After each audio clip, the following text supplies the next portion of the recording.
Inside a classroom, a young guy jolts awake, looking like he just swallowed something foul. In that instant, it hits him he's gone back in time. Exactly 25 days before the college entrance exams in the Xia Kingdom. More specifically, he's back in Anqing number 1 high school, 3rd year, 7th class. Around him, everyone's buried in their assignments. Suddenly, he jumps to his feet, screaming like a banshee on fire. Grabbing his wild hair, he curses his rotten fate. If he had to be reborn, couldn't it have been after the exams? Why throw him back into the nightmare of high school, right before the most critical moment of his life? Whoever's messing with his fate, seriously, what kind of plot armor is this? On this world, Blue Star, humanity's long been tormented by an ongoing disaster, secret realm invasions. These mysterious realms act as gateways to other worlds, ones crawling with monsters. And sometimes, those monsters find a way through the rifts and invade. Some are weak, others, strong enough to flatten entire nations. A real threat to all of humanity. To fight back, humans created the beast gene system. By injecting beast genes, people awaken monster templates and unlock powerful genetic talents. These gene warriors are the last line of defense, and as a result, they're treated like royalty. In this world, strength is everything. If you can't fight, you're just background noise. At that moment, the system chimes in. World traversal complete. He has been selected as the host. Memory implantation begins. Still dizzy from it all, he clutches his head, trying to make sense of it. The students around him burst out laughing. Typical. A known class beauty, Huang Tong Tong, throws him a sharp glare and scoffs. Someone like you still thinks you can take the college entrance exams? Why haven't you just dropped out and started some dead-end job? He stares back, unimpressed. Of course, every bullied main character has that one girl who just has to make their life hell. Clearly, the guy who originally owned this body wasn't exactly popular. Turns out, his parents were in an accident back in 2nd year. Since then, his grades tanked. He stopped training. His performance nosedived, dragging the whole class down with him. Now everyone treats him like trash. Huang Tong Tong narrows her eyes, irritated by the way he's looking in her direction. This is a martial arts class, she warns. You trying to start something? He is completely baffled. He was just lost in thought. How was that picking a fight? So now, not only is he stuck in a weakling's body, he also has to deal with the fallout of someone else's screw-ups. Once again, he wonders who the hell rewrote his plotline and dropped him into this train wreck. Just then, the teacher steps forward, reminding the students to prepare.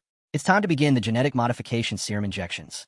This is it, the moment they've been working toward for 3 long years. Time to show what they're made of. Years of hard training, physical conditioning, and building up their martial energy, all of it had led to this moment. But for those who never took it seriously, the teacher didn't even bother finishing that sentence. He simply adjusted his worn-out glasses and shot a glare straight at Ihi. He just smiled, pretending not to notice. Seriously, what's with the attitude? It's not like he was the one slacking off. That was the original guy. He's just stuck cleaning up the mess. Fine.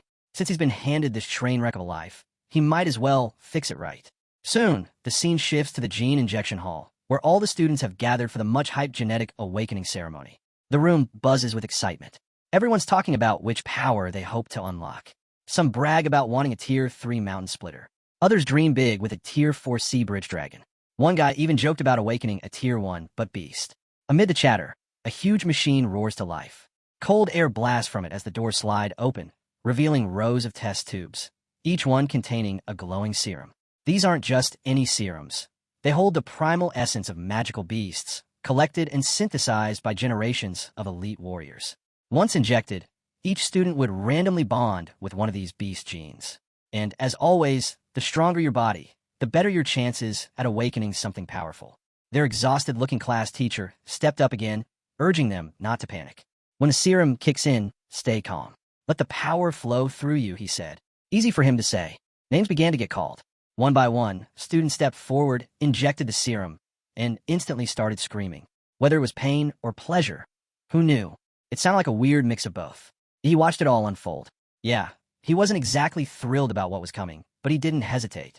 He grabbed the injector, jabbed it into his arm, and braced himself for whatever madness came next. Except, nothing happened. Eyes wide, he stood frozen. No surge of power. No screaming. No transformation. Just silence. The teacher walked over, clearly confused. You don't seem any different. Shrugged. Maybe I got a fake dose? Of course, that's when Huang Tong Tong strutted over, laughing like she'd been waiting all day for this. Wow, so you really didn't awaken anything. Figures. A loser like you being a warrior? Please. She poked at his face, mocking him. You're like a bird with no wings. Totally useless. Guess this is the end of the road. Huh. He clenched his jaw. She just wouldn't shut up. Always the loudest voice in the bullying crowd. But suddenly, something inside him snapped. A strange surge swelled from deep within, a wild emotion erupting without warning. The system chimed in. Template identified. Infinite monster. A full status panel appeared before him. Host. Physique. Grady. Martial skills. 9th student basic chi technique. Blocking palm. Iron body technique. Huang tong tong narrowed her eyes. What's with the weird pose, loser? Still pretending you awakened something? He warned her to back off. But she didn't listen. Blockhead. That girl never listened. And now? Too late. Ihi's body suddenly convulsed. His eyes lit up, glowing with raw, untamed power. Then it happened. That power exploded outward like a wild beast unleashed. A monstrous force surged from within him, blasting everything around. Huang Tong Tong, standing way too close, got launched across the room like a rag doll. But she wasn't the only one. Even though she took the brunt of it, the surrounding students were all thrown back by the sheer pressure. The entire room reeled from the unexpected eruption. That display didn't go unnoticed. 2 elite awakeners, Miss Liu and Lin Wan, immediately turned their attention toward the chaos. The system chimed in. Awakening complete. Template. Mad Flame Demora, a rank. Abilities unlocked. Scorching Breath. Molten Pulse. Spore Absorption. Advanced Form. Flame Lord Demora, locked. 100% compatibility required. Current compatibility, 3%. As he processed all this, one thought crossed his mind. Could this be the golden finger power granted by the system? Whatever it was, the change in the room was immediate. The so-called loser of the class now radiated an overwhelming aura, one that silenced everyone and made even the cockiest students take a step back. Huang Tong Tong, who had just awakened a Tier 2 beast, the flaming lizard, was now unconscious, knocked out cold with drool running down her chin. He scratched his head awkwardly. My bad, guys. Got a little carried away. He tried to explain that he did warn them to keep their distance. But let's be honest, who expected him to awaken something this insane? In an instant, the classroom dynamics flipped. The same students who used to ignore him were now practically bowing, stunned by his transformation. But the moment didn't last long. The PA system buzzed. All third-year awakened students proceed to the testing facility for magical beast classification and martial level detection. Everyone headed to the testing center, eager to see how they measured up. A massive holographic screen lit up, displaying the results in real time. First up, Li Xin Yuan. Awakened Beast, Swift Spine Bug, Tier 3. A few students mumbled in surprise. Li was always average, never stood out. But now, with that bloodline, he was probably top 3 in class. Strong bloodlines are so unfair, someone whispered. Next came Chu Zhou, the class prodigy. No surprises here. Level, Martial Apprentice 9. Beast Template, Ice Demon Dragon, top of Tier 3. A roar of murmurs filled the room. He was almost guaranteed to become Aining City's champion. Then came Miss Liu, also a level 9 martial apprentice, and she had awakened something rare. Beast Template, Nether Sparrow, Stage 4. Gasps filled the room. A Stage 4 template. If that beast appeared in full form, it could easily level a city. Only Grandmasters could hope to stop it. As he stood there watching, something didn't sit right. Everyone else's templates were labeled by stages. Stage 3, Stage 4. But his? Just a rank. What did that mean? Before he could think more, his name was called. And as he turned toward the testing device, as he stepped into the testing chamber, every eye in the crowd was locked on him. The students watched in awe, eyes gleaming with admiration. Some of the girls, already fantasizing about marrying him, or at least having his kids. He finally understood just how much this world revolved around martial power.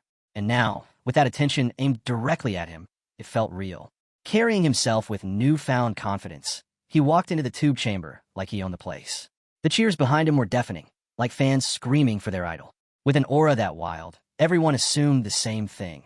His test results were going to shatter expectations. A new record, maybe even a rank no one had ever seen. Li Xinyan, the one-time class star, silently watched from the crowd, his expression serious for the first time. He finally realized he was someone worth keeping an eye on. Then things got weird.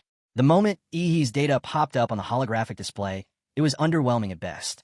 Stage 3 Awakening. Beast Bloodline, unknown. For a second, the room went dead silent. Everyone blinked, tried to process what they just saw. Then came the wave of disappointment. Some guys broke into loud, mocking laughter, like they'd been waiting for the punchline. The girls who'd been swooning? Now, they looked at him like he had the plague. Disgusted, embarrassed. Ihi, completely unfazed, walked calmly out of the testing chamber.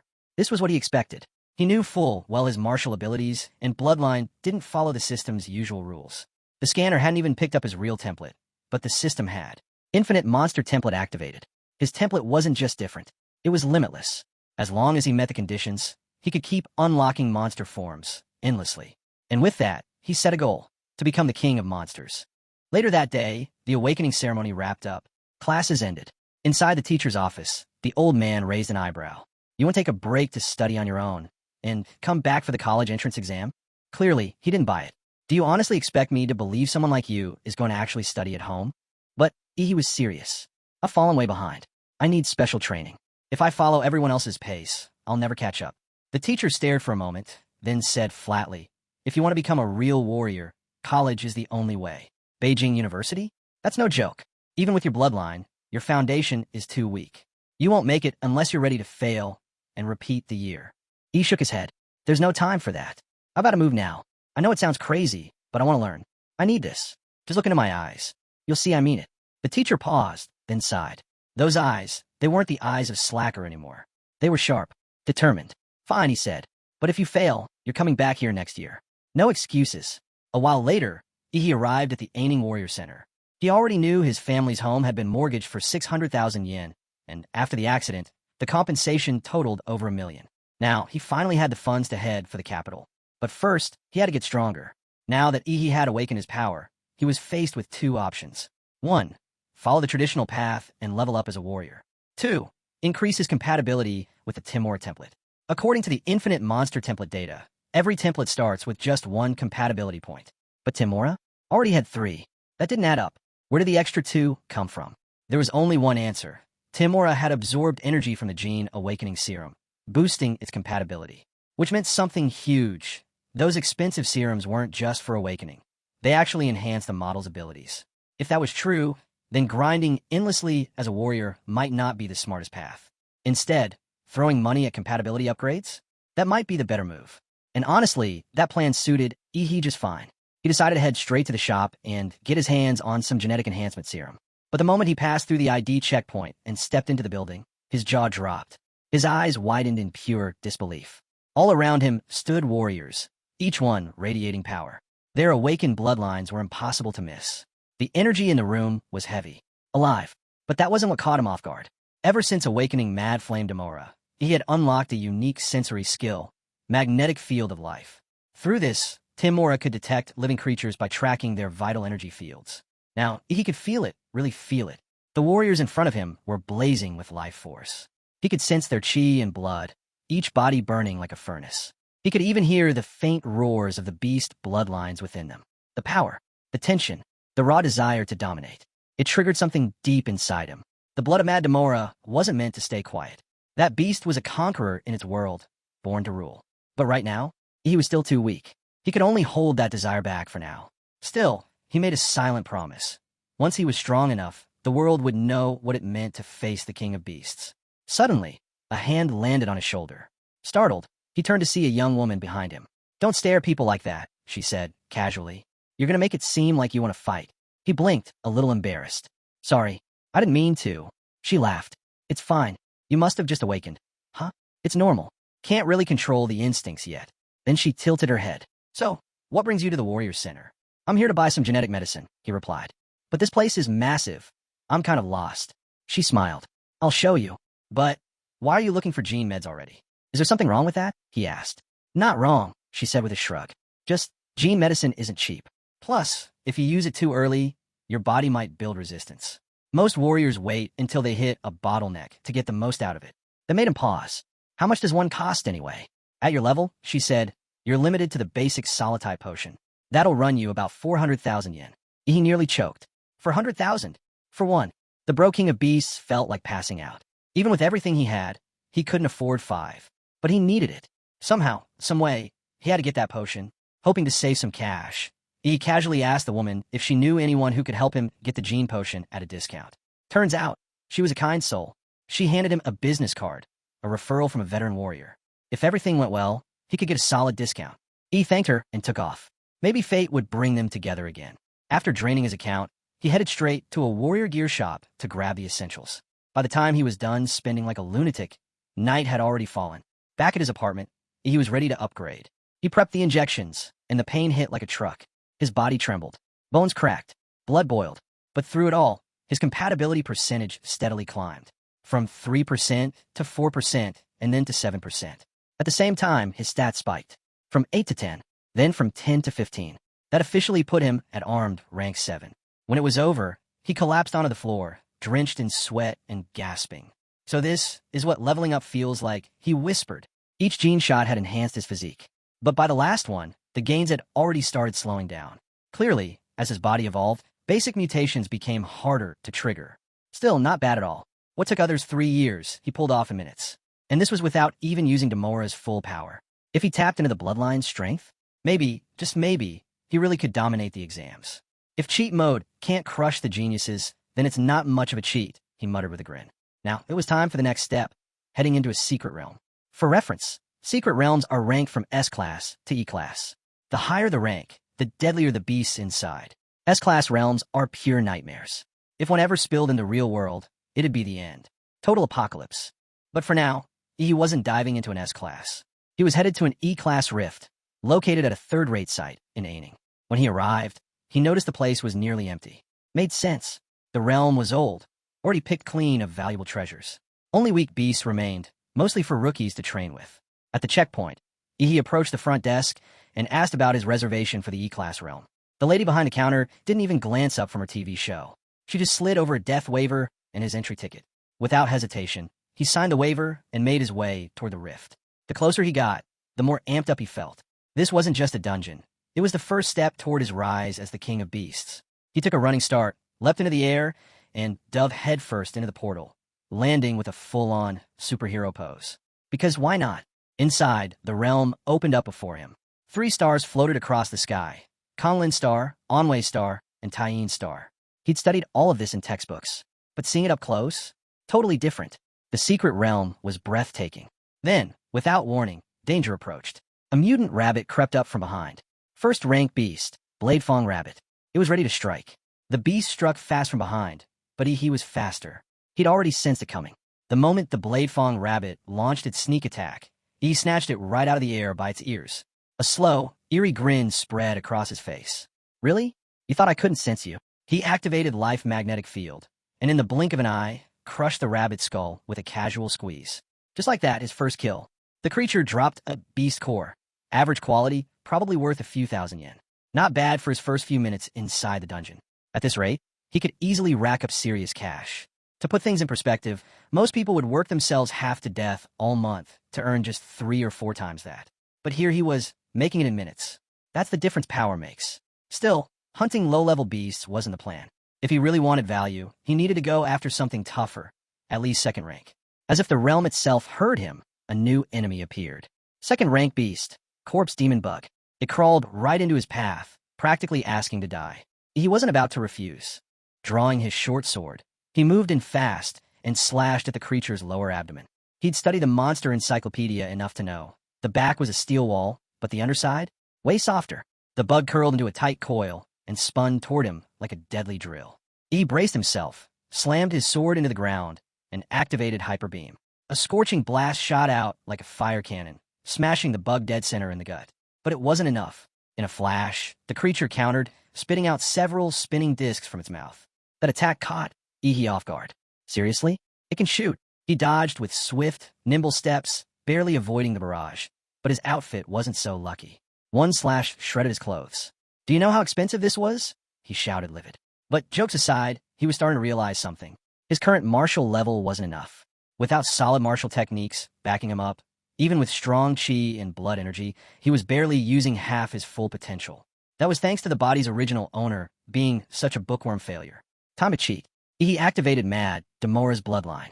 In an instant, his physique exploded from 15 to 21. His arms transformed, beastly, powerful, layered with armored skin and razor-sharp claws. The corpse demon bug lunged, its mouth wide open, lined with teeth like daggers. He didn't back away. He leapt into its mouth. From the inside, he tore through muscle, bone, and tissue, ripping the beast apart from within. The monster let out a final, violent scream before Ihi burst out from its lower abdomen, ending it for good. Victory!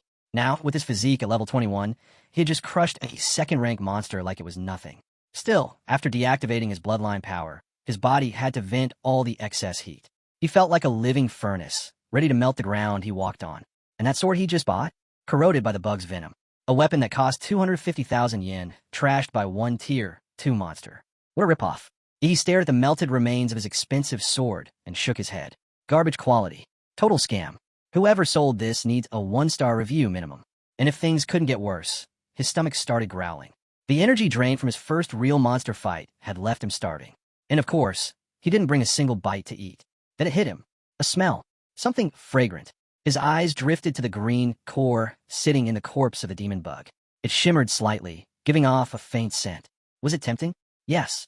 Yes, it was. To hell with it, he muttered, throwing caution to the wind. He opened his mouth and swallowed the giant green core in one big gulp. Almost instantly, he felt the core dissolve inside him. And a new system prompt popped up. Compatibility increased. 7%, 7.3%. He froze. What? He had spent hundreds of thousands on gene potions to gain just 1% compatibility. But a single green core had boosted him by 0.3%. Doing the math in his head, he realized just 3 or 4 of these would equal an entire potion. Even the white cores from Bladefang rabbits should be good for at least 1%. Tears welled up in his eyes. He'd gone full pay to win and lost miserably. Well, no point crying over wasted money now. Time to turn that frustration into fuel. He touched 2 fingers to his forehead and activated Life Magnetic Field. A magnetic pulse rippled outward, scanning for life in every direction. He hunted nonstop through the night. By the next afternoon, his compatibility hit 9%, and his physique had reached 15.8. But once he crossed the 9% threshold, white magic cores stopped working. No more gains, only a full stomach and some spare cash.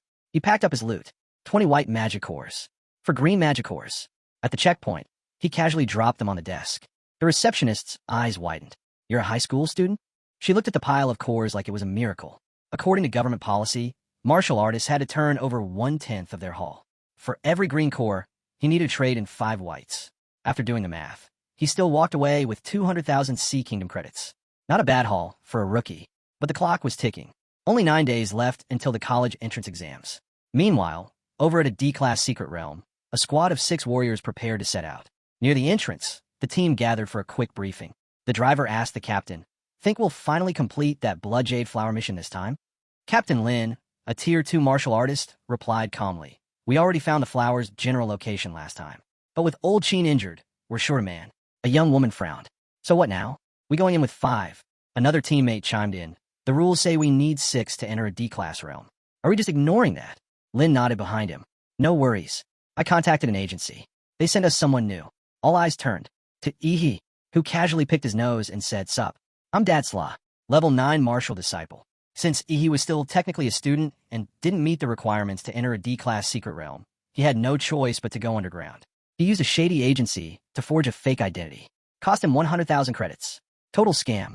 Captain Lin glanced at him, squinting. "Your name's Dadsla? Doesn't that sound a little off?" He rolled his eyes. "Didn't have a choice. Using my real name would have violated copyright laws." The captain sighed. "Fine. Whatever. Dadsla it's just a code name anyway." But he didn't stop there. "At your level, martial disciple, rank 9, you're not really qualified for a D-class secret realm. So stick to watching. Don't slow us down." He nodded. "Got it. No problem. Better to lay things out now than deal with drama mid-mission." With the team assembled, they climbed into the vehicle and drove toward the portal. According to their tracker, the Blood Jade Flower was located at an oasis a little farther ahead. Problem was, the place was guarded by a Tier 2 beast with a general-level bloodline. He gazed out the window. Just moments ago, they were surrounded by lush rainforest. Now, barren desert. Clearly, these secret realms weren't bound to one environment or even one world. Suddenly, the driver glanced at the rear-view mirror. "We've got company. Earth demon rats. Looks like they've caught our scent." Captain Lin turned to the back seat. "Who DE? Take care of it." Who DE cracked a grin. "Understood." Without hesitation, he pulled out a pair of throwing daggers and hurled them at the incoming horde. The moment they struck, the rats exploded in a spray of dirt and smoke. Business as usual. The team kept moving, completely unfazed. Ihi, though, stared at Who DE with curiosity. That guy had infused martial energy into his throwing darts, turning them into miniature bombs. Ruthless, efficient, cold. Eventually, they arrived near their target zone. Time to ditch the ride. As they continued on foot, Ihi, rookie that he was, asked casually, "Why aren't we driving the rest of the way?" Lin replied without looking back. The beasts near the oasis are ultra-sensitive. An engine would give us away instantly. Made sense. As they walked, Lin started dividing tasks. Xiao Xia, throw the stun grenade to lure the beast out. Xiao Wu and Hu Di, set the traps. Old Lu, provide suppressive fire. I'll take point. Then he glanced at Yi and you, Datsla, to stand there and watch. Fine by me, Yi said with a shrug, already bored. The plan kicked off. The stun grenade was loaded with high-level monster pheromones, strong enough to trick nearby beasts into thinking their territory was being invaded. Sure enough, moments later, a Tier 2 Earth Dragon burst onto the scene, roaring like a lunatic. Captain Lin turned to Yi. Watch out, it's coming your way. Elsewhere, back at the site where Hu Di had wiped out the Earth Demon Rats, a shadowy figure crouched over the remains. He picked up one of Hu Di's daggers, licked the blade, and smiled, a sick, twisted grin. Back at the oasis, Captain Lin raised his sword and began channeling martial energy. With one clean, precise slash, Captain Lin decapitated the Earth Dragon midair. As he landed, Xiao Xia and Xiao Wu rushed to his side. You okay, Captain? Lin sheathed his sword calmly. I'm fine. Let's keep moving according to plan. But just as things settled, a massive paw came crashing down, aiming right for him. Captain, behind you, someone shouted. Too late. The dying Earth Dragon had one last trick up its sleeve, try to take the captain down with it. Before the attack landed, Yi shot forward. With a burst of power through his legs, he launched into the air, eyes locked on the beast. Mid-flight, he let loose a blazing hyperbeam, striking the dragon dead center. If it wasn't already dead, it was now very dead. The blast knocked everyone silent. This was a martial novice, not even fully qualified for a D-class realm, yet he just wrecked a Tier 2 beast. Xiao Wu, Xiao Xia, and even Lin were speechless. That was insane, Xiao Xia muttered. Incredible punch, Xiao Wu added. They all began swarming him with praise. He just stood there like it was nothing, soaking in the attention with an air of casual indifference. Captain Lin walked over and offered a rare thanks. You saved my life. Not long after, old Lu extracted a glowing orb from the Earth Dragon's remains and called out, Captain, you'll want to see this. Everyone gathered around. The soul essence glowed bright, looking almost like a large, ripe fruit. Xiao Wu blinked. That's worth that much? Absolutely, Lin nodded. A soul essence this pure can drastically enhance a warrior's bloodline. It had been a close call, but with this and the blood jade flowers still ahead, things were finally looking up. Until a blade suddenly pierced Lin's lower abdomen from behind. The team froze in disbelief. It was Mr. Hu Di. You're not going anywhere, Captain, he sneered. You're gonna die here. And the rest of your team? Right behind you. Shocked and furious, the group turned on him. Lin swung back in desperation, but Hu Di was quick. He leapt back and landed next to a bulky figure stepping out of the shadows. Huang Tong Tong. The team gasped. Huang Tong Tong, Xiao Wu growled. He glanced at them. You know him? Xiao Xian nodded grimly. He robs martial artists. Targets dungeon teams. Word is, he's been eyeing our group for a while. Old Lu rushed to aid the captain, only to realize Hu Di's blade was coated in poison. Damn traitor, he muttered. But the real question was, how did Huang Tong Tong even know the location of the oasis? Not even the whole team had that info until they were inside the realm. That's when it hit Yi. Hu Di's exploding daggers. They hadn't just carried martial energy. They'd carried intel. Coordinates. Hu Di grinned at him. Pretty sharp, kid. But with the college entrance exams coming up, maybe you should have just stayed in school instead of waltzing into death's arms. Yi smiled back, unfazed. Oh, I'm still planning on being the top scorer. As for walking hand in hand with death, he cracked his knuckles. That's for me to decide. He hurled a dagger and sneered, claiming Yi was nothing but a cocky fool who didn't know his place. But Yi, he caught the blade between two fingers without flinching. With a cold glare, he shot back. You? A bald freak barking at me? Now that's real arrogance. Are you in such a rush to die that you've lost your mind?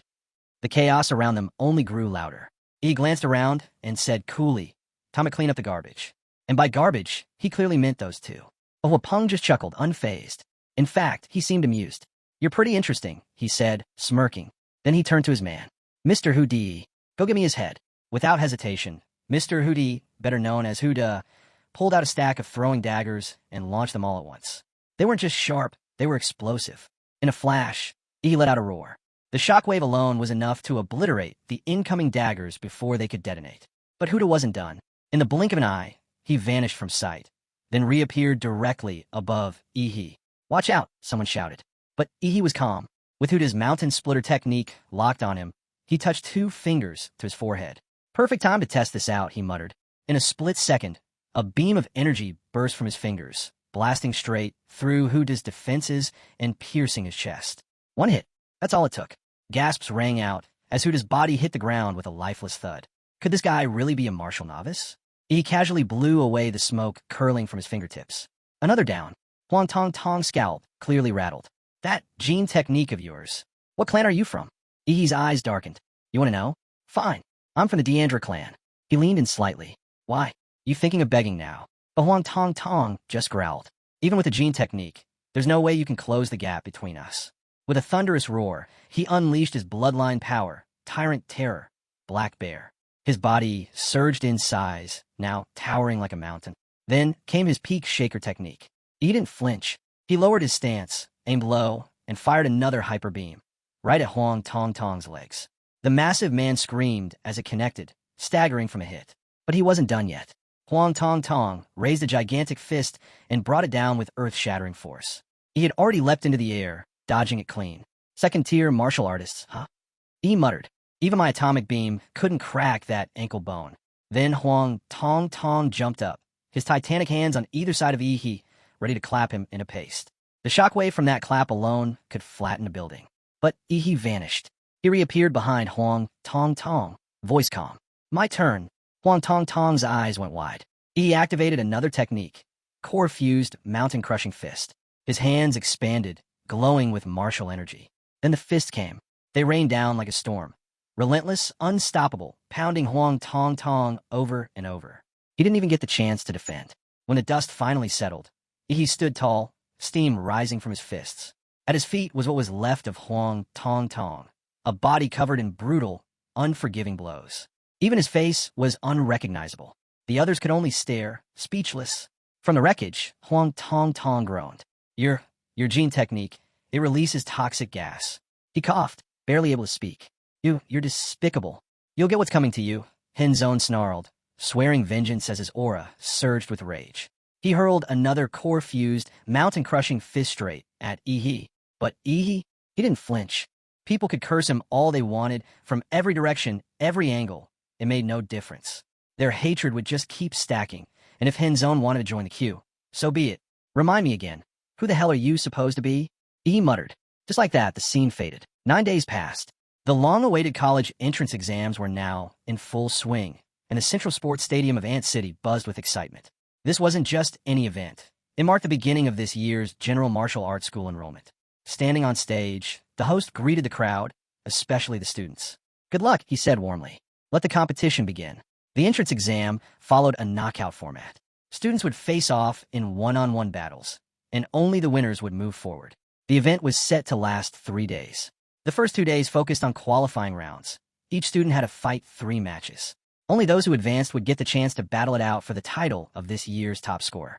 To every candidate here, the host said, your potential carries the future of all humanity. So give it everything you've got, not just for yourselves, but for the world. With that, the exam officially began. Arena 1, a match between 2 male fighters. Arena 4, a male versus female showdown. But over at Arena 6, there was a problem. Only one student stood in the ring. The other hadn't arrived. The host checked the roster. Arena 6 was supposed to feature a match between Huang Tong Tong and Ihi, both from Ant City No. 1 Middle School. But Ihi was nowhere to be seen.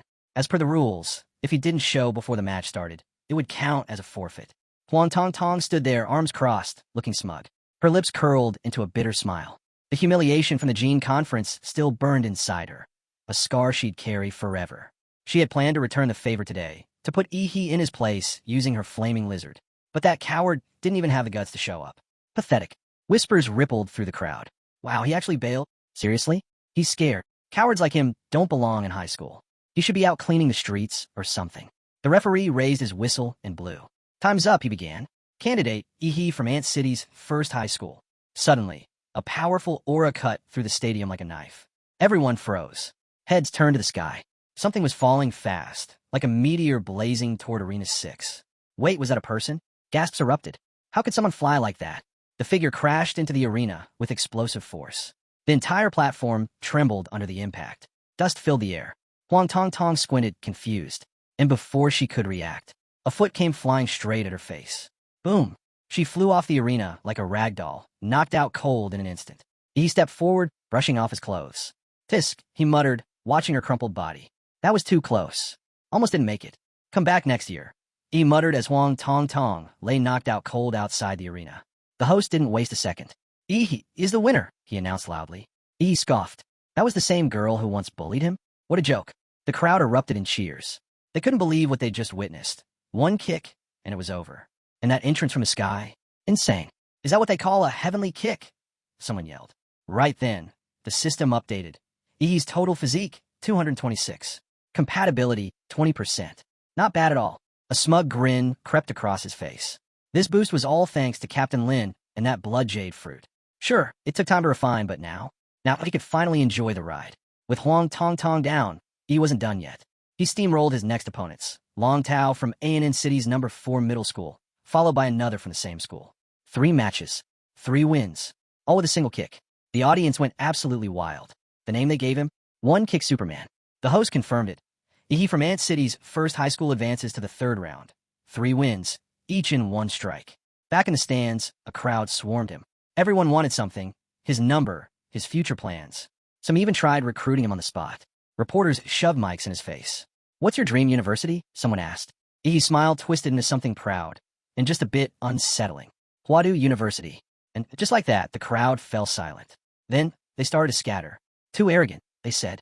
He sighed. Not that he blamed them. Huadu University, top martial arts school in the Xia Kingdom.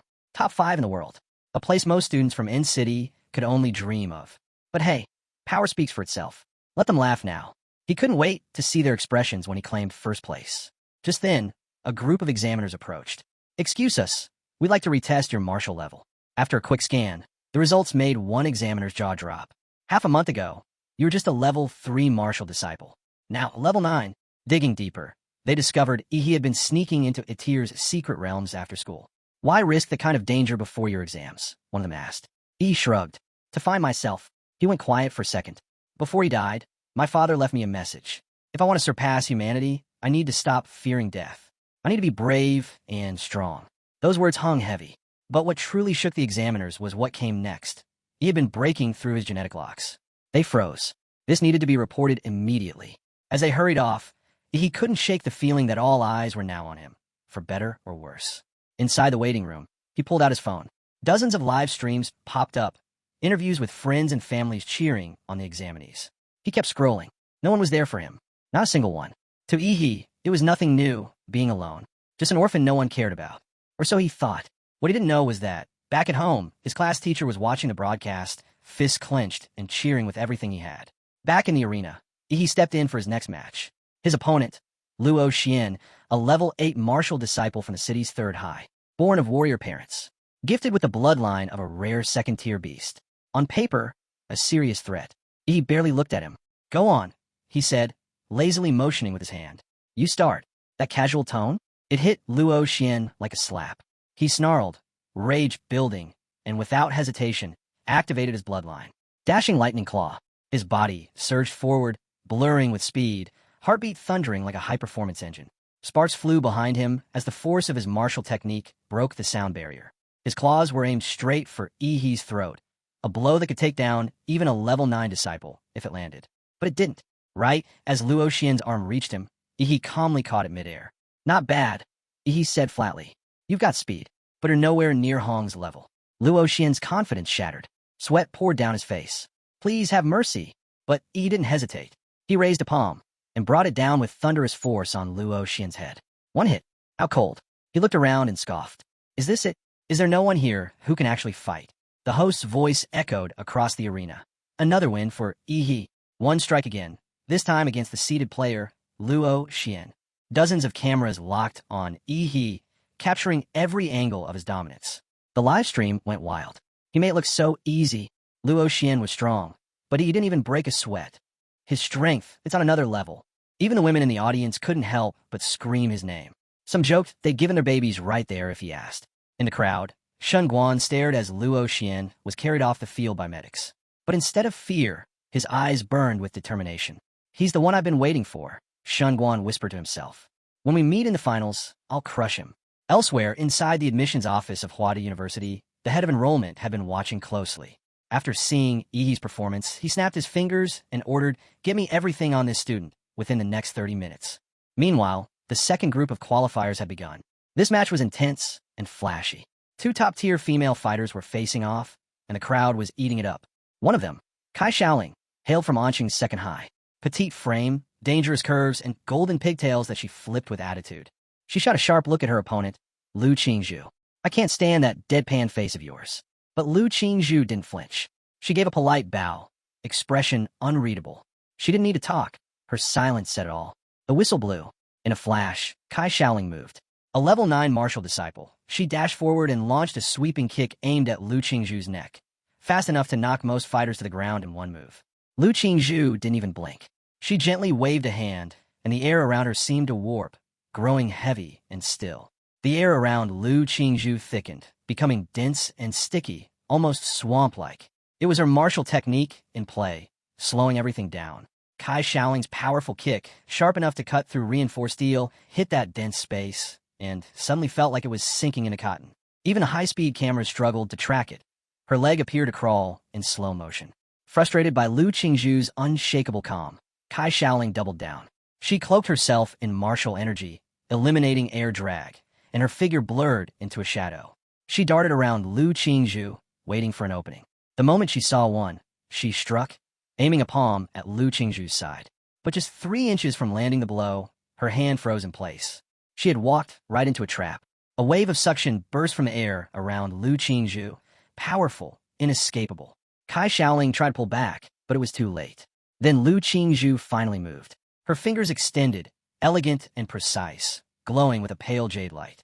Viewers watching the broadcast immediately sat up. The Manhua jade finger. From the legendary Xian Huang Tong Tong martial technique. A move this advanced, in the hands of a student still preparing for high school entrance exams? This wasn't talent, it was genius. And it was enough to guarantee her a spot at Huadu University, exams or not. Kai Xiaoling stood within arm's reach, and she could feel the deadly energy radiating from that single finger. She didn't hesitate. This was her last chance. She triggered her bloodline, Shadow Tiger King. A brutal shockwave exploded from her body, distorting the space around her. But Lu Qingzhu didn't meet the force head-on. Instead, she tapped the ground lightly with one foot and slid a dozen meters back, maintaining the perfect distance. In the stands, the examiners leaned forward, stunned. A king-level bloodline, the Shadow Tiger King, not only rare but incredibly hard to control. Kai Xiaoling's body trembled from the strain. She exhaled hot air, sweat dripping from her brow.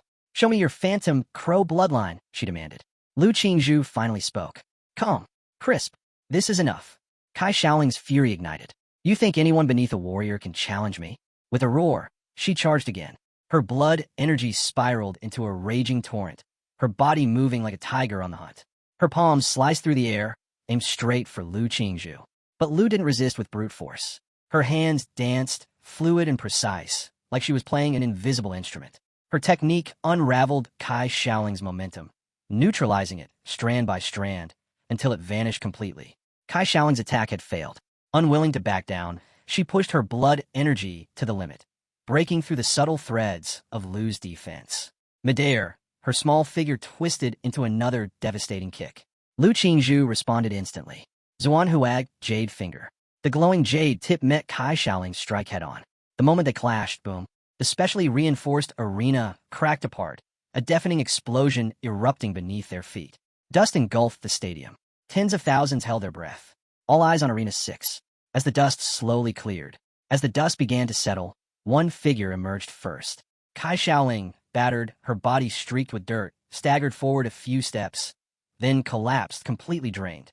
And then, from the haze, Lu Qingzhu stepped out. Calm, untouched. Her hair was slightly tousled, but she stood tall, like a figure out of a dream. Effortless grace, pure composure. She had just dominated a fellow level 9 martial disciple, someone with a king-level bloodline, using only technique and precision. The live stream exploded. Comments flooded in, praise, awe, disbelief. Who is this girl? She's got to be the top scorer from Anqing. Rumors quickly spread. Lu Qingzhu had awakened the Phantom Crow, a 4th-tier bloodline. A rarity so high that most seasoned warriors would struggle to compete. After that match, everything else felt underwhelming. But the tournament had to go on. Following more eliminations, the final 8 were confirmed. From ANN City's first high, Yihe, Lu Qingzhu, and Shengguan. 2 contenders from Anqing Second High, and 3 from Qinfeng Private High. With the quarterfinals about to begin, Yihe stepped forward to draw lots. His pick, Lot A. A tall, muscular fighter nearby glanced over and raised his own card, also Lot A. Looks like we're matched, he said with a small smile. His name was Shengguan, from Qinfeng Private High. They nodded to each other and stood to the side. We're second match, Shengguan said calmly. Let's watch the first together. Despite his size, Shengguan came across as genuine and grounded. He pointed toward the giant screen above the arena. The first match, Lu Shi from Qinfeng Private High versus Shengguan from ANN City, First High. Shengguan chatted casually. Lu Shi is no pushover. Talented.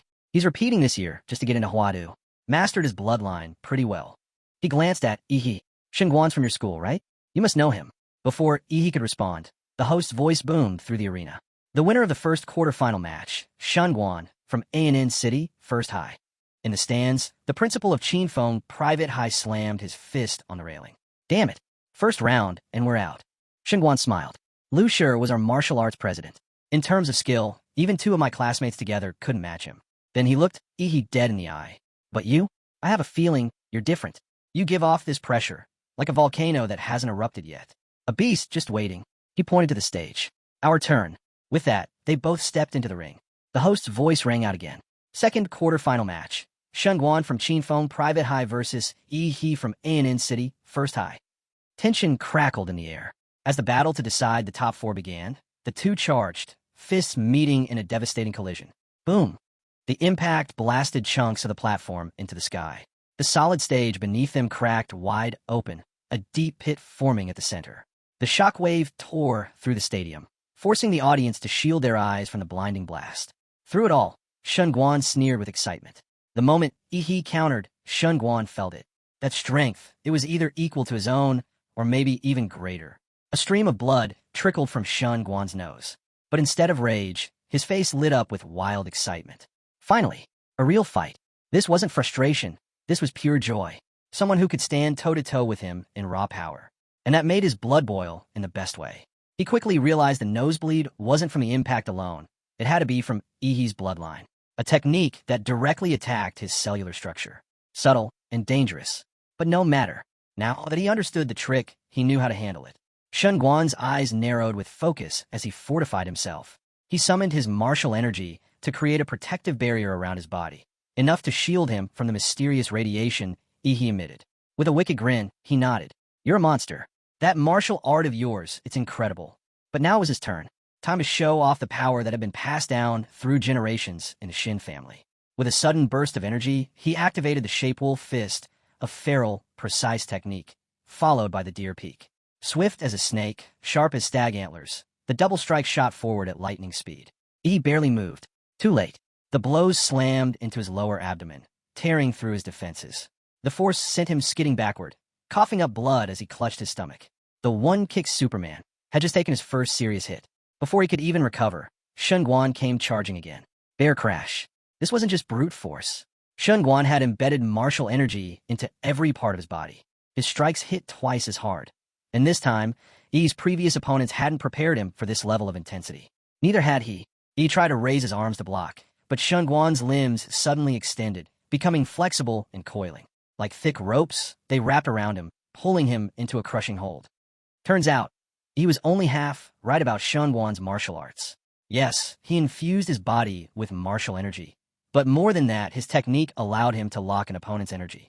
He could no longer channel his powers. Just like that, he was trapped. Then came the next move, a pearl technique. Shengguan flung him through the air like a ragdoll, sending him flying across the arena. Mid-flight, Shengguan switched styles again. Tiger pounce. A vicious uppercut slammed into Yihe from below, followed immediately by eagle dive. As Yihe plummeted toward the ground, Shengguan came down like a meteor, both fists leading the way. Boom! The arena shattered on impact. The explosion sent chunks of stone and debris flying in every direction. From the rubble, Shengguan stood up, arms crossed, laughing to himself. That's it. It's over. He was convinced. After that relentless barrage, there was no way Yihe could get back up. No one could. Even the medics waiting outside were preparing to rush in. That Shapewolf Fist combo, it was enough to kill a trained martial artist. As the dust began to clear, the crowd held their breath. And the host, clueless as ever, stood frozen, unsure of what to say next. Just as the host, clearly just there for show, was about to declare Shun Guan the winner, a chill swept through the air.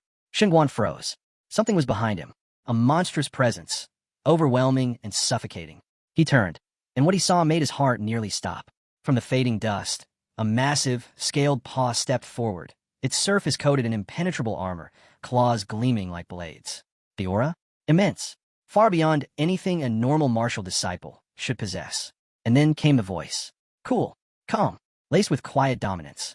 You're strong, Shun Guan, but unlucky, you just happen to be matched with me. He stepped forward, except it wasn't quite Ihi anymore. This was his true form. Demora bloodline, savage trace awakening. Eyes wide, sweat pouring, Shun Guan was paralyzed in disbelief. What stood before him wasn't a human anymore. It was something primal, something terrifying. Whispers rippled through the audience. A magical beast embodiment from a high school student? That alone was enough for direct admission to Huadu University. No exams required. Even a host was speechless. First Lu Qingzhu, and now this? Two freak-level geniuses in a tiny city like Aining. Meanwhile, the examiners scrambled. Each was equipped with earpieces to monitor every candidate's data in real time. But when they pulled up Ihi's bloodline metrics, the old man with the white beard practically choked. Nuclear radiation value, 999,999. His eyes bulged so far it looked like they'd pop out of his skull. They had no choice. In seconds, the entire arena was reinforced with layers of martial energy to contain any potential radiation leak. The last thing they needed was an entire stadium full of casualties. Among the audience, chatter erupted. Ihi's bloodline was the only thing anyone could talk about. So cool. What kind of bloodline is that? But even after digging through the record from #1 middle school, there was nothing. Zero mention of any awakened bloodline. Is he undocumented? Hidden talent? Truth was, he had heard every word. With his enhanced senses, he picked up the crowd's murmurs without trying. But he wasn't surprised. There was no creature like Demora on Blue Star. Of course no one knew it. Back in a ring, Shun Guan's nose began to bleed again. His martial energy shield was no longer enough.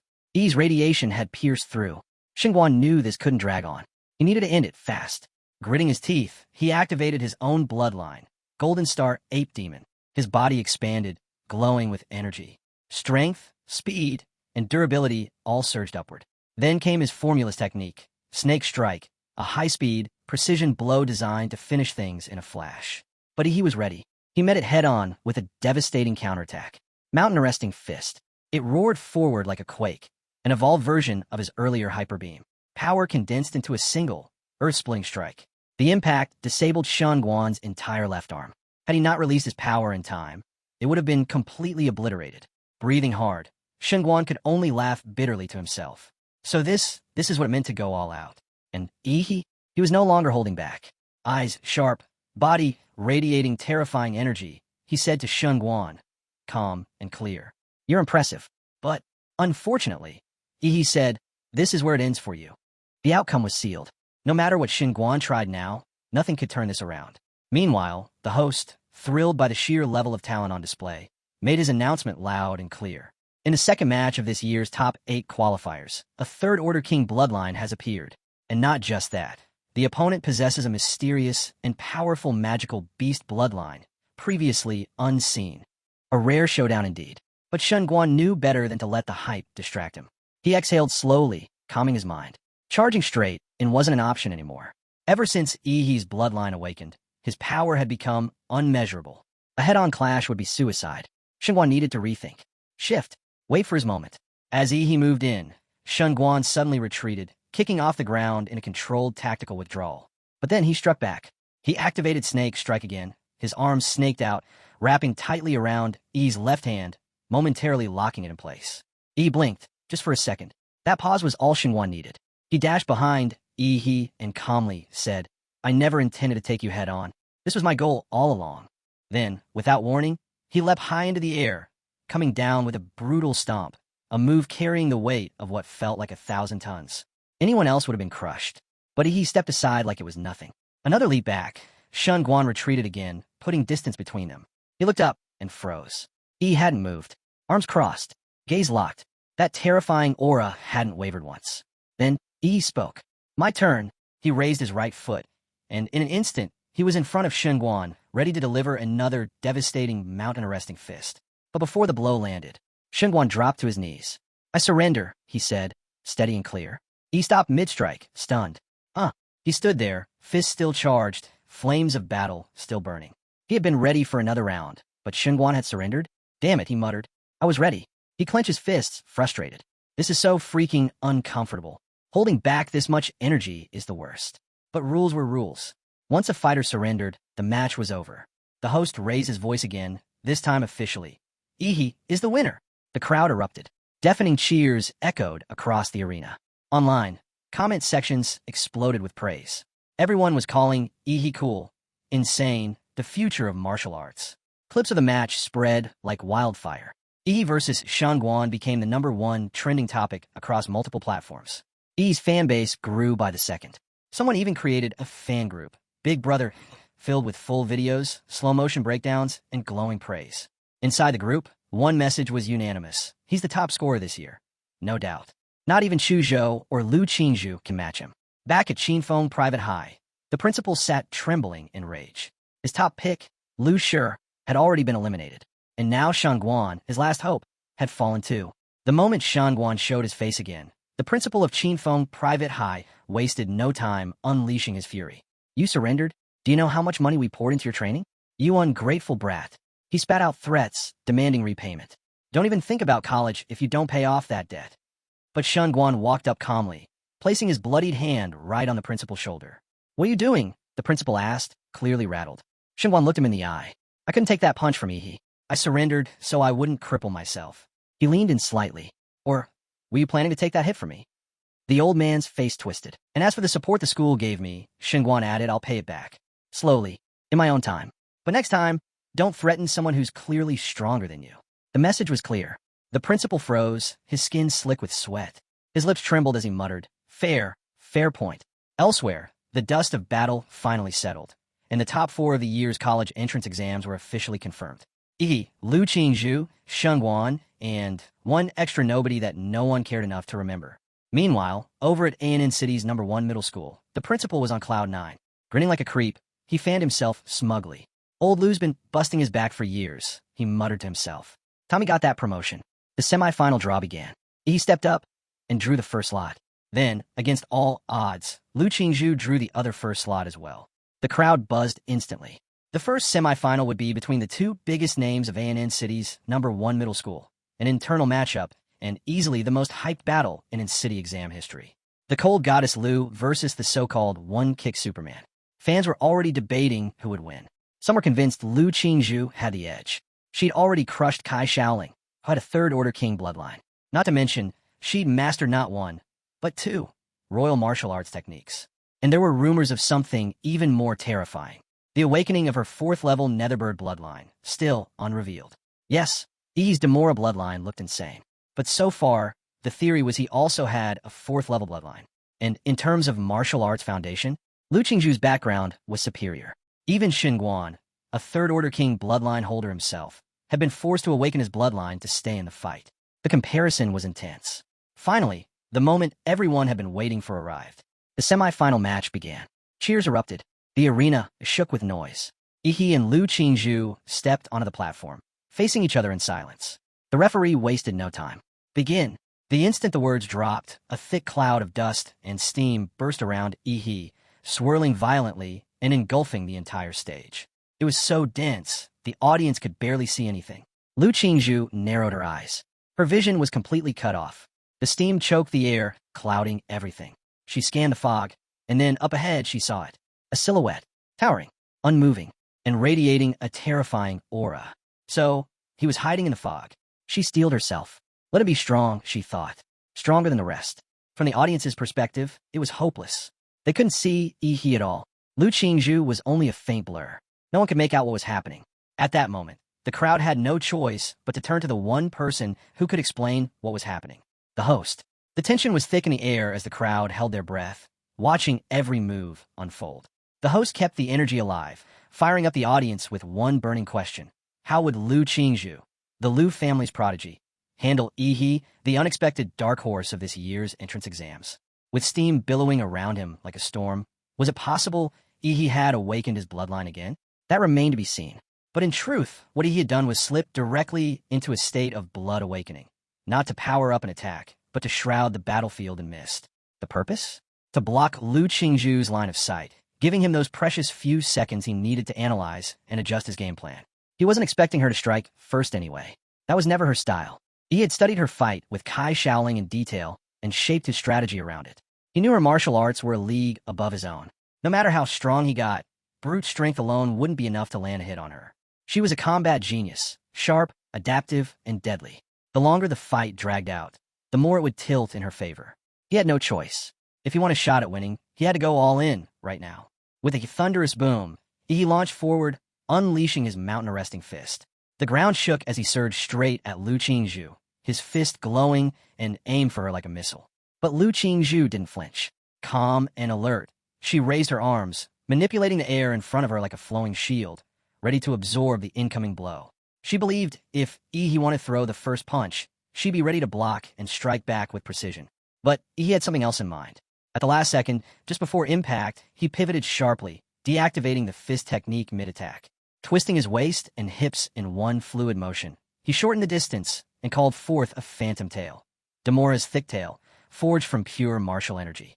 Like a steel whip, it cracked through the air and struck low, aiming straight at Lu Qingzhu's side. What the hell? He tricked me. Never in all her battles had Lu Qingzhu faced an opponent who so convincingly committed to one attack, only to flip the script at the last possible moment. That sudden shift threw her off balance. She backflipped twice, retreating to regain control, but he was already closing in again, relentless, unforgiving, using his raw strength to keep her off rhythm and on the defensive. The moment she tried to steady herself, he was already there. Meanwhile, in the live stream, viewers erupted. Seeing Lu Qingzhu get duped so cleverly had the internet buzzing. Some were outraged, calling Yi's move underhanded, but others defended him. After all, in battle, there's no such thing as playing nice. He didn't let up. His assault rained down like a meteor shower, rapid and merciless. Lu Qingzhu was out of rhythm, and he wasn't about to give her the chance to recover. At one point, Lu Qingzhu managed to channel her martial energy just enough to shake Yi off, slipping out his grasp. At least that's what she thought. But he wasn't letting her off that easily. In a blink, his right hand morphed into a beastly claw, razor-sharp and deadly. It pulsed with martial energy as he slashed through the air with terrifying speed. Lu Qingzhu sensed it just in time. She twisted midair, flipping horizontally, barely dodging the incoming attack. The energy-infused claws tore past her, detonating on impact behind her the moment she landed. But she had no time to breathe. He was already charging in again, relentless, unyielding. They were right back where they started. He on the offensive, unleashing an unending flurry of strikes, and Lu Qingzhu dodging, blocking, weaving through the storm of blows. His fists blurred with speed, creating afterimages as he cut off her escape routes from every angle. She started to wonder, how was he not even winded? His stamina was unreal, his strength constant. Lu Qingzhu had two powerful cards up her sleeve, ancient martial arts only passed down in royal bloodlines. One was the Lu family's secret defensive technique, Floating Shadow. The other, Xuanhuan Jade Finger, was meant for direct, overwhelming offense. If she could just get a second to activate either, she might flip the fight in her favor. But he wasn't giving her even a sliver of time. It was becoming clear she couldn't hold out much longer. Any more pressure, and she'd be forced off the arena. One misstep, and it'd all be over. Outwardly, her expression remained calm, composed, even. But inside, anxiety crept in. She was being cornered, and that's when she made the call. Time to use her trump card. He immediately felt something shift, an aura change, sharp and sudden. Lu Qingzhu had awakened her bloodline. The nether had arrived. Just as he was about to strike again, he pulled back. Fast, dark purple sparks exploded from her body, lighting up the arena. A high-pitched cry echoed, piercing and otherworldly. Before anyone could react, Lu Qingzhu soared into the air, lifted by the force of her awakening. In Yi's chest, Demora's blood surged wildly. It was as if some ancient part of him recognized the arrival of a rival creature, a superior life form. And then he saw it. Those wings, dark purple and gleaming under the arena lights. Her wings shimmered with multicolored brilliance. They didn't even need to flap. The wind itself carried her upward, like she belonged in the sky. High above, her amethyst eyes locked onto the shadowy figure below. The air itself seemed to tremble with the clash of wills. The host's voice roared through the arena, barely able to contain the excitement. She hasn't mastered the full form yet, he announced. But Lu Qingzhu has successfully manifested the core of her bloodline, the Netherbird's wings. Behold, everyone, the first full reveal of the Netherbird, and it's none other than our brilliant rising star, Lu Qingzhu. The livestream platform exploded. Comments flooded in like a tsunami. As her transformation settled, Lu Qingzhu raised one hand. Her slender jade finger pointed straight at Yi. A cold shimmer ran down Lu Qingzhu's fingertips as they turned translucent jade, sharp and elegant. From above, her voice rang out calmly. Yi, you'd better be careful. In this form, I can't fully control my power. Far from intimidated, Yi grinned from below. Glad to hear that, he called back. Because so far, I've only been using about 50% of my strength. Looks like it's time I cut loose. Don't let me down. The arena shook with a sudden gust of wind, and in a flash, Lu Qingzhu vanished from sight. Before Yi could register what happened, she was behind him. A trace of fragrance brushed past him, light and fleeting, just before impact. Without warning, Lu Qingzhu unleashed one of her most powerful royal techniques, the Xuanhuan Jade Finger. Yi spun around instantly, activating his signature move, the Atomic Blast Fist. A brilliant crystal blue glow wrapped around his hand, the result of fusing Demora's atomic reaction powers with his martial skills. Then collision. Her radiant jade strike clashed with his glowing blue fist, triggering a surge of overwhelming energy. The moment they made contact, the arena erupted. Light and heat exploded outward, blinding the audience and blasting wind through every corner of the stadium. Both fighters were sent flying by the shockwave. But Lu Qingzhu quickly recovered. Her dark purple wings flared, pulling the wind around her like a shield. Using that momentum, she cut through the swirling dust and debris, heading straight for Yi, ready to finish it. But just as she charged in, her eyes widened. Something was wrong. A chilling pressure swept over her. Her pupils narrowed as her instincts screamed, danger. Across the arena, something horrifying was happening. Yi's back had changed. Protruding vertebrae jutted out, one by one, lighting up in a blinding sequence. Each glowing segment marked the rise of another atomic reaction. And all of that deadly energy, it wasn't leaking aimlessly like before. It was focused, controlled, and gathering. At one single point, his mouth. The air around him sizzled with blue lightning. Atomic energy surged across his spine like a living current, filling the stadium with an eerie electric glow. Lu Qingzhu froze. The pressure was suffocating. This was no ordinary attack. This was something far beyond. There was nowhere to run. Getting close was suicide. The radiation levels were spiking so high that the air around him was untouchable. And if she flew too far up, that would mean leaving the arena, automatic loss. In the stands, the audience was on edge. The host's voice cut through the tension. Everyone, it looks like Yi is entering his magical beast form. That spine structure, it's channeling all of his atomic energy straight to his mouth. He's charging something massive. One by one, every vertebra on Yi's back flared blue. Then his mouth opened wide, glowing, crackling, brimming with destruction. A swirling breath of pure nuclear power formed in his throat. This was Demora's atomic breath. In the next instant, a searing blue beam erupted from Yi's mouth. A monstrous torrent of energy blasted across the arena, consuming everything in its path. And right in its sights was Lu Qingzhu. But even faced with that overwhelming force, Lu Qingzhu didn't back down.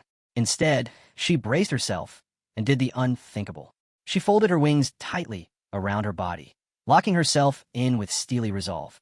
In that instant, she triggered a deep, hidden awakening, one tied to the ancient bloodline flowing through her veins. The Netherbird responded. As death closed in, her blood surged, igniting the dormant power of her lineage. Her wings erupted in a dazzling display, countless dark purple feathers shimmering like crystal shards under the light. This was the Netherbird's feather deflection. The blue atomic beam struck her shield of feathers head-on. And then, something incredible happened. The destructive blast, instead of tearing through her, refracted. Like light hitting a prism, the deadly beam was split into dozens of smaller rays, scattering in all directions. The core beam, thick and condensed, bent around her defense, while the splintered rays shot out from the center. Lu Qingzhu's body glowing like a dark, ethereal sun. The reflected beams streaked outward, piercing the stadium skies. The examiners leapt to intervene, but they were too late. The audience screamed as the rays arced toward them, convinced they were doomed. But then, salvation. A golden wave of martial energy rippled across the arena, forming an invisible wall of protection. The rogue beams vanished on contact, devoured before they could reach the stands. That divine shield? It came from one man, Mayor Hang Qing of An City. Powerful, calm, and watching silently from the shadows, he stepped in at the last second to neutralize the catastrophe. The crowd turned to thank him, but he silenced them with a look, firm, commanding. "Watch carefully," he said, eyes locked on the arena. "Today, the strongest champion in the history of City will be born." The host jumped at the chance, his voice ringing with passion. "Ladies and gentlemen, you are witnessing history, and with Mayor Hang watching over us, we can promise there'll be no more surprises like that one." Down in the arena, the blast finally stopped. After nearly 15 seconds, Ihi's atomic breath sputtered to an end. Smoke billowed from his mouth and spine, like a living furnace winding down. His eyes stayed fixed on the figure before him. Lu Qingzhu stood her ground, barely. Her body trembled. She spat out a mouthful of fresh blood. The dark purple wings that had protected her were now melted and gone, having reached their absolute limit, deflecting the beam. If she hadn't summoned Vanity and Shadow at the last second to absorb the final wave of energy, she might have been completely annihilated. But she endured. Still, her power was far from complete. She had yet to unlock the core abilities of the Netherbird's true form. And that was her greatest weakness. If only she had full control, that attack wouldn't have left her in this state. Since birth, the Lu family had pinned all their hopes on her. As the eldest daughter, Lu Qingzhu fought one battle after another, not for herself, but for her family's expectations. Everyone praised her as a genius, a rising star. But the truth? She never cared for the titles, never even knew what she was fighting for. She didn't fight out of ambition or to be the best. She fought because her mother expected her to. Outsiders thought she was cold, distant, untouchable. But really, Lu Qingzhu was just socially anxious. That blank, stoic expression was nothing more than a mask, her way of surviving in a world that never gave her room to breathe. Inside, she was exhausted. Her mind and body pushed to their limits. And yet, despite it all, from the looks of things, this battle was far from over. This might be her limit, Lu Qingzhu thought. If she played her cards right, no one would question it. With an opponent this powerful, it'd be natural for her to lose. That was the plan. She quietly braced herself, deciding to fake a final push before pretending to admit defeat. A few more exchanges, then she'd concede. It would look convincing. She stepped up to Yi and struck his chest with a gentle palm, silently pleading for him to take the win and end it. Surely, he'd recognize the opening she was giving him. But to her surprise, he didn't react at all. Yi stood firm, taking the hit directly. No evasion. No counter. Lu Qingzhu's wide eyes filled with confusion. Why didn't he dodge? Why just stare? He lowered his gaze, calm and unreadable. "You've been distracted this whole time," he said flatly. "Where's your fighting spirit?" His voice was cool but pointed. She hadn't expected him to reject her silent surrender so bluntly. "Lu Qingzhu," he continued, "have you ever really looked at me?" His tone sharpened. "If you had just once, you would have known. I've always intended to win this title the right way." Without warning, Yi's fist came crashing down, wrapped in surging martial energy. The air around them howled from the force. Lu Qingzhu raised her arms, blocking her face as best she could, bending the airflow in a last-ditch effort to soften the blow. But it was useless. Her control shattered instantly under his power. Though she shielded her face, the punch landed squarely against her lower jaw. Yi's voice cut through again, cold and unwavering. "If you want to save your face, then stop holding back." Then he pounced. Blow after blow, he rained punches down on her, each one more relentless than the last. Lu Qingzhu could only curl up and defend, her arms covering her face as humiliation surged through her. She felt utterly wronged. She'd never been hit like this, not once since childhood. And now, here she was, getting hammered in front of hundreds of thousands of live viewers, fists pounding her head while she tried to give him the win. Why? Why was he doing this? She just wanted to end the fight with dignity, and he was doing everything he could to drag her into it. But everyone has a breaking point, and Lu Qingzhu had just reached hers. The moment another fist flew toward her, she snapped. With a scream like a phoenix reborn, she unleashed a surge of raw energy. "You!" she shouted, her voice echoing through the arena. "You actually hit a girl in the face." Her eyes glowed red, and a thunderous burst of martial power exploded from her body, blasting Yi back several steps. The camera cut to him, and the look on his face? Smug. Satisfied. "That's more like it," he murmured under his breath. His eyes burned with excitement, full of untamed battle lust. "If the eldest daughter of the Lu family doesn't want to get hit again," he said darkly, "then she better fight like she means it." The fire in his gaze was unmistakable. This was the desire of a born conqueror, a monster who thrived on challenging and breaking other monsters. To Yi, this wasn't just a fight. It was a declaration. No matter how strong the others were, they would all fall beneath his strength. Lu Qingzhu's eyes blazed as her energy rose, and the battle was far from over. Lu Qingzhu had done it. She activated the Lu family's forbidden technique, blood ignition. This secret art, dangerous and rarely used, forcefully purified her bloodline in a short burst, drawing out every ounce of latent power she had. The cost: severe side effects. It was a last resort move, used only when there was no other choice. And now, Lu Qingzhu was fighting for her life. Ash swirled in the air as a colossal pair of dark purple wings unfurled from her back, whipping up a storm. Strange glowing patterns etched themselves across her face, and her tail feathers swept behind her like a royal mantle. All around her, the shrill cry of the netherbird echoed, piercing, chilling, absolute. She had stepped into her full, awakened form. This was the true netherbird. Hovering in the sky, radiant and resolute, Lu Qingzhu stared down at Yi. "Classmate Yi," she said clearly, "I'll defeat you, with everything I've got." This was it. At last, both sides had cast off all pretense. Every hidden motive, every unspoken restraint, gone. Lu Qingzhu no longer cared about her family's expectations, her image as the Lu family's eldest daughter, or the need to uphold her place as the top student of this year's entrance exams. None of it mattered anymore. Her only goal now was simple: defeat Yi. Below, Yi stood grinning, finally satisfied. He had done it. He had forced Lu Qingzhu to fight seriously. And now, seeing her in her complete magical beast form, the glorious and formidable netherbird, he couldn't help but feel thrilled. Now the real battle could begin, and he wasn't about to hold back either. With a deep rumble, Yi's entire body lit up. His martial energy surged, fusing seamlessly with Demora's atomic reaction. Thunder sparked, blue fire burned. His body was now wrapped in armor, thick, glowing scales that pulsed with radioactive force. This was his ultimate form, nuclear light combat body, a fusion of Demora's monstrous might and his own martial cultivation. With a deafening boom, the ground under his feet cracked and shattered. That explosion of energy launched Yi into the air like a missile, aimed straight at Lu Qingzhu. But she didn't move. She didn't even flinch. She watched with calm, unblinking focus. Then, she flapped her wings. Wind roared to life around her, spinning into a monstrous cyclone. This wasn't just any gust of air. This was the tearing hurricane, infused with netherworld energy, an energy that didn't just damage, it devoured. The hurricane exploded across the arena, ripping the foundation to pieces. But he didn't slow down. With no hesitation, he dove into the storm headfirst, like a warhead tearing through space. To anyone watching, it was madness.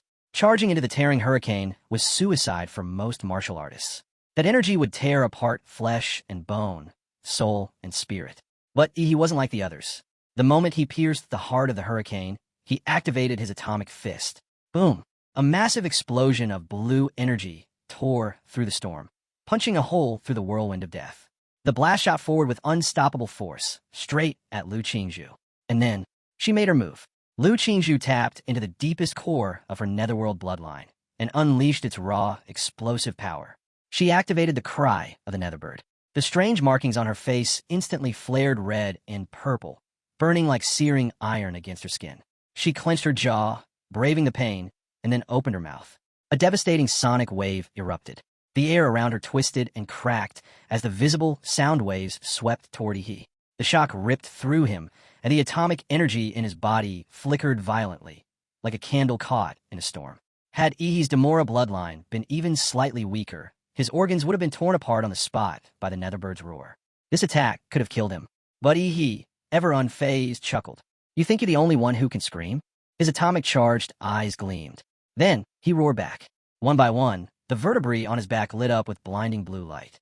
Atomic energy surged through him like wildfire. The reaction built to a peak as the atmosphere around him twisted from the intensity. There was only one move that followed this buildup: Demora's atomic breath. Only this time, it wasn't a mid-range blast. This was full power, the maximum output. Even Lu Qingzhu felt the pressure bearing down. But she didn't falter. This wasn't like before. Her eyes blazed with conviction. She didn't retreat, nor did she reach for her best defense. No, she chose offense. Because sometimes, the best defense is to strike harder.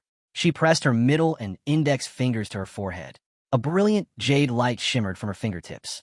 This was the Lu family's most powerful technique. Xinhuang Tong Tong martial arts. Xuanhuan Jade Finger, now fused with the deadly energy of her Nether Sparrow bloodline. It had transformed into something even more terrifying: the Netherworld Bloodthorn. At the exact moment Yi unleashed his atomic beam, an immense sky-piercing blast of nuclear blue, Lu Qingzhu aimed her fingers and fired. The purple-red energy at her fingertips burned intensely as her dark wings pushed her forward, amplifying the impact. Two titanic forces, atomic destruction and netherworld fury, collided head-on. The arena trembled. The sky split apart. From the outside, the crowd held its collective breath. The host shouted over the roar. This is beyond the control of even the fighters themselves. Examiners leapt into action, pouring their martial energy into the barrier surrounding the stage, reinforcing it to the absolute max. Even then, it might not be enough. Meanwhile, in the stands, Mayor Hang Qing watched with furrowed brows. He was not impressed. To him, Lu Qingzhu's choice to counter Atomic Breath with a direct offensive strike was reckless, dangerous. If either of these two prodigies fell here, it wouldn't just be a loss for a city. It would be a loss for the entire Xia Kingdom. And that he could not allow. So he acted, not to stop the battle, but to guarantee their survival. With a stomp of his foot, he activated his signature spell, Divine Leyline Wall. The earth rumbled. 3 massive, glowing walls of earth shot up around the arena, each layered with ancient runes and shimmering veins of pure leyline energy. Walls surged upward, mighty barriers infused with Mayor Hang Qing's martial energy. In the blink of an eye, they blocked the oncoming collision. The atomic breath and the netherworld bloodthorn slammed into the stone walls with unimaginable force. But they couldn't hold for long. With a thunderous crack, the walls buckled and crumbled. Then came the light. Blinding, dazzling, chaotic. A colorful explosion of energy engulfed the entire arena, swallowing everything in its path. The shields cast by the examiners shattered one after another, breaking under the relentless force of the dual attacks. Dust and debris surged through the stadium like a tidal wave, blanketing everything in a smoky haze. The crowd went silent. Only now did they realize, if the mayor hadn't stepped in when he did, they would have been obliterated along with the arena. Mayor Hang stood firm, eyes locked on the smoke-filled battlefield, his face grim. Even though he'd summoned 3 divine leyline walls, they hadn't been at full strength. He hadn't had the time. And so, one by one, the walls were torn apart by the combined force of Yi He and Lu Qingzhu's strongest abilities. Their attacks finally collided, unfiltered and explosive. If either of them had been seriously harmed, no apology or resignation could save the mayor from public outrage. Because in the eyes of the people, a martial arts genius was no less treasured than a national icon. Back in the arena, a single hand emerged through the smoke, slender and blood-stained. Blood dripped steadily to the ground. It was Lu Qingzhu. She was still alive, but just barely. Her entire left arm was scorched, her body crouched low. Her wings were gone, burned away. The last remnants of her magical beast form had vanished, her energy completely spent. She couldn't transform again, not for a while. Yet even in that state, she refused to give in. She pushed herself, trembling as she tried to stand. But before she could rise, a figure stepped out of the smoke, towering over her. He stood over her, his presence solid and unwavering. If you don't purge that nuclear radiation, he said bluntly, you'll be crippled for life. Lu Qingzhu stayed silent. She remembered clearly. Her final strike had landed. So why was he still standing? Why didn't it affect him the way it should have? Still crouched, she looked up and finally asked the question that had been weighing on her heart. Why did you push me this far? I never wanted to fight like this, she whispered. I was ready to give up. So why did you force me to go all out? He knelt beside her, locking eyes. Are you sure you didn't want to fight? He asked. Or were you just too stubborn to admit you needed it? When you struck at me earlier, he continued, I felt it. You were fighting to win. Lu Qingzhu was stunned into silence. She thought back, replaying every moment of the battle, and the truth hit her like a wave. He was right. Somewhere along the line, she had stopped holding back. She had gone all in, because she wanted to, even when her body screamed in pain. Even when she should have surrendered, she kept pushing, not for her family, not for status, just for herself. But why? She hated fighting, didn't she? Yet when she'd gone all out just now, it felt different. It felt real. For the first time, it wasn't about proving anything to anyone. It was just her in the fight. Her thoughts were interrupted by the unexpected warmth of a hand resting gently on her shoulder. She froze. And suddenly, her cheeks flared red. A deep crimson blush rushed across her face like wildfire. He leaned in slightly and said, He gently reminded her why she lost, clear and direct. You had too many distractions, he said. That's all it takes to fall behind when facing someone strong. Without another word, he reached out and absorbed the lingering nuclear radiation from Lu Qingzhu's body. The energy around her shifted, and she watched in stunned silence as her damaged arm slowly healed. She stared at it, still in disbelief. Then came his parting remark. You're still the strongest opponent I've ever faced. So next time, if fate lets us cross paths again, fight me seriously from start. Her face flushed a deeper shade of red. That simple statement, filled with both honesty and respect, changed something in the way she looked at him. In that moment, Lu Qingzhu saw Yi in a completely new light. The dust and smoke finally cleared. All eyes, and every camera, zoomed in on the center of the arena. There, under the vast stadium lights and the watchful gaze of tens of thousands, Yi stood tall and proud. The referee gave it a moment, assessing Lu Qingzhu's condition. Then, with a firm voice, declared, "Winner, Yi." The first semifinal match had come to a close. And in the next match, without much surprise or suspense, Chu Zhou secured a swift victory and advanced to the final as well. Now, the grand finale of ANN City's college entrance exams had been set. The last battle, the biggest climax. Yi, the dark horse from ANN City's #1 middle school, versus Chu Zhou, the refined apex of the very same school. It was an all ANN showdown, and the biggest winner, without a doubt, was ANN City's #1 middle school itself. Both finalists were its students. The live broadcast exploded. Hundreds of thousands watching earlier had now grown into tens of millions. Although the final didn't carry the same dramatic edge as the showdown between Yi and Lu Qingzhu, the hype hadn't slowed down at all. Not because Chu Zhou wasn't worthy, but because Yi had simply proven too overwhelming. He defeated Lu Qingzhu, the one many believed to be untouchable. No one expected Chu Zhou to win, but Chu Zhou didn't care. He wasn't fazed by the odds. He wasn't rattled by the attention, or the lack of it. From the beginning, he had always been a pure warrior. When he first awakened, people called him a prodigy. Crowds worshipped him, but he never let it cloud his mind. Now, with the spotlight gone, and Yi as the obvious favorite, Chu Zhou remained composed. In his heart, his will was unwavering. He believed, no, he knew, that when it came to mental strength, he surpassed Lu Qingzhu, and that was enough to believe he could stand toe-to-toe with Yi. The referee raised his hand, and the final match officially began. Yi grinned wide, teeth showing, his eyes gleaming with excitement. "Come at me with everything you've got." Even though he'd crushed Lu Qingzhu, he had no intention of underestimating Chu Zhou. If anything, he respected him more, because based on what he'd seen, Chu Zhou's combat IQ might just be the highest of any fighter this year. Chu Zhou responded with calm confidence. "Please enlighten me." He pressed his hands together, then slowly pulled them apart. A sword formed in his palms. Not just any sword, an ice sword cold and gleaming. It was the manifestation of his bloodline ability. Ice sculpture. Frost spread across his body, a thin layer of glacial martial energy sealing him in a barrier that blocked out nuclear radiation. He had studied Yi's fighting style carefully. He had come prepared. Eyes locked, Chu Zhou took the 7-star steps, and in an instant his body fractured into countless afterimages, zigzagging unpredictably across the battlefield. Then came the whoosh, a deafening sweep of motion. Hundreds of icy blades rained down toward Yi. From every direction, Chu Zhou's afterimages surged toward Yi like a swarm. But Yi, he didn't move. He just stood there, still, lazy, completely unbothered. He had no interest in playing a guessing game to find the real Chu Zhou among the clones.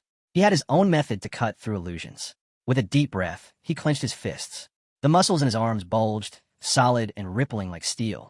Then came the glow, crystal blue light pulsing across his skin, veins glowing under the sheer pressure of atomic and martial energy. And then, he struck.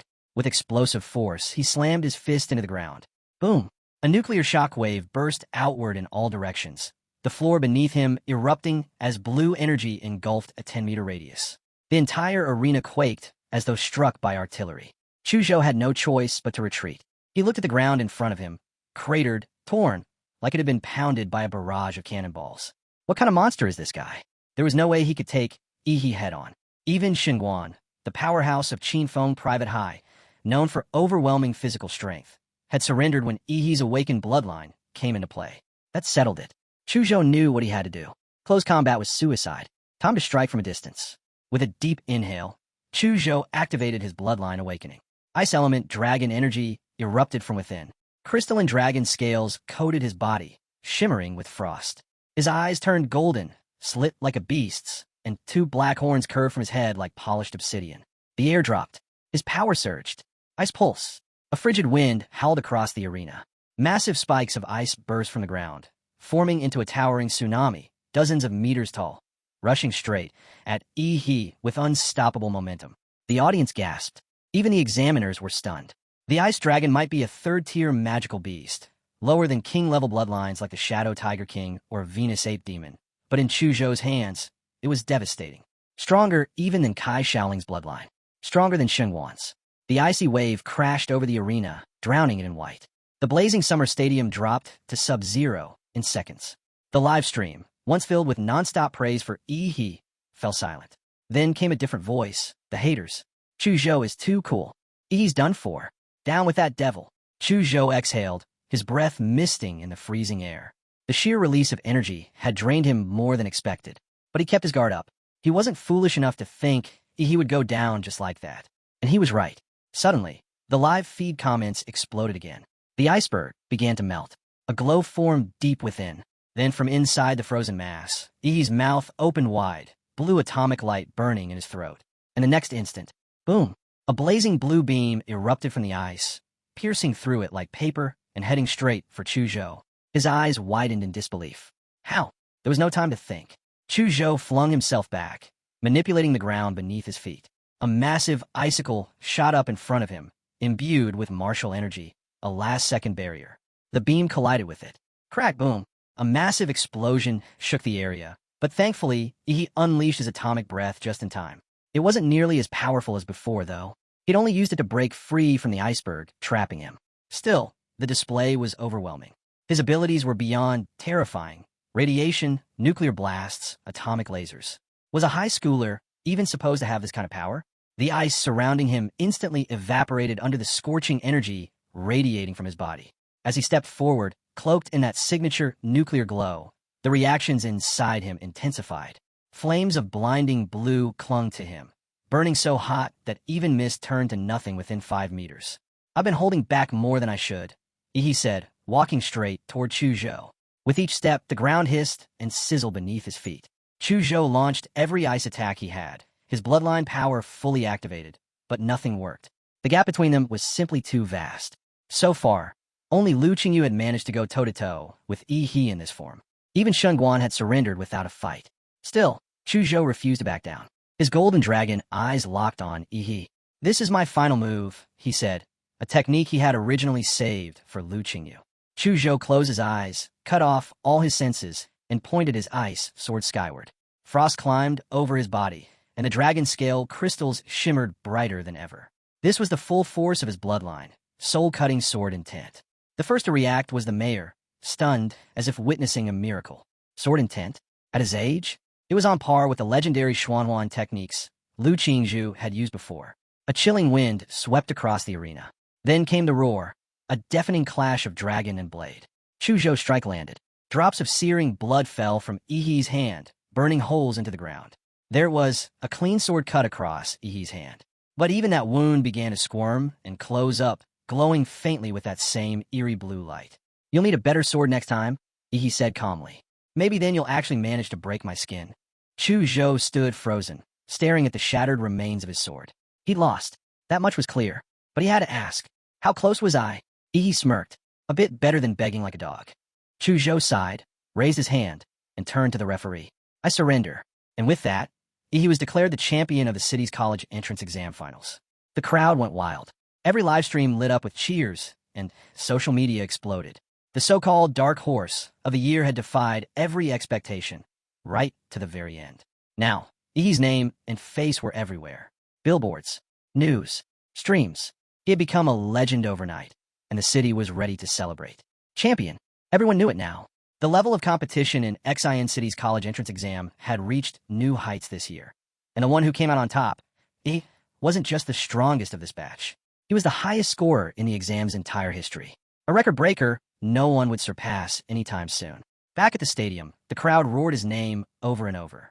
The mayor stepped up to the stage to join him, while the host quickly followed, barely able to contain his excitement as he addressed the audience and the viewers watching from home. After 3 days of intense battles, our city's college entrance exam has crowned its champion, XIN City's #1 scorer, Yi from the city's first middle school. The host turned to him with a smile. Yi, we've heard your strength came from years of perseverance and steady progress. Now that you've taken the top spot, do you have any words to share? He was momentarily stunned. This host really knows how to dress things up. He even managed to make all my cheating sound poetic. He quickly gathered himself. First of all, I want to thank my teacher. He never gave up on me, even when I was at my worst. His support gave me the strength to fight on. Elsewhere, watching the speech through a live stream, E's teacher was already in tears. I don't deserve this praise, he thought. I didn't even notice this monster of a student until the exams were about to begin. Just as he was about to continue, a skinny middle-aged man in the crowd began waving wildly at him. But when didn't respond, the man threw both hands in the air, flashing a clear hand signal, 2 fingers. 2 million. He mouthed the words silently. It was the principal of City's first middle school, hoping he would toss in a shout-out to help promote the school. The promise?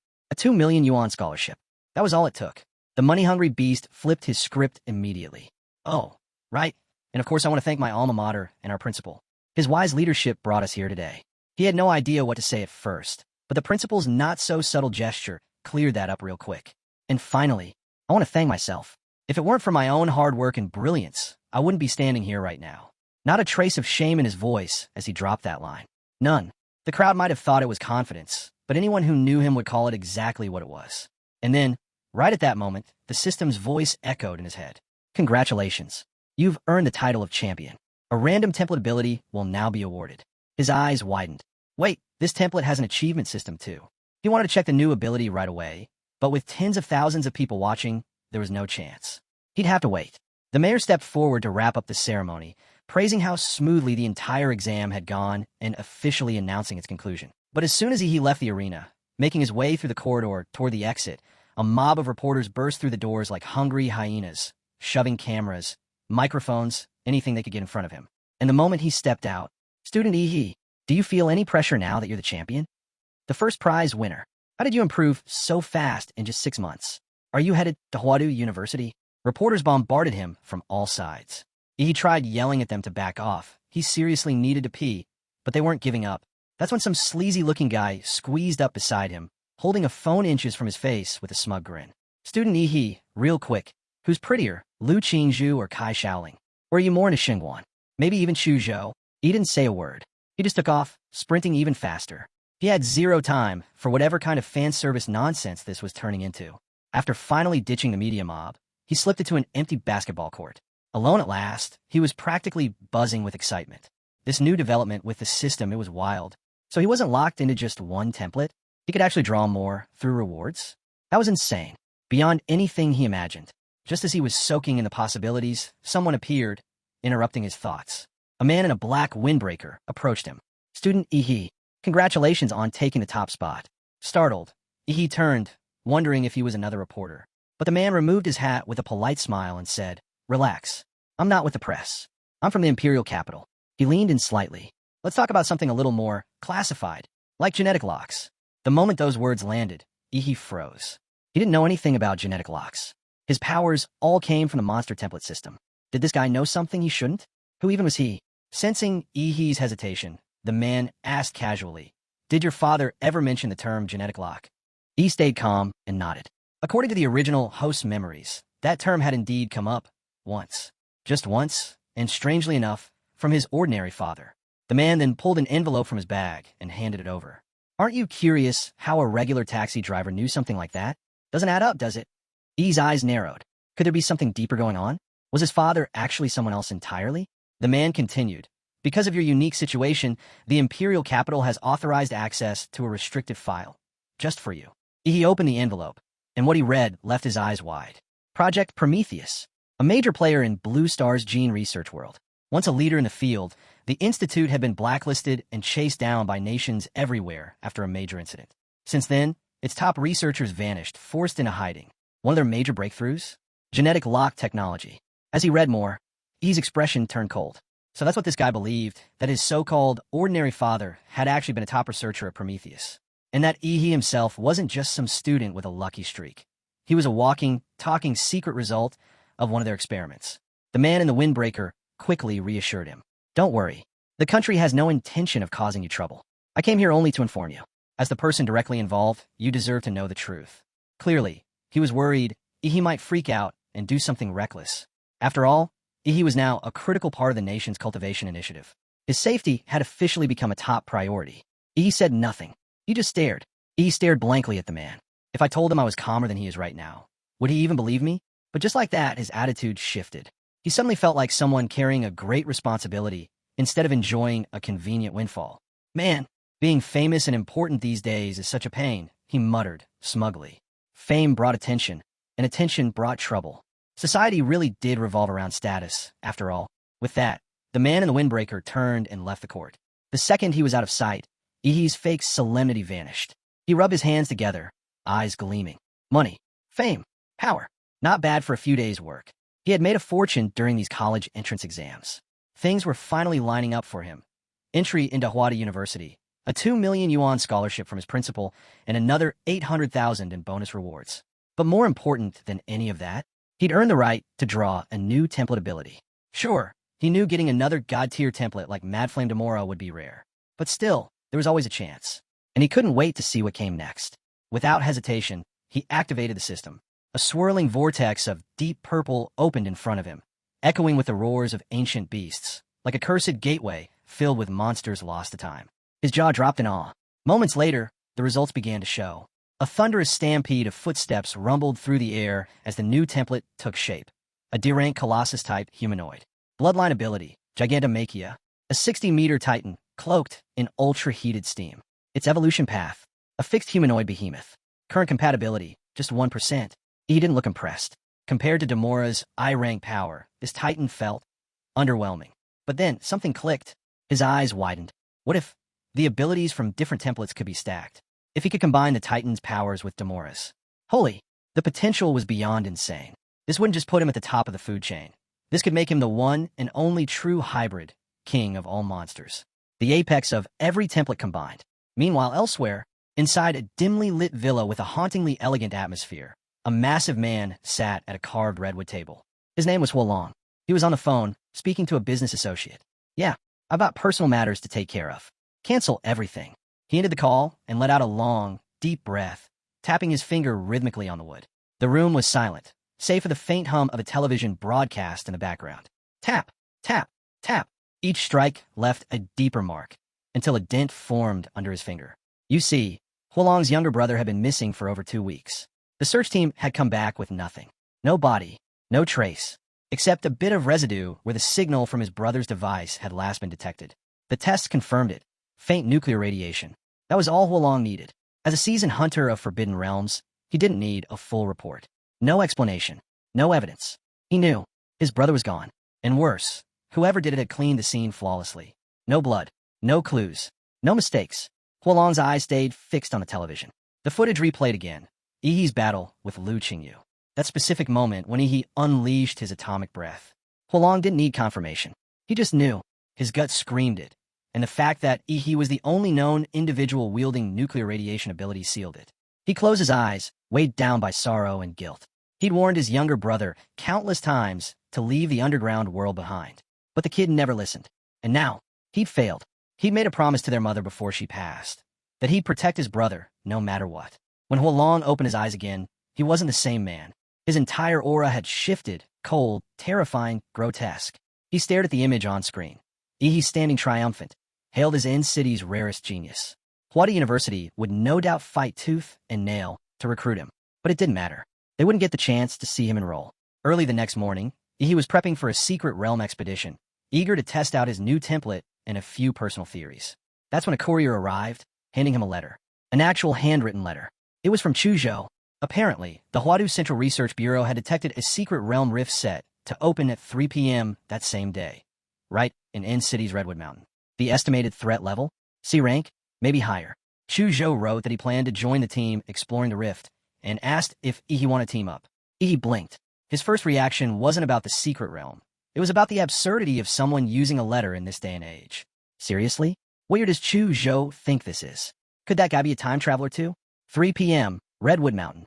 Once quiet and barely visited, the area was now overflowing with life. Thousands had gathered. Warriors, mercenaries, veterans from powerful organizations. Some came by foot, others by chopper.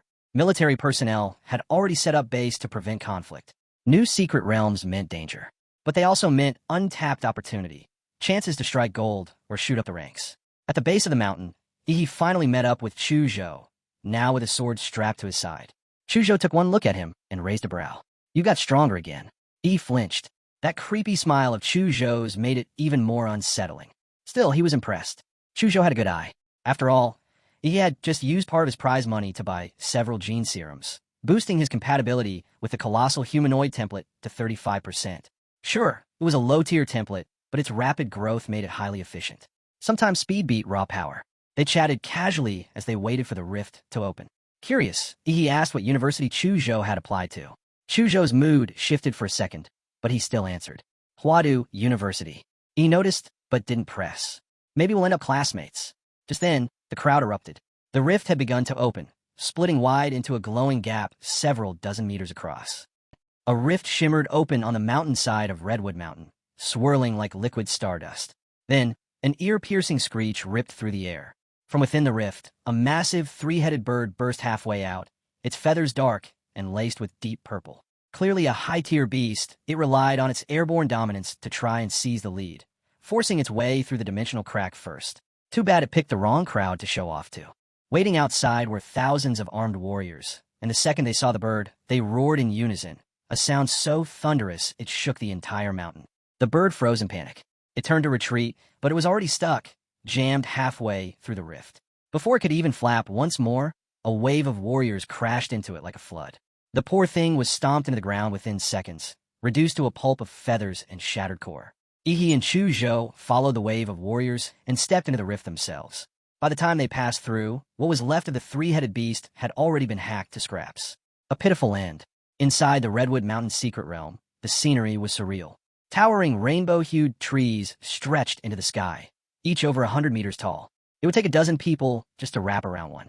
Beneath them, the warriors looked like ants, insignificant in the shadow of giants. The air was thick with a metallic, bloody scent. Ahead of the rift, a small-scale beast tide had already formed, blocking the path forward. The space near the entrance had clearly become the first battlefield between the incoming warriors and the monsters defending the realm. And without a moment's pause, the warriors charged forward again, their cries blending into a brutal and deafening war anthem. You see, the reason none of them scattered in search of treasure right away was because of a state-enforced rule. Warriors were allowed to explore secret realms freely, but they were also bound by duty. If a beast hide was left unchecked and spilled into the real world, resulting in civilian deaths, the responsible warrior would be stripped of their title and brought before a military tribunal. On Blue Star, great power came with real consequences. Ihi and Chuzhou didn't hang back. They dove straight into the front lines. Chuzhou unleashed his bloodline power, releasing waves of ice that froze the monster's feet, halting their advance. The ice didn't last long. The beast shattered it and broke free.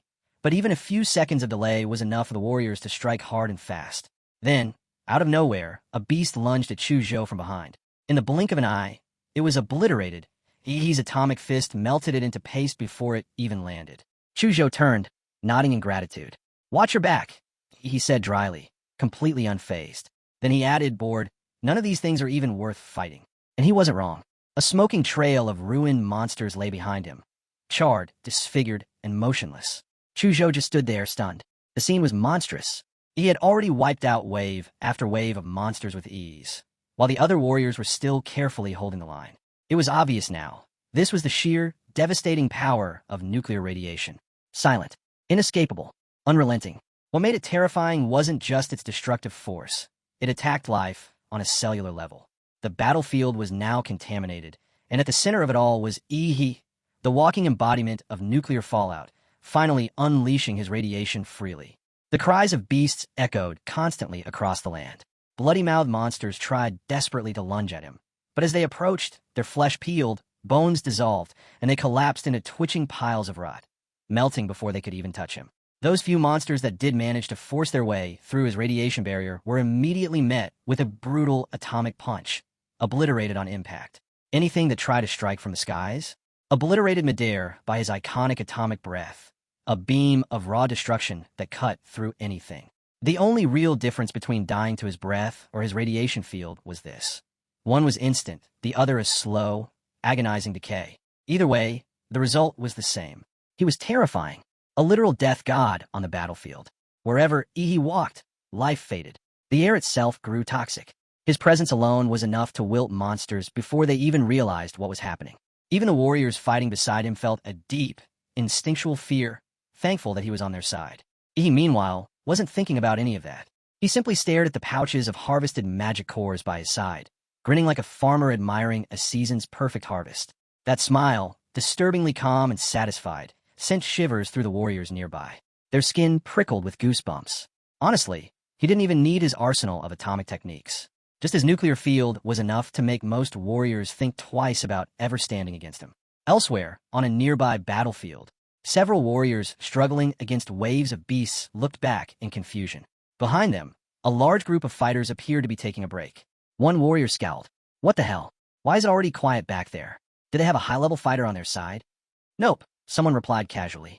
They've gotten city's top scorer from the entrance exams. The top scorer? You mean a student? What's a student doing in this war zone? The warrior hadn't watched the exams. Thought it was just high schoolers sparring. Nothing worth seeing. The response was sharp. You idiot. That student could take down 10 of you without breaking a sweat. A beast tide isn't random. It's led by lord-level monsters at the core. Kill the lords, and the tide falls apart. Right now, a team of 10 top-tier warriors had pushed deep into the swarm to track down those leaders and take them out. Meanwhile, the rest of the horde, while weaker on average, was endless in number.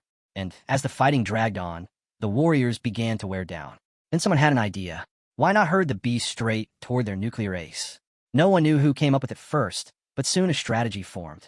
Warriors coordinated to redirect more and more monsters toward Ihi, essentially using his radiation zone as a living fortress.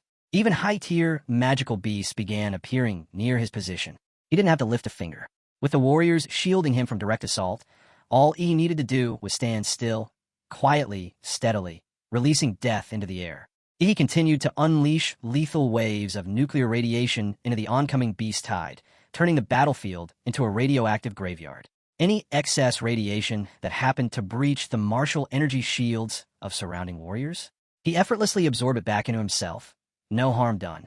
With he acting as the heart of the battlefront, warriors instinctively clustered around him. Together, they pushed back against the invading wave of monsters. Some of the higher intelligence beasts noticed something was off about him.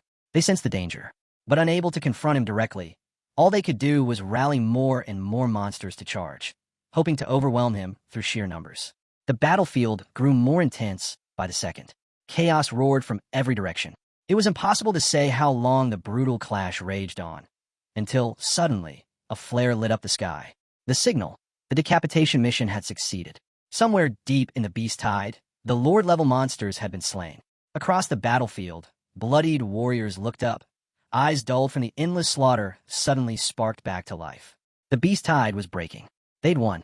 On the other side of the field, Chu Zhou, who'd been moments from collapse earlier, finally wiped the sweat from his brow. He exhaled hard, relief flooding his exhausted body. The first wave of beasts in the Redwood Mountains secret realm had been defeated. The victory came at a cost. Of the thousands who had entered, only a little over 800 remained. Many of the fallen were dead. Others were crippled. Their warrior journeys ended forever. Such is the life of a warrior, standing between glory and death, never knowing which will strike first. From the smoke and ruin, he walked over to Chu Zhou, hauling several large sacks on his back. He stood out like a sore thumb, far too relaxed after a battle like this. Hey, he asked casually, you got any idea how I'm supposed to carry all this stuff back? Turns out, during the retreat of the beast tide, he had strolled past the carcasses of every monster that died under his radiation and harvested their magic cores. One by one, while other warriors were too wary to even go near a nuclear-contaminated beast, he was casually looting the field. Helpless, he dropped the heavy sacks at Chu Zhou's feet.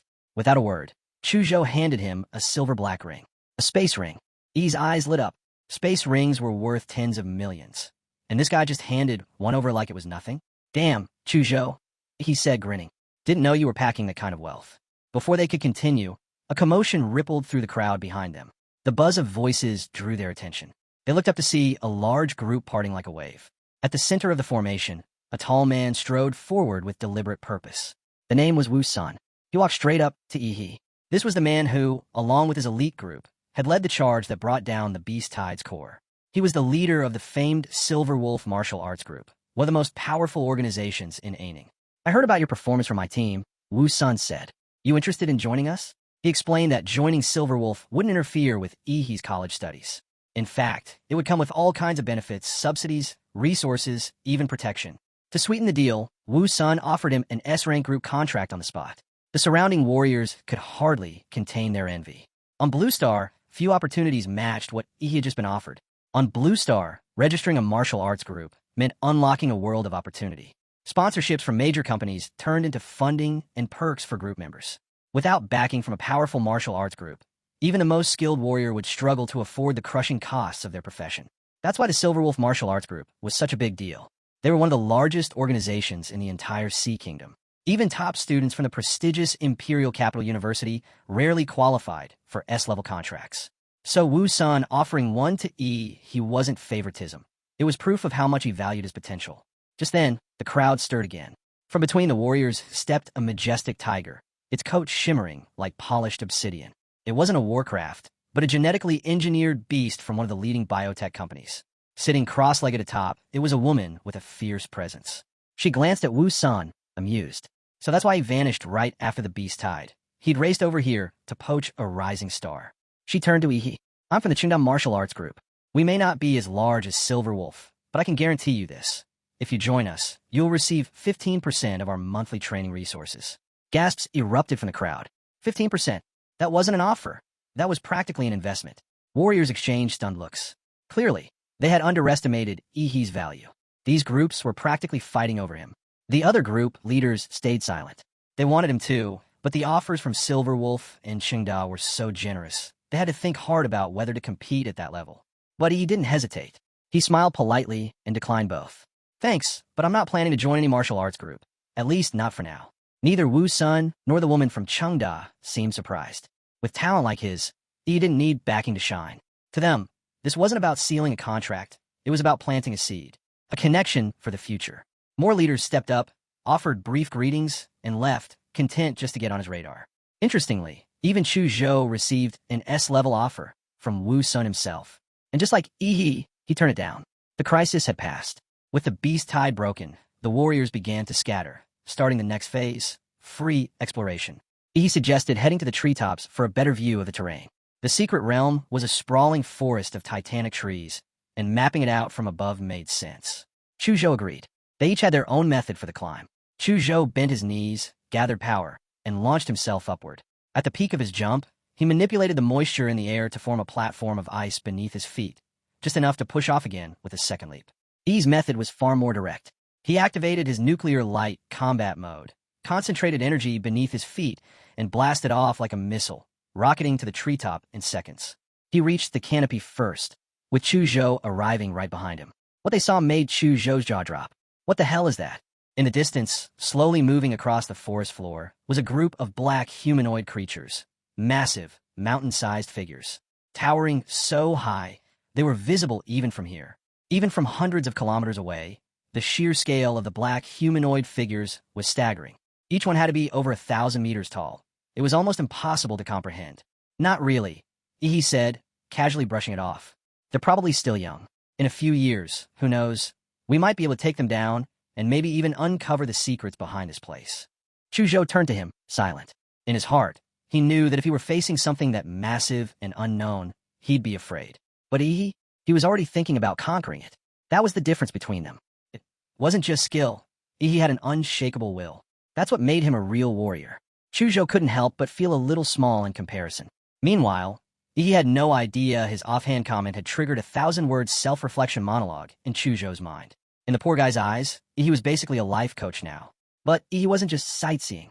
While scanning the area from the treetop, he was also maintaining his life magnetic field to sense the distribution of living things across the secret realm. That's when he noticed something strange. There was a lake, and yet it registered as completely blank. No life signatures. A void, like a dead zone in the middle of a living ecosystem. That was definitely not normal. Where there's no signal, there's usually something big hiding. Where there's smoke, there's fire. In a place like this, the bigger the mystery, the greater the reward. He pointed southeast. There's a lake there. Let's check it out. Without hesitation, the two of them took off through the towering forest, quickly reaching the lake's edge. When they arrived, 3 others were already there. To Yi's surprise, one of them was someone he recognized, Sister Yuli. Well, she chuckled, spotting him. If it isn't our top scorer. She hadn't expected the high schooler she helped out weeks ago to turn out to be this powerful. Back then, she'd given him a discounted warrior business card. Not a huge favor, but one he had never forgotten. Her teammate, a bald guy covered in tattoos, smirked. You know the little top scorer from its city? Hurry up and introduce us. The third member, a man with glasses, added, he was pretty incredible back there during the beast tide. You picked a good one. Yuli gave a quick recap of how she first met Yi at the Warrior Center. The story left her teammates amazed at how casually fate had played out. A random encounter had led to meeting one of the most talked-about warriors just 2 weeks later. Curious, Yi asked, "How long have you guys been here?" "Not long," Yuli replied. "Two of my teammates went diving to scout things out." But before she could finish, a figure burst out of the water, gasping with excitement. It was Yu Yang, one of her team.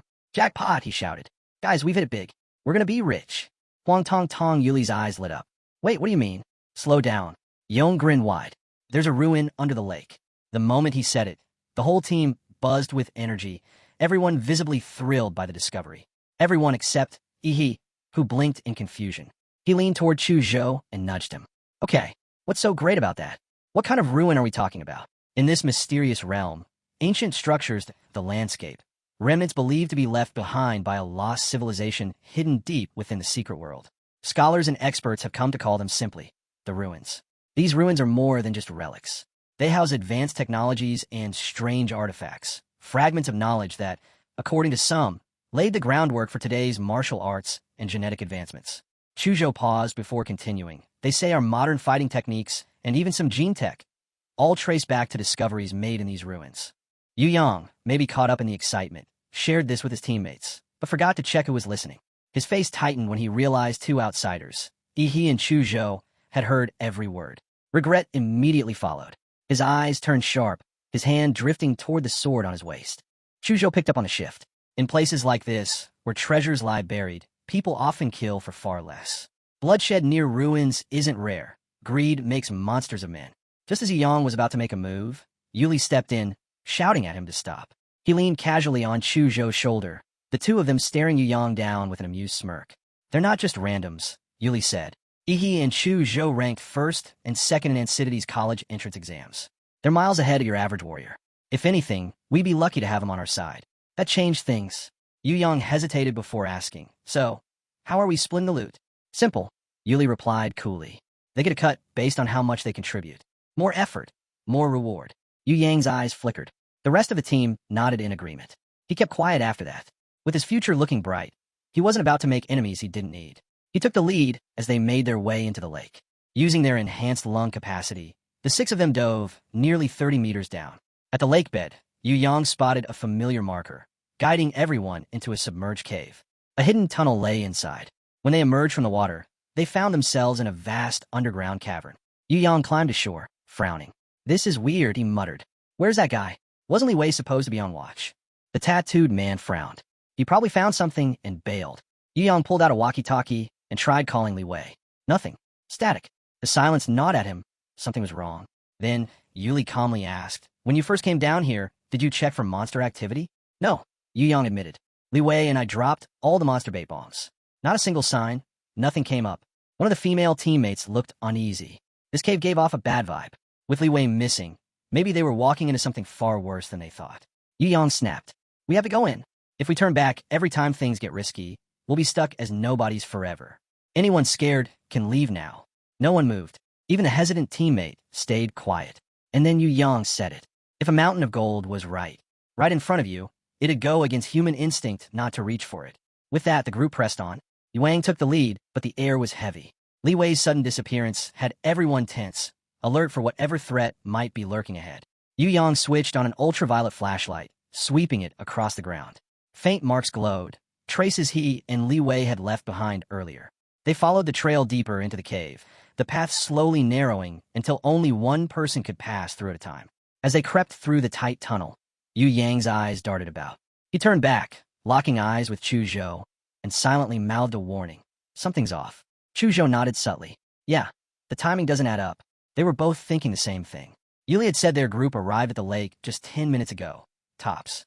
Yet somehow, Yu Yang and Li Wei had already discovered this exact cave beneath the vast lake, found a hidden entrance, and scouted deep into the underground. It felt staged, like they already knew the layout, like they had a mini-map. Maybe the idea of treasure clouded everyone's judgment, or maybe it was just that outsiders could see what insiders missed. Even seasoned fighters like Yuli didn't seem to suspect a thing. "This smells like a setup." Chu Zhou leaned closer, whispering whether they should warn Yi's allies and retreat. But Yi shook his head calmly. "Don't panic. I've got something on my sleeve." Chu Zhou didn't press further. If Yi was confident, That was enough for him. At last, the group emerged from the narrow corridor, and a space opened up into a massive underground chamber. The view was surreal. The cave was as big as a football stadium, every surface tangled with thick, dark green vines. Hidden among them were dull, depleted magic cores. All around were the skeletal remains of magical beasts, picked clean.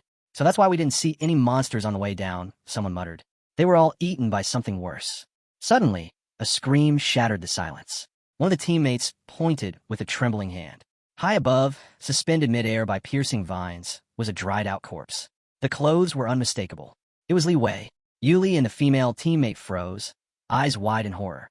Meanwhile, Yu Yang ignored the earlier question about the ruins. Instead, he collapsed to his knees, clutching his head, rambling to himself in a fractured voice. It was like something had snapped. He babbled nonsense about Li Wei's death, vines chasing him, and trying to escape. Then, without warning, his head began to swell grotesquely, and in a flash, it burst open. The explosion sprayed blood like fireworks, and from the wreckage of his skull, several twitching vines whipped out, like the feelers of some demonic parasite. But then, just as fast, a brilliant blue beam of light blasted through his torso. The vines withered instantly, incinerated by the pure atomic energy. No one saw it coming.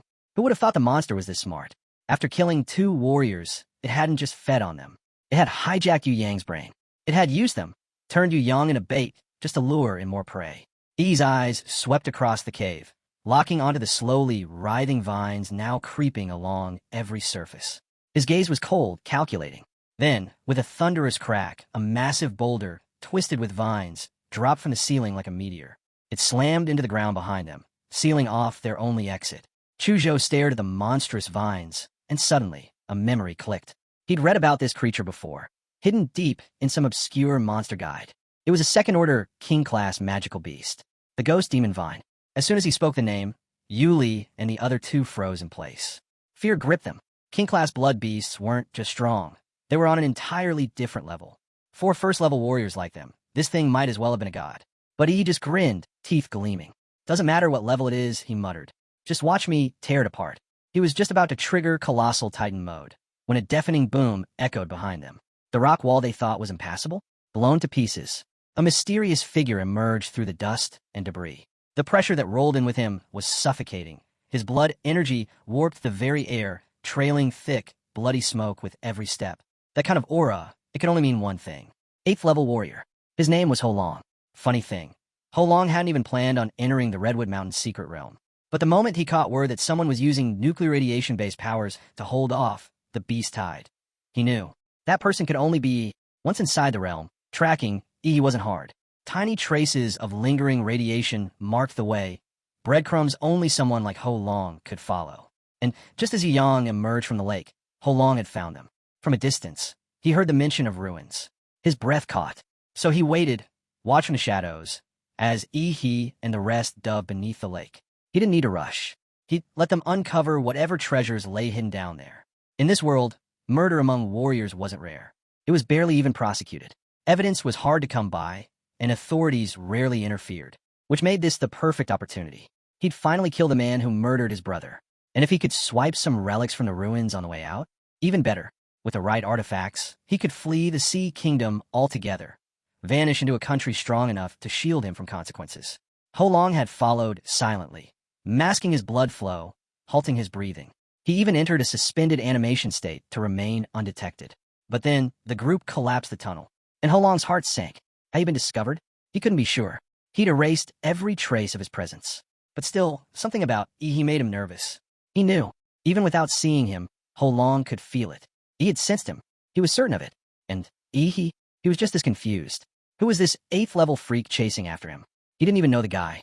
One second, they were exploring ruins, and the next, some lunatic uncle was crashing through explosions and bloody smoke like a boss from hell. Ho Long started muttering strange things, as if he had some kind of past. He frowned. None of it made sense. Still, for a moment, it felt like that mysterious warrior had glared at him with hatred. No, that had to be his imagination, right? With a sudden explosion of power, Ho Long erupted. 8th level blood, energy, surged around him as he bulldozed through the collapsed tunnel like it was paper. He charged forward, his voice echoing like thunder through the cave. Prepare to die. Ho Long roared as he launched straight for Ihi, but his momentum came to a grinding halt. Something was off. The so-called ruins ahead? They weren't ruins at all. It was a monster's nest. The ghost demon Vine didn't hunt like ordinary predators. It went after the strongest life force it could sense. And right now, Holong's blood aura was the brightest beacon in the whole cave. A rumble shook the cavern. The earth groaned like it might split apart. Vines exploded out from the stone in all directions, swarming straight toward Holong. Holong's eyes widened. He turned to Yi, cursing. Was this your trap? But his path was cut off. The vines were everywhere. He had no choice but to fight. The vines lashed out again and again, but Holong wasn't going down easy. His fists struck like cannons, his kicks shattered the air. Every strike exploded with force, tearing vines to pieces and splashing their fluids across the ground. But something was wrong. The longer he fought, the worse he felt. The demon vine was adapting, draining his chi, absorbing his martial power, poisoning him with neurotoxins. Holong was strong, but this beast, it was evolving with every second. The cave trembled violently now. Yuli, clearly panicked, shouted, "The cave's going to collapse." Before she could even finish, he stepped forward. "Move." Dark blue, armor-like skin began to form over his body, glowing with streaks of crystal blue light. The vertebrae along his back lit up, one by one, until he looked like a living reactor. And then, boom, a massive wave of atomic breath shot from his mouth. A roaring torrent of energy blew through the rock ceiling above, blasting open a path all the way to the lake's surface. Water came crashing down into the cave through the new gap, rushing like a flood. He turned to Yuli and the others. "Go. Now." They didn't hesitate. Everyone knew. If Yi wasn't staying to cover their escape, none of them would make it out alive. But Holong wasn't finished. "You're not getting away." He roared again, martial energy bursting from every pore. A shockwave ripped through the cavern, disintegrating the surrounding vines within a wide radius. The ground cracked beneath him as he launched forward like a missile aimed straight at Yi. But he didn't make it unchecked. Chu Zhou, who had been ready from the start, stepped in. His sword flashed from its sheath, bloodline power flaring around him. A freezing aura surged. Chu Zhou's blade sliced through the air, drawing in the freezing wind around him. The sword, crafted from a rare cold-attributed material with an 82% martial energy transfer rate, thrummed with power. He unleashed his soul-cutting sword intent. The strike carved a vacuum through the air, and wherever that icy energy passed, frost bloomed instantly, thick sheets of ice crystallizing in its wake. Holong met it head-on. His fist blazed, dragging red-hot flames in its wake. The heat wasn't ordinary. It pulsed with the fury of his blood, the fire glowing a deep crimson. Ice and fire collided. The clash of Chu Zhou's sword and Holong's blood flame fist sent a burst of mist billowing through the cave, steam exploding outward, masking everything. Chu Zhou knew his blade wouldn't be enough. The difference in power was simply too vast. So he didn't stop. Charging into the mist, he emerged like a phantom. His combat body ignited, nuclear light gathering at his fist, the core of his energy flaring to life. Atomic power surged. The underground cavern lit up in blinding blue. With no time to dodge, Holong took the full force of Yi's atomic explosive fist. The impact sent him flying like a cannonball into the stone wall with a sickening crash. He spat blood but still stood. Even after taking Chu Zhou's strongest strike and Yi's devastating blow, Holong's body radiated power. His skin was scorched, but his presence remained overwhelming. High-level warriors weren't human in the usual sense. Their bones, muscles, even their organs had been reforged through relentless training, living weapons hard as steel. Holong turned, voice steady. "You're in the way. Leave." Chu Zhou, drained from the fight, understood. He'd only slow Yi down now. Without a word, he retreated, and not a moment too soon. The cavern began collapsing in earnest. Chunks of rock crashed down, revealing even more of the monstrous ghost vines writhing behind the stone. Meanwhile, Yuli and the others stood at the lake's edge. The water had turned cloudy, debris and bubbles breaking the surface as the entire lake bed shook beneath their feet. The monster had gone berserk. Then, Chu Zhou emerged, dripping and breathless. Yuli rushed to him. "Where's Yi?" Chu Zhou stared into the water, silent. Suddenly, a flash, brilliant blue lightning arced across the lake, lighting up the entire surface like day. At the bottom, Yi bit into his palm. Crackling streaks of electric blue current burst from the wound. Holong sensed danger instantly. He lunged forward, desperate to stop what was coming. Too late. A thunderous explosion of light erupted from Yi's body. Bolts of lightning surged out in every direction, engulfing Holong in a storm of energy. His alloy-like muscles began to blacken, carbonizing on contact with the lightning. It was just like a Titan transformation. Each Titan in those stories transformed by biting their palm, unleashing massive energy, usually in a burst of lightning. But the colossal Titan? Its transformation was more than just dramatic. It was tactical, a walking nuclear explosion. And now, he roared. His body erupted into a sphere of blazing blue light. The resulting blast swallowed the cave in a storm of thunder and radiation. From the shore, Chu Zhou and the rest could only watch in shock as the lake itself exploded in a blinding surge of atomic blue. The water erupted violently from the lake's center, and the group scrambled back, putting distance between themselves and the chaos to avoid getting caught in the aftermath. Steam hissed upward in thick waves, clouds rising as the fierce blue lightning finally died down. Half the lake had evaporated before the storm ceased. As the mist slowly thinned, they thought they saw something. An enormous shadow, shifting behind the fog. It was huge, towering, but just as quickly as it appeared, it vanished. "Did you see that?" someone asked. But no one could be sure if it was real or just an illusion. Then, from the haze, a figure came sprinting toward shore. It was Yi, completely unclothed and unbothered. Chu Zhou clothes. Now, without a word, Chu Zhou pulled a pair of dark leather pants and a tank top from his space ring and tossed them over. Once dressed, he adjusted his gear as Chu Zhou stepped closer. "What was that blast just now?" he asked. He exhaled casually. "That guy. He was carrying a plasma bomb. Took the demon vine down with him." Chu Zhou blinked. "A plasma bomb? That's military-grade stuff. Totally illegal. Who even has access to that?" He hesitated. "Also, no offense, but that didn't look like a plasma bomb. That lightning storm, the giant silhouette." He cut him off, eyes calm. "You saw it wrong. It was just a plasma bomb." Chu Zhou stared at him for a moment, then nodded slowly. "Right. I must have been mistaken." He wasn't, of course, but he understood. Everyone had their secrets, and if he wanted to keep this one buried, Chu Zhou wasn't going to dig. After all, he had secrets of his own. Still, the truth was, he had gone overboard. Holong's body was gone, atomized, but at least the ghost demon vine's magic core had been recovered. The mission hadn't been a total loss. Meanwhile, Yuli and her team, exhausted from the chaos, had decided it was time to leave. She turned to Yi with a sheepish expression. "Sorry, we followed you here and ended up needing to be rescued. We'll repay you once we're out of this place." Yi waved her off. "No need. We'll call it even for that favor you did me. But if I pay you back," she smiled, "then you'll owe me again." With a laugh and a quick wave, she left with her teammates. Over the next 2 days, Yi and Chu Zhou continued exploring the secret realm. With Yi's life magnetic field perception, they tracked down all kinds of valuable spiritual herbs. While they didn't find anything as rare as the blood jade fruit, it was still a solid haul. By the 3rd day, they decided they'd collected enough. Time to leave the Redwood Mountain's secret realm. But as they exited the rift, both of them froze, staring in disbelief. The mangrove mountain they once knew, gone. What used to be a barren stretch of wilderness was now transformed into a fortress of civilization.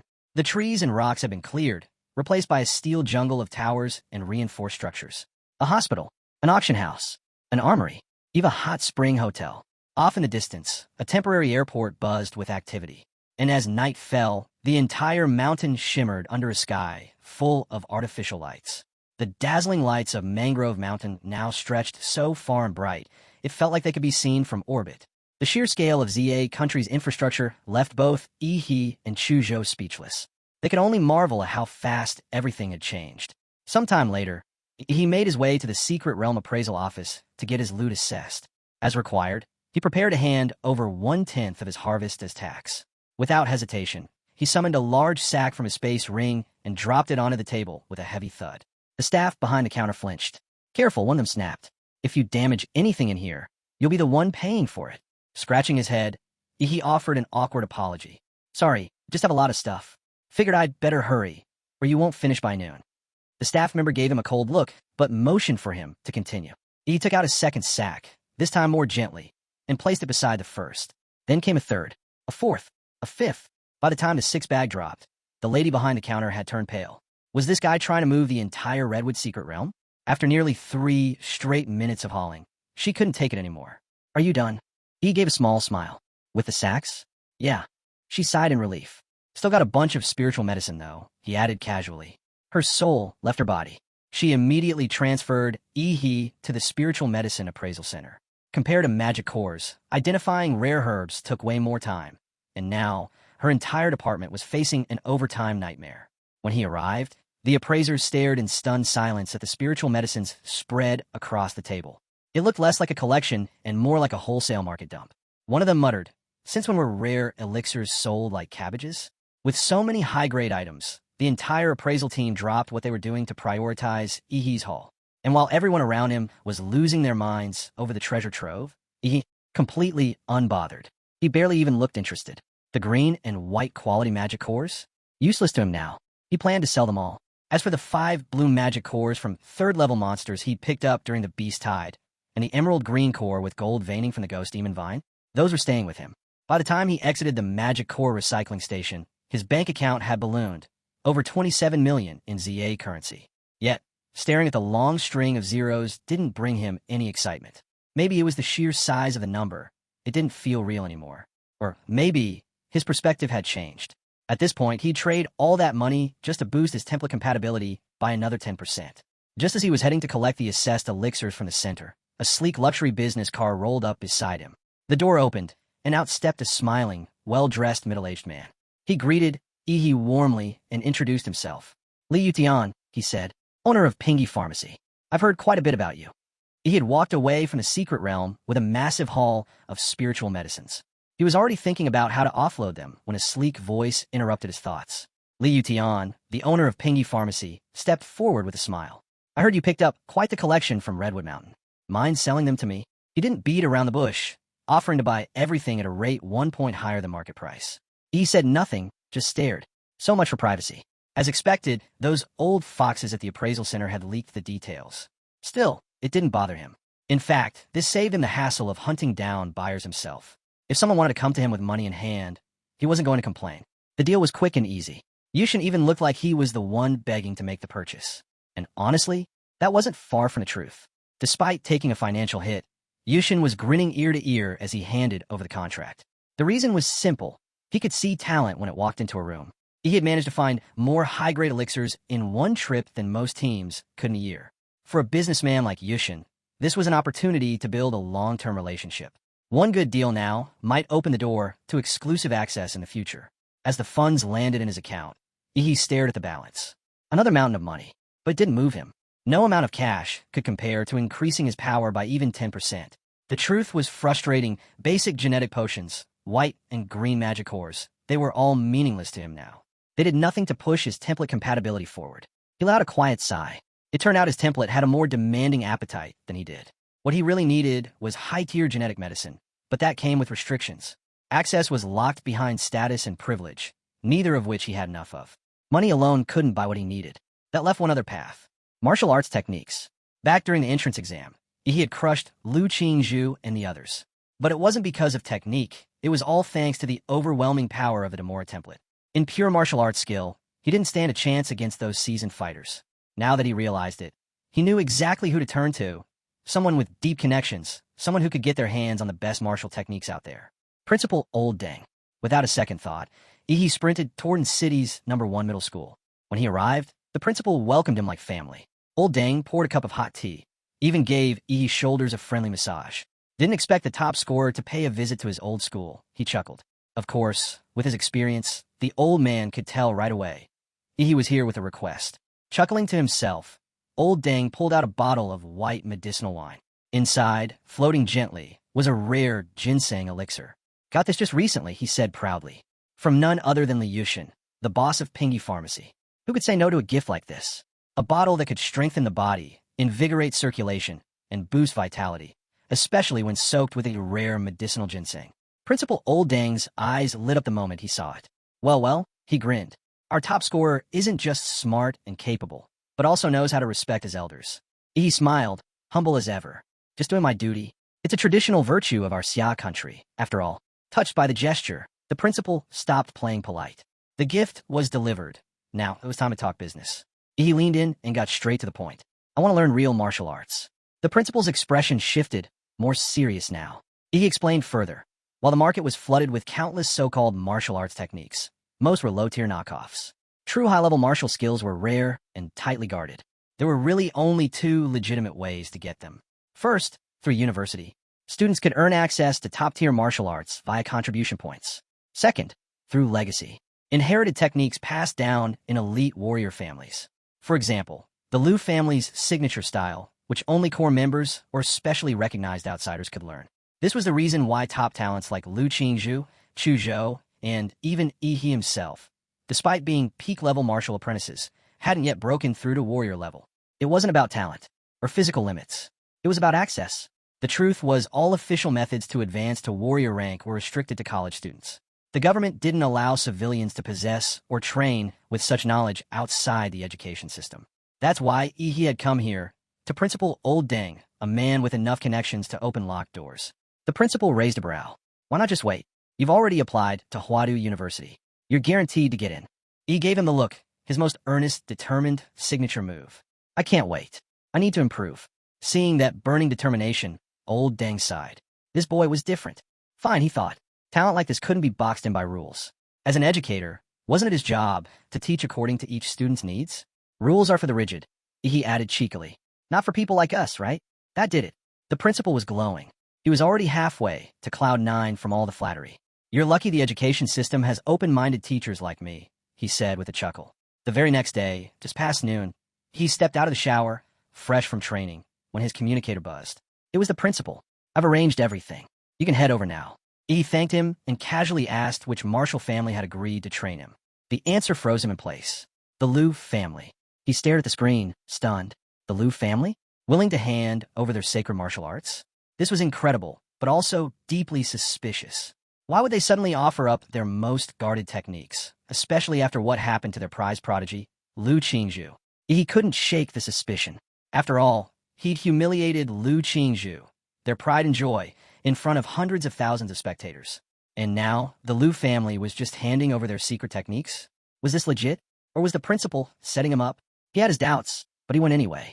The Liu family's estate sat on the outskirts of a city, a massive piece of land passed down through generations. It wasn't just a home, it was a declaration of power. Meanwhile, on a road not far away, a black, customized motorcycle thundered down the street like a jet engine. Its price tag? Over 2 million yuan. Its engine? Comparable to a supercar. The rider, Liu, decked out in dark shades and a leather jacket. Wrapped tightly around his waist was a blonde girl, her hair whipping in the wind. The rush had her clinging even tighter, praising him between gasps of adrenaline. Liu smirked, feeling like the king of the world. But just as he was about to boast, something startled him. A figure appeared next to him out of nowhere. It was Yi He, casually pedaling a yellow shared bike. You might want to keep your eyes on the road, Yi He said, glancing sideways. Drive recklessly, and the ones who cry won't be you. It'll be the people who care about you. Liu nearly fell off his bike. Was this guy seriously lecturing him while riding a rental?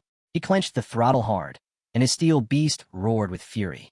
He shot off, flipping Yi He the middle finger as he left him behind in a trail of smoke. Who cared if he had some rank? A street-level cyclist like him had no right to stand shoulder to shoulder with Lu Qingzhu. The girl behind him squealed again, praising him for being so alpha. Liu grinned. Victory felt good, until it didn't. A strange sound hummed behind them, louder than even a motorcycle's engine. They looked back. A blinding streak of blue light cut through the air. It was Yi He, still on his little yellow bike. Only now, his legs glowed like rockets. He'd activated the nuclear light combat body, just in his legs, and the thrusters lit up like jet flames. He shot past them in a blur. Both Liu and the blonde gawked, mouths open, watching the humble bicycle fade into the distance like it was an F-22. No words, just pure shame. By the time they processed what had happened, he was already rolling up to the gates of the Liu family manor. He stared up at the castle-like structure. No surprise there. This was exactly what you'd expect from an old-money martial arts family. The whole place was like a private kingdom. The manor sprawled outward in concentric rings around the central castle. Meticulously maintained gardens filled the space, with hedges shaped into animals, bronze statues, and elegant fountains spaced between. The castle itself stood solemn and imposing, gray stone walls, sharp spires, and that hauntingly grand old-world architecture that made you straighten your back just standing in front of it. This is what legacy looks like, he thought. Way different from a flashy nouveau riche setup. Then he focused. Activating his life magnetic field, he quietly scanned the manor. Several strong auras flared into view. His senses were sharp. He could feel them moving, living, watching. Just then, the manor gates opened, and from a distance, a white figure approached with quiet grace. Flowing white dress, poised steps, the air around her still. It was Lu Qingzhu. Lu Qingzhu masked her nervousness behind a frosty demeanor as she greeted her classmate. Seeing this, he chuckled and asked, "What's wrong?" "Not happy to see me." She quickly lowered her head. That's not it, she replied quietly. Oh, so you're happy to see me? He teased, clearly amused. He hadn't expected the aloof young lady to be so entertaining. Blushing, Lu Qingzhu tried to explain. My mother asked me to come greet you. Avoiding his gaze, she turned and walked ahead, leading the way. He didn't press her further, simply trailing behind, taking in the sights of the Lu family estate. At the main gate stood two well-dressed maids who bowed with perfect etiquette. After acknowledging Lu Qingzhu, they opened the grand doors. He stepped onto a luxurious carpet, entering a vast hall filled with refined, elegant decor. A towering ceiling and tall, arched windows bathed the space in light, showcasing the grandeur of the room. On the far wall, portraits of previous Lu family heads were displayed, each one radiating pride and legacy, a testament to the family's distinguished lineage. Lu Qingzhu lifted her head and called out to her mother, announcing his arrival. The crisp click of high heels echoed across the marble floor. He looked up, and there she was. A stunning woman descended the stairs, exuding elegance and power. Time had only refined her beauty, like a fine wine growing richer with age. Grace and dignity wrapped around her like a cloak. He held his breath. So this is Prime Minister Qingzhu. His mind flashed back to the day of the college entrance exam. Returning home, Lu Qingzhu had braced herself for harsh words from her famously strict mother. But instead of punishment, she was invited to the study for tea. Qingzhu brewed it herself, each movement precise, refined, perfect. Lu Qingzhu was tense, ready to apologize, but her mother raised a hand, silencing her with effortless calm. No need to be nervous, she said softly. I watched the live broadcast of your match against that boy. You did well. Exceptionally well. She paused before adding, his strength.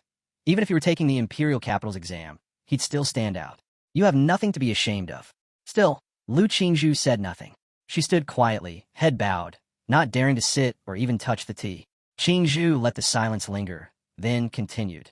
In your generation, you're the only one capable of carrying the weight of the Lu family. Your brother, he lacks the ability. But you, she gently lifted her daughter's chin. You're still a girl, and a beautiful one. She sighed. Your father passed away too early. With no one to support us from behind the scenes, our family's influence has retreated to this small city of Aining. If a major family proposes a marriage alliance, we don't have the strength to refuse. That also means, annexed, and everything the Lu family has built over the past century will fall into someone else's hands. Qingzhu's voice was calm, but every word struck with weight. He seems like a good boy, talented, with a clean background and a bright future. From what I can tell, he's not the type to chase power for its own sake. I want to see the two of you together. What do you think? Lu Qingzhu's eyes widened at her mother's sudden declaration. But before she could utter a word, Qingzhu's sharp gaze, those fierce phoenix eyes, locked onto hers. You don't need to answer now, she added. Just try getting to know Back in the present, Qingzhu descended the last steps with elegance and officially welcomed He to the Lu family. He returned the greeting respectfully, his tone formal, though his mind struggled to block out the lingering thoughts stirred by Qingzhu's beauty. He presented his gift, but Qingzhu didn't spare it a glance. I heard from Principal Oldang that you're interested in learning advanced martial arts, she said flatly. Yes, he responded without hesitation. My daughter will guide you. He blinked, surprised by her straightforwardness. He hadn't expected this much generosity. Qingzhu accepted the gift, still without looking at it, and continued, she'll take you to the Lu family's martial arts pavilion. You're allowed to train there, but nothing leaves the premises. You have one day. She paused. There are 3 Xuanhuan martial arts techniques hidden within the pavilion. Whether or not you can grasp them depends entirely on you. He was stunned again. He thought he might just get a glimpse of some higher-level techniques, nothing this elite. To be granted access to Xuanhuan-level arts. He couldn't tell if it was because Principal Oldang had pulled strings, or if Qingzhu was simply investing in him. Either way, the offer was on the table. Whether it was a gift or a trap didn't matter. He had no choice but to accept it. Understood, madam. Please thank the Lu family on my behalf. He deliberately thanked the family, not Qingzhu personally. That choice wasn't lost on her. It meant he wasn't just accepting her generosity. He was making a promise. If the Lu family ever needed him, he'd answer the call. Qingzhu's expression softened. The more she looked at him, the more she appreciated his tact. He, meanwhile, suddenly felt like he'd just passed some kind of secret test. After parting ways with Qingzhu, Lu Qingzhu led Yi out of the main hall. The two walked along a long corridor toward the martial arts pavilion. Alone again, the atmosphere between them shifted. Qingzhu couldn't stop replaying that meaningful look her mother had given her. He, oblivious, noticed something else entirely. Lu Qingzhu, why do I get the feeling you're avoiding me? I'm not, she said quickly, eyes darting away. But when he suddenly stepped closer, closing the gap between them and catching her gaze, she flinched. Like a startled deer, she stumbled back a half step. Lu Qingzhu had never been this close to a boy before. In that fleeting moment, she could feel the warmth of his breath brush against her right cheek. And just like that, her face flushed red. The usual icy aura of the untouchable mountain flower? Gone. She quickly stepped back and asked, flustered, "Why are you standing so close?" Without answering, Yi followed her through the manor until they reached a hidden underground chamber. Before them stood a massive stone door, ancient, rough, and clearly no ordinary rock. Yi's curiosity was instantly piqued. Lu Qingzhu spoke up, offering an explanation. "This door is made from power transformation stone. It was mined from a secret realm. Even a strike from a Xuanwu-level master wouldn't break it. It absorbs attack energy instead." "Can I punch it?" he asked seriously. She blinked, caught off guard. After all, most people would marvel at the material, not immediately want to smash it. Still, she nodded. "Go ahead." He stepped forward, clenching his fists. Energy surged through him. That familiar, blazing blue light wrapped around his hand like a comet about to strike. Lu Qingzhu's expression instantly changed. Her smile faded. That glow, it reminded her of something terrible. Without saying a word, she turned her face away. With a thunderous boom, his fist shot through the air and slammed into the stone. The force of it sent a gust whipping through the chamber, lifting the hem of Lu Qingzhu's white skirt. But the punch didn't explode. Instead, the energy vanished, absorbed completely by the stone. Ripples spread across the surface, gentle as waves on a pond. Yi stood there stunned. That had been his strongest blow. At the moment it touched the wall, it felt like it sank into water, soft, silent, smothered. Over 90% of the impact had been swallowed whole. It was rare to see him taste failure, and Lu Qingzhu found it oddly amusing. She covered her mouth to stifle a smile she hadn't even realized was there. She stepped forward and opened the stone door, gesturing for him to enter. Inside was the Lu family's martial arts pavilion. Shelves stretched across the chamber, lined with technique scrolls and manuals. Everything was organized by category, neatly and impressively. "All martial arts here are stored as copies," she explained. "They're categorized by movement, defense, internal force, swordsmanship, a lot more. If you want to learn something, just swipe this." She handed him a sleek black and gold card. "What about the Xuanhuan techniques?" he asked. "They're stored deeper inside, in a smaller stone chamber," she answered. "You'll need this card to access them, too. But even if you go in, you won't master anything in a day. At best, you'll get a taste of the basics." She paused, then pointed to another shelf. "Honestly, I think my mother giving you access to Xuanhuan martial arts might not be a good thing. I can recommend some techniques that are just a tier below, but much more suitable for you." He glanced at her, amused. "Are you worried about me?" That teasing tone again. Annoyed, Lu Qingzhu turned her face, deciding she was done talking to him for now. He raised his hands in mock surrender. All right, I get it. No need to worry." Lu Qingzhu tilted her pretty head slightly, but said nothing more. She could tell he knew exactly what he wanted. If he was going to learn, he'd go for the strongest technique available. That was just how he was. If the Xuanhuan martial arts were right there in front of him, and he didn't have the guts to try, well, maybe he should just go home and focus on improving his compatibility stats instead. Besides, Qingzhu had opened this path for him. It was both a rare opportunity and a test. If he backed down now, or failed to rise to the challenge, he might never be invited into the Lu family's inner circle again. Seeing his determination, Lu Qingzhu fell silent. The chamber housing the Xuanhuan techniques was even more heavily fortified than the rest of the pavilion. Black power transformation stone, extremely rare and nearly indestructible, had been used for its construction. She explained that her great-grandfather's generation had started collecting the material, saving it for something truly important.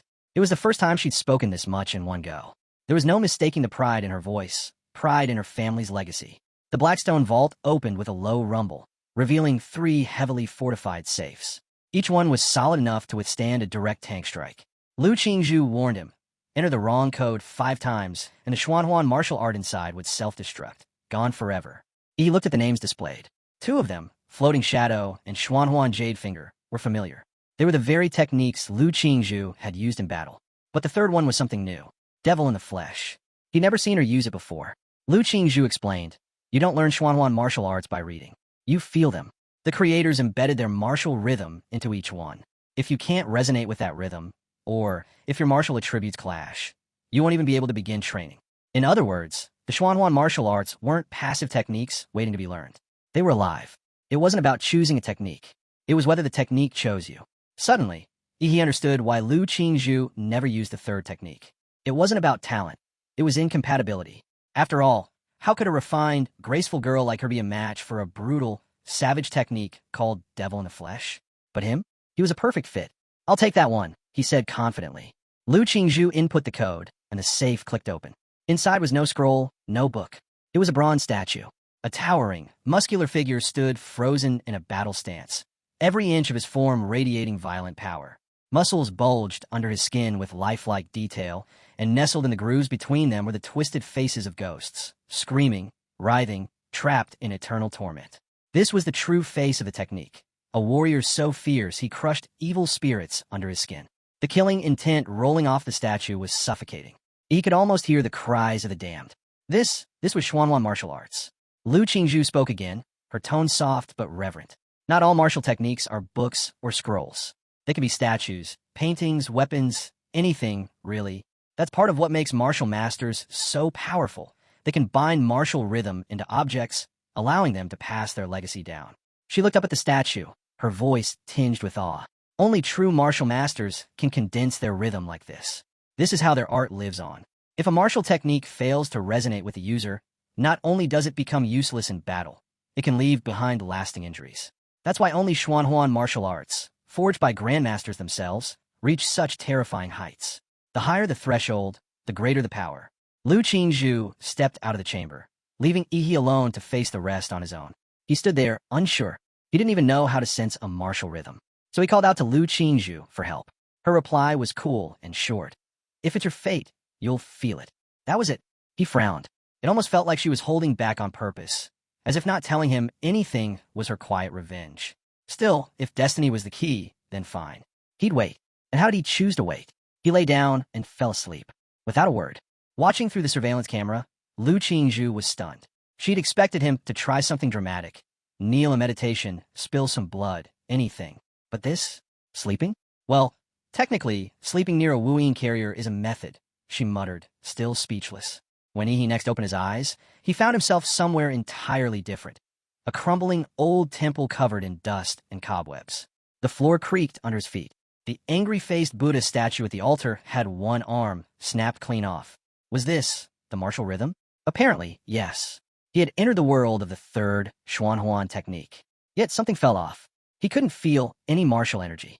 The familiar atomic power of his Demora template wouldn't even activate. He felt human, normal, weak. Luckily, his monster system template was still operational. It immediately recognized that his consciousness had entered a special spiritual space and activated a protection function to prevent him from dying while his mind was exposed. Suddenly, a thunderous voice echoed from above, deep and wild. Only a real man can inherit my martial arts. If not, I'd rather it rot in the dirt. The voice grew closer. Boy, prove to me you're made of iron. He snapped his head up. There, perched on the broken arm of the angry-faced bodhisattva, sat a hulking figure the size of a bear. His wild, unblinking eyes stared straight into Yi's soul. He looked exactly like the statue from the chamber. The man grinned like a wolf. When the storm hits, 100 ghosts will roam in the dark. You must guard this temple. Don't let them defile that Buddha, he growled. If you make it through, I'll grant you the power to guard what matters. But if you fail, the man's tone darkened. They'll tear apart your spirit. You'll lose your mind, and you'll never cultivate martial arts again. He leaned in slightly. If you're a coward, now's your chance to run. A cold droplet slipped through the cracked ceiling and landed on Yi's cheek. The trial had begun. The man was gone, vanished, and outside the storm had come. Rain poured harder. The skies turned pitch black. Wind howled like wolves, and Yi could feel it. Countless unseen eyes watching from the dark. He scanned the temple and spotted something behind the altar, a rusty, broken sword. He grabbed it, its weight familiar in his hands.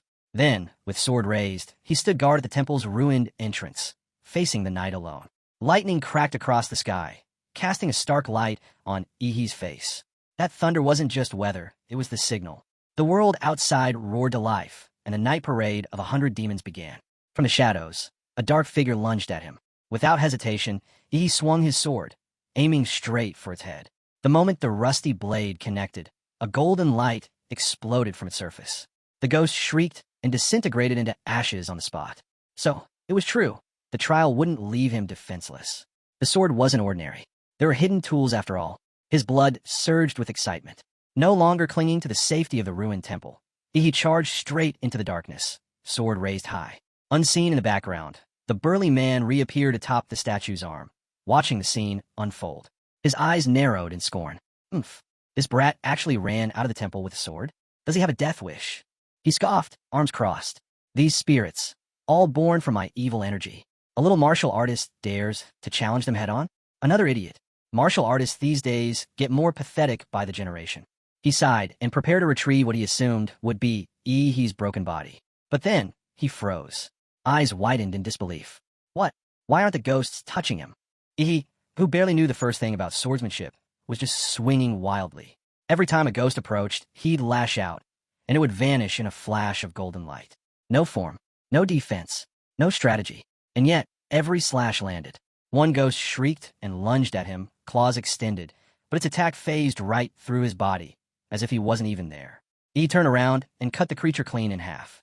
It became clear his system, still active in the spiritual realm, had given him complete immunity. He was untouchable, an invincible golden body. Grinning, he kept moving, the battered sword dancing clumsily in his hands. But even under his amateur swings, the ghosts fell one by one, like weeds before a storm. The burly man was speechless. When did this trial get so easy? Rain lashed the temple ruins, wind howling like the spirits themselves. Yet Ihi stood tall, drenched but undaunted, while the once ferocious ghosts shrank back like frightened sheep. Unable to watch any longer, the wild man descended and appeared before him. You, how are you unaffected by my martial rhythm? He shrugged, nonchalant. Just hard work and practice, that's all. The man paused, then burst out laughing. Huh, what a convenient little answer. But rules were rules. You've subdued the ghosts. As promised, I'll pass down the technique. Whether you can handle it, though, that's another matter. Just then, the angry-faced bodhisattva behind them crumbled to dust, revealing a deep, dark well beneath the altar. Cold air poured from its depths, thick with dread. That well holds the essence of every evil spirit I crushed in life, the man explained. The technique, paralyzing demon in the flesh, lies within it. If you can refine it. He didn't get to finish. He leapt in, without hesitation. No fear, no second thoughts. The man blinked, caught off guard by the sudden dive, then slowly grinned. Now I'm curious to see how far this kid can go. Good, that's excellent. The fierce man's voice echoed in the darkness, full of genuine approval. I've never seen a young man with a temperament like yours. Back when he was alive, the man had been a legend, one of the rare few to conquer an S-level secret realm. He lived by the technique devil in the flesh, and, in the end, he died by it. As time passed, his vitality waned. His energy faded. The evil spirits he had once kept sealed within his own body began to turn on him. Twisted and consumed, he lost control, killing those around him without mercy. To prevent his descent into total madness, he chose to end his own life. But before he died, he fused his soul, those vile spirits, and the martial art itself into the statue, a vessel to carry on the legacy. Though a century had passed and much of the sinister energy had faded, the remnants were still too powerful for an ordinary martial artist to endure. And yet, if Ihi could conquer that evil, face what the master himself could not, he would surpass the Path Creator. Back in the observation room, Qingzhu had joined her daughter in front of the surveillance monitors. Together, they watched Ihi lying asleep deep inside the martial rhythm space. Lu Qingzhu looked on, brows furrowed with concern. And suddenly she gasped. Mother, what's happening to him? On the floor, Ihi's body suddenly twitched. His calm expression shifted, and even though he was unconscious, there was a smug little smile on his face, like he was dreaming of something pleasant. Then, without warning, the ghost-suppressing statue began to crack. Ihi's skin broke out in goosebumps. His body trembled violently. Tiny trails of blood seeped from his pores, as if needles were pricking him from within. Lu Qingzhu panicked. But Qingzhu? She didn't flinch. Calmly, she took a slow drag from her cigarette.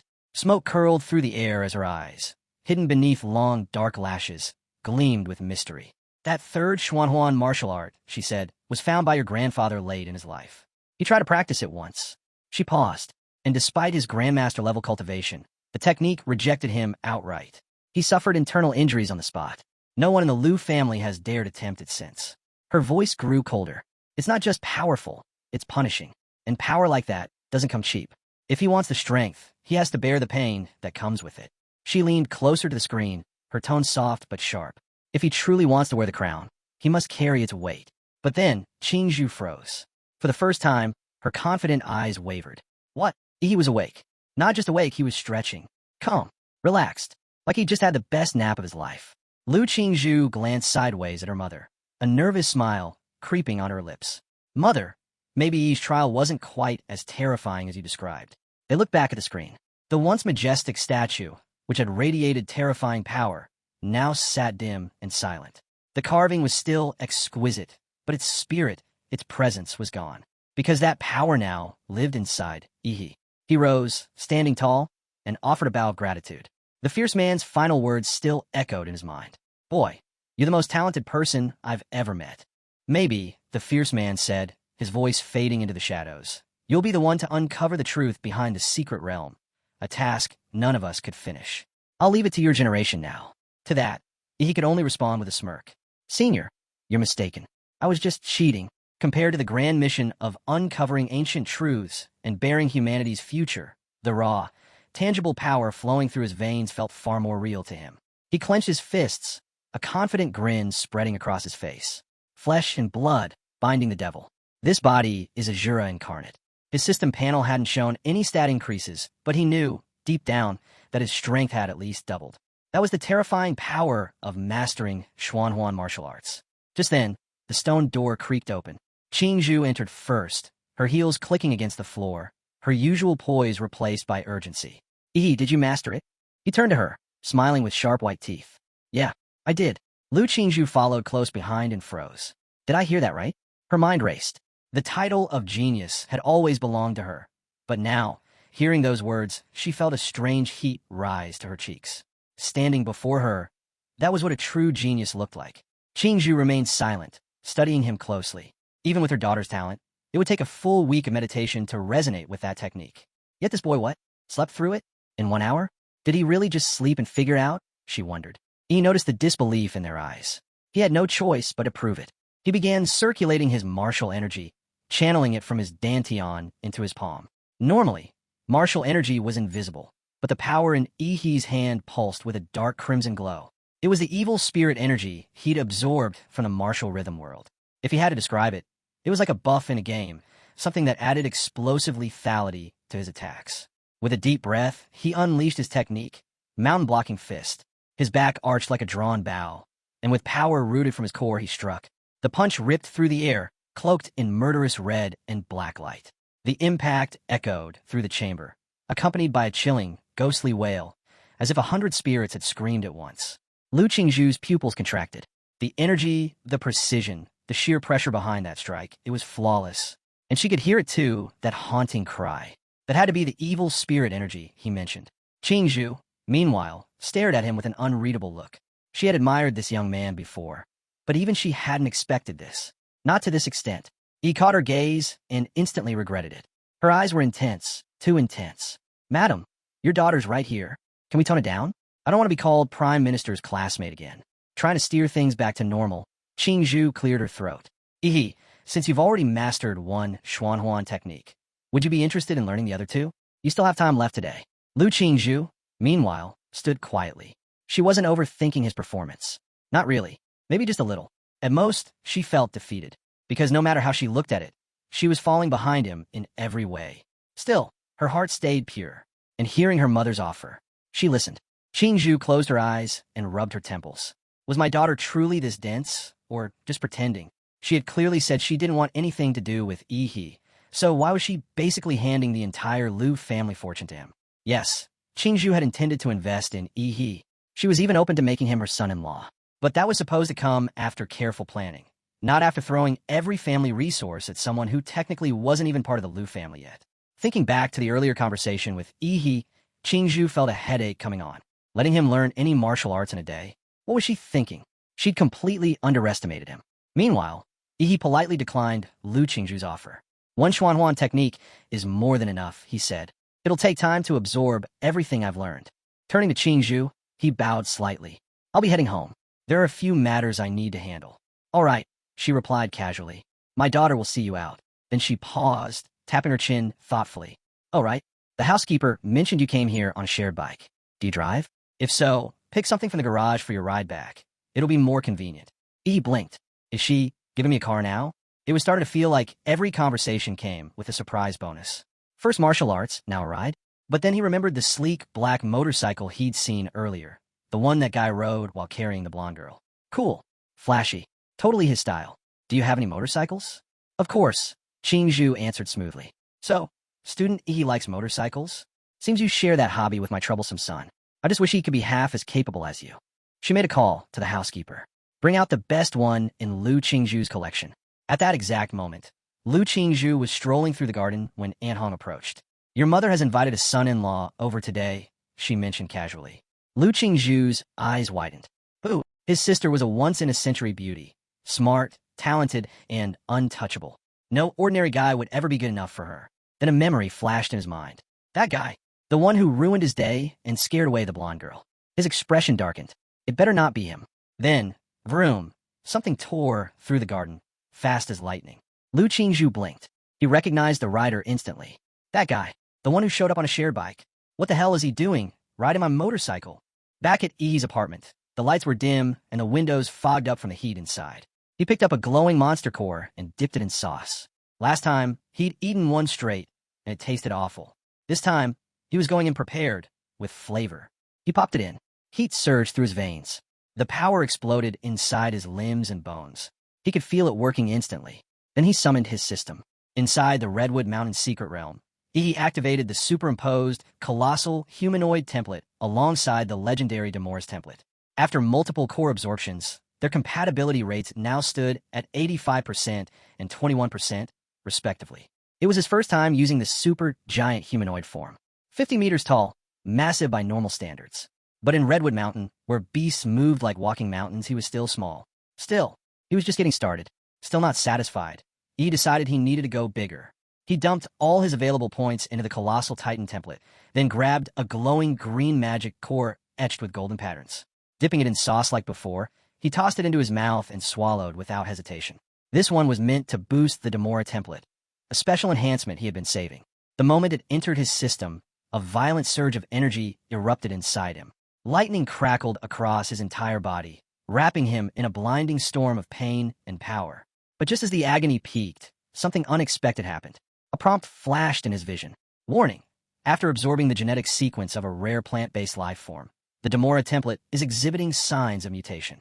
Do you wish to allow mutation to proceed? E froze. A mutation? That meant the template would evolve, but into what? If it gained new abilities, great. But if it turned into something incompatible or weaker, that would be a negative evolution. The risk was real. Still, after a moment of thought, he clenched his teeth and chose. Yes, he was going to gamble it. And luck was on his side. Template mutation successful. S rank. Nuclear Demora template unlocked. E's eyes widened. S rank. He was speechless. Then came another notification. When the Savage Trace Demora template reaches 100%, there is a 2% chance of evolving into Star Universe Demora. His heart skipped a beat. Just the name alone, Star Universe Demora, sounded like it belonged to a being on a cosmic level. But to reach that evolution, his current template had to hit full compatibility. Fast. He clenched his fist, fire in his eyes. I need to upgrade this thing. Now. But just as he was getting lost in his thoughts, a loud commotion outside jolted him back to reality. Shouting. Sirens. Something was going down near his apartment complex. He frowned. What now? Could it be a terrorist attack? Just outside E's apartment complex, chaos erupted. A thunderous roar echoed down the street as armed units swarmed the area. Dozens of police cars screeched to a halt, sirens blaring, forming a tight perimeter and rushing to evacuate the panicked crowd. Back inside, a sudden knock on the door snapped he to full alert. His eyes narrowed. This wasn't normal. The apartment's original owner was a loner. No one ever visited, especially not at this hour. He hadn't ordered anything. No deliveries. No expected guests. His instincts kicked in. Before he could even move toward the door, his gaze shifted toward the open window behind him. The air shimmered, warping slightly. Calmly, he spoke to the empty space, asking the unseen presence if she already knew who he was. The atmosphere pulsed. Moments later, a figure materialized, right out of thin air. She stood there confidently, curves outlined by a sleek, white nano battlesuit clinging tightly to her body. A black reflective mask covered her face, hiding any hint of her identity. But despite her bold entrance, she seemed genuinely caught off guard. He clearly wasn't just some random guy. Originally, she had planned to stash something inside his place, then wipe his memory. Quick, easy. But now that he'd seen through her illusion, well, now he'd have to pay the price. He wasn't fazed. In a low voice, he asked who she was and why she had broken into his apartment. No answer came. Only the shadow on the floor shifted, energy crackling, snaking toward him like a venomous serpent. In that instant, he understood he couldn't move. The space around him was locked down. Fine, let burn. He had enough saved up anyway. If this place got wrecked, he'd just buy another. The masked intruder, slightly confused, asked what kind of nonsense he was babbling. With a dramatic pause, he stared her down and calmly declared she was already a dead woman walking. Meanwhile, down in the streets below, a vicious fight had broken out. Dozens of elite fighters in training gear surrounded a lone man, Zhou. Despite being outnumbered, he held his ground, dishing out brutal blows with precision. But then he slipped. One of the special operatives struck him hard in the gut. The impact drove martial energy straight in his core, sending waves of pain ripping through his body. Clutching his side, Zhou staggered. "Don't let up," one officer barked. "Wait for an opening, then take him down." They moved in sync, trained to fight as one. They pounced the moment he showed weakness. Zhou, he had no choice but to fall back, step by step. But this was his plan all along. He wasn't here to win. He was buying time. Time for Yaoi Mei to get away with the golden gene. Realizing his distraction was working, Zhou let out a mad, triumphant laugh and activated the forbidden blood-burning technique. Flames exploded around him, lighting up the streets in a hellish glow. He fought like a man possessed, pushing his limits against the incoming storm of armored police. Then, just as the battle reached its breaking point, a flash of bright blue light split the sky overhead. A dark figure dropped from above, slamming into the pavement beside Zhou with earth-shattering force. The ground cracked beneath them. Zhou turned and instantly recognized the figure. Yaoi Mei had arrived. Her silhouette was unmistakable. But wasn't her nano battle suit white just a moment ago? Now it looked pitch black, scorched like charcoal. Zhou had risked everything just to get her out with the item. So why had she come back? Yaoi Mei pulled herself out of the shallow crater, visibly shaken. She hadn't expected he to be that powerful. That beam he unleashed, straight from his throat, hit her dead on. If it wasn't for the nanosuit's protection, she'd be in pieces. Leaning toward Zhou, she whispered that the package was secured, hidden. It was time to vanish. Relief washed over Zhou's face, until the armed police caught on. Realizing the two were working together, they immediately tried to box them in. But then, bang, a high-grade smoke bomb exploded, spreading a thick fog across the battlefield. This wasn't ordinary smoke. It blocked even the sharp perception of martial warriors. The police scrambled, channeling their martial energy to whip up gusts of wind, trying to clear the haze. By the time the smoke thinned, the pair had vanished, down into the sewers. 30 minutes later, Zhou and Yaoi Mei emerged from an alley, far from the chaos. Distant sirens echoed through the streets. They'd managed to shake off pursuit, at least for now. Zhou exhaled, finally catching his breath. As he admired how fast the nanosuit had repaired itself, a chilling voice sliced through the quiet night. "Still haven't explained why you broke into my home." Yaoi Mei froze. Her eyes widened in shock. She'd made a massive miscalculation. Picking a random apartment had seemed like the perfect plan. But of all people, she had to pick the final boss in disguise. And now, he wasn't going to let this go. Zhou's eyes blazed with fury. He glared at Yi. "How the hell did you find us when the cops couldn't?" He didn't bother answering. He didn't need to explain that Yaoi Mei had been unknowingly marked, traced by nuclear radiation from his own energy. He was always silent when he struck. Boom! A small blast erupted beneath his feet. In an instant, he launched forward like a rocket, the air hissing from the recoil. A fist flashed through the darkness, straight at Zhou. But this wasn't just a punch. Fueled by dark red energy and malevolent spiritual force, a violent cellular reaction surged inside Yi's arm. His mountain-blocking fist unleashed at full power. Zhou crossed his arms to defend, but it didn't matter. The punch ripped through his guard, the energy exploding on impact. It felt like getting hit by a freight train. Zhou flew backward, smashing into a concrete wall with a deafening crack. Dust filled the air. Yaoi Mei gasped. A 6th-rank martial warrior, taken down in a single strike. And not just by anyone, but a boy whose martial energy barely registered above an apprentice level. Who was this kid? Zhou, barely able to move, looked up and grinned through the pain. "I'm the disciple of Emperor Guangla." Yaoi Mei's expression twisted in disbelief. She had never heard that name before. Since when did a tiny city like an harbor hidden monsters like this? Before she could process, Zhou cut in, his voice weak but sharp. "Don't get ahead of yourself, kid. I just went through hell in that fight. Used a forbidden technique. Burn up half my blood." Zhou could feel it. His blood was thinning, his power slipping. After the earlier battle and burning away part of his life force, he was down to maybe 70% of his former strength. But even now, weakened and worn, he refused to see Ihi, just a martial apprentice, as a threat. He didn't care which legendary master Ihi trained under. Geniuses? They always died early. Arrogant. Reckless. Always thinking they were untouchable. Zhou Yi took a heavy stomp forward, activating his 5-step formation. His soles crushed into the cold pavement as he advanced. Each step thundered louder than the last. With every stride, his momentum surged, faster, stronger. The air behind him began to twist and shimmer. Energy and blood swirled together, transforming into a cloud of red smoke. Under the dim night sky, his skin took on a metallic sheen, a silver hue stretching over his body like armor.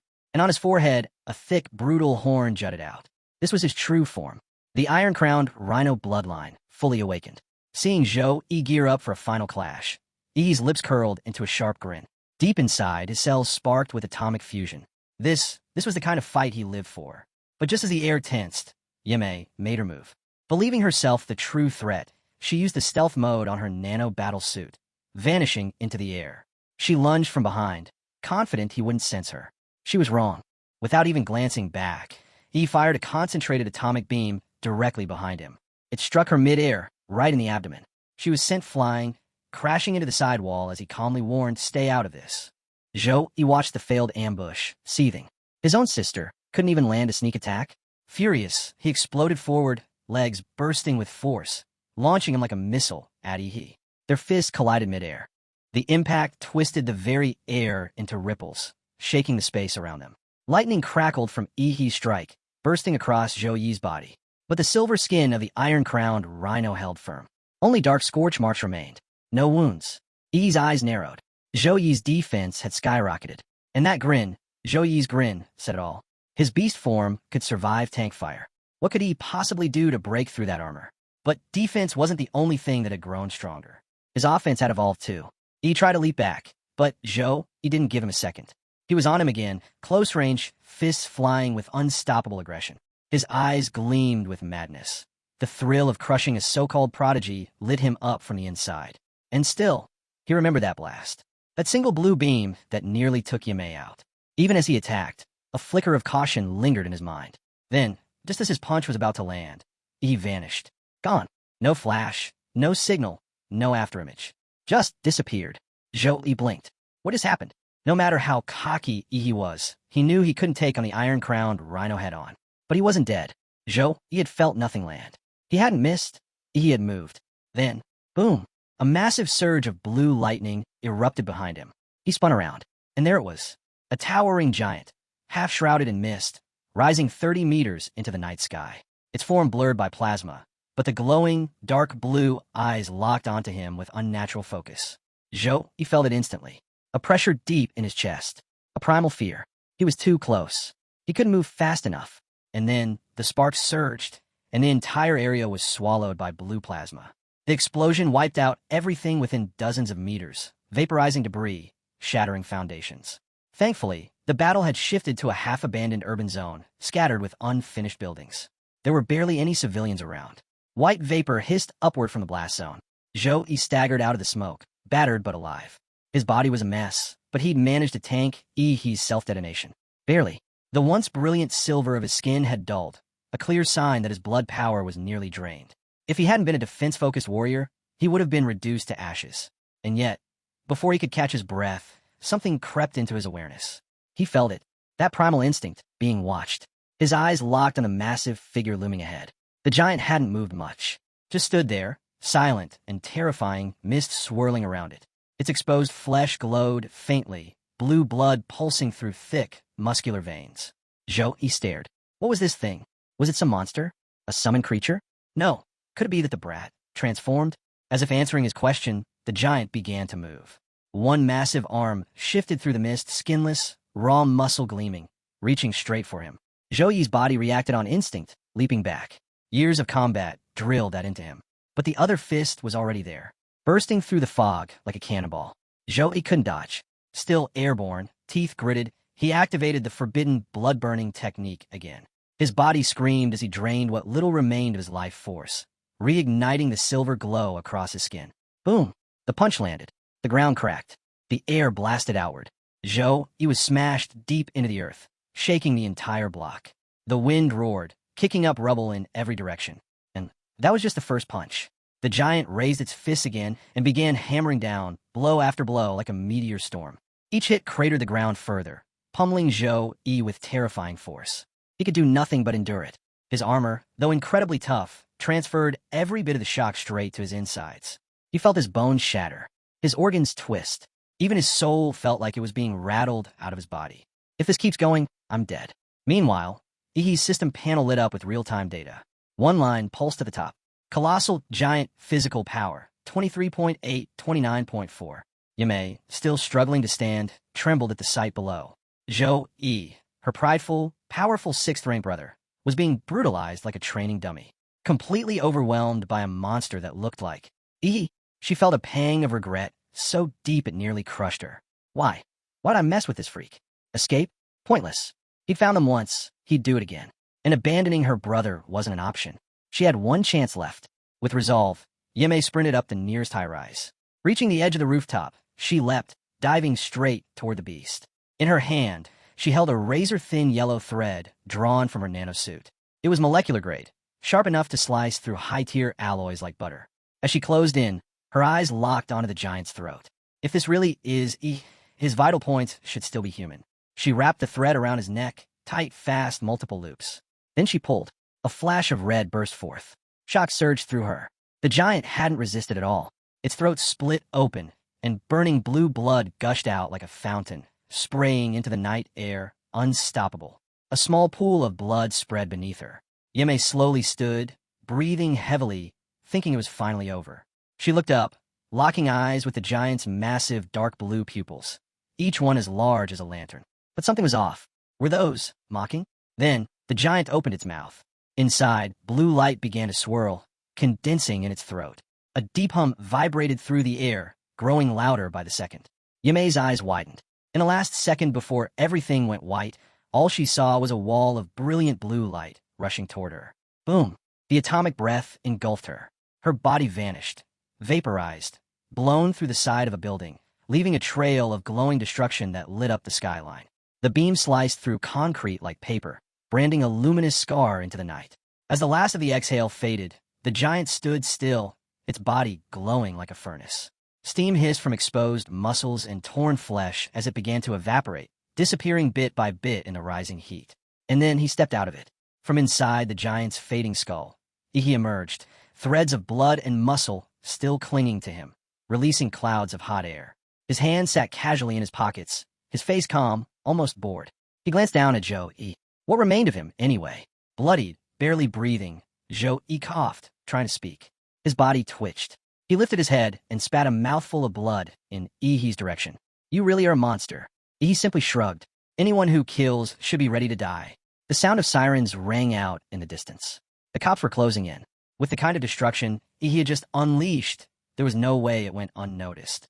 As he prepared to end it, Zhou Yi gave a twisted smirk. You think this is over? He croaked. That woman you killed, she hid something in your apartment. It's called the golden gene, and now it's yours. He wheezed, blood trailing from his mouth. And so are all the enemies that come with it. You better run, kid, because they'll keep coming. I'll be waiting for you in hell. Ihi frowned. This guy really had to get the last word in. Without saying anything, he raised his foot and slammed it down. Zhou Yi's head cracked against the concrete, and the silence returned. As for running, he never did. The sirens were nearly upon him, but Ihi didn't rush. He dealt with Zhou Yi's body swiftly, turned on his heel, and disappeared into the shadows of the night. By the time the police arrived, the streets were in ruins. Scorched pavement, a demolished building, a gaping hole where the atomic breath had carved through solid structure. It looked like a war zone. Later, he arrived back home. He moved with calm purpose, immediately sending a message to Aunt Sheen. How did the police questioning go? Aunt Sheen replied quickly. Everything was fine. The situation was tense lately, but for now, things were under control. He should lay low until Huad University reopened. He told Aunt Shin not to worry. After all, wasn't he the most well-behaved person she knew? Good thing he warned her in advance. With a blast at that scale, there's no way the authorities would have missed it otherwise. After signing off, Ihi scanned the room and found it. The golden gene, exactly where Zhou Yi said it would be.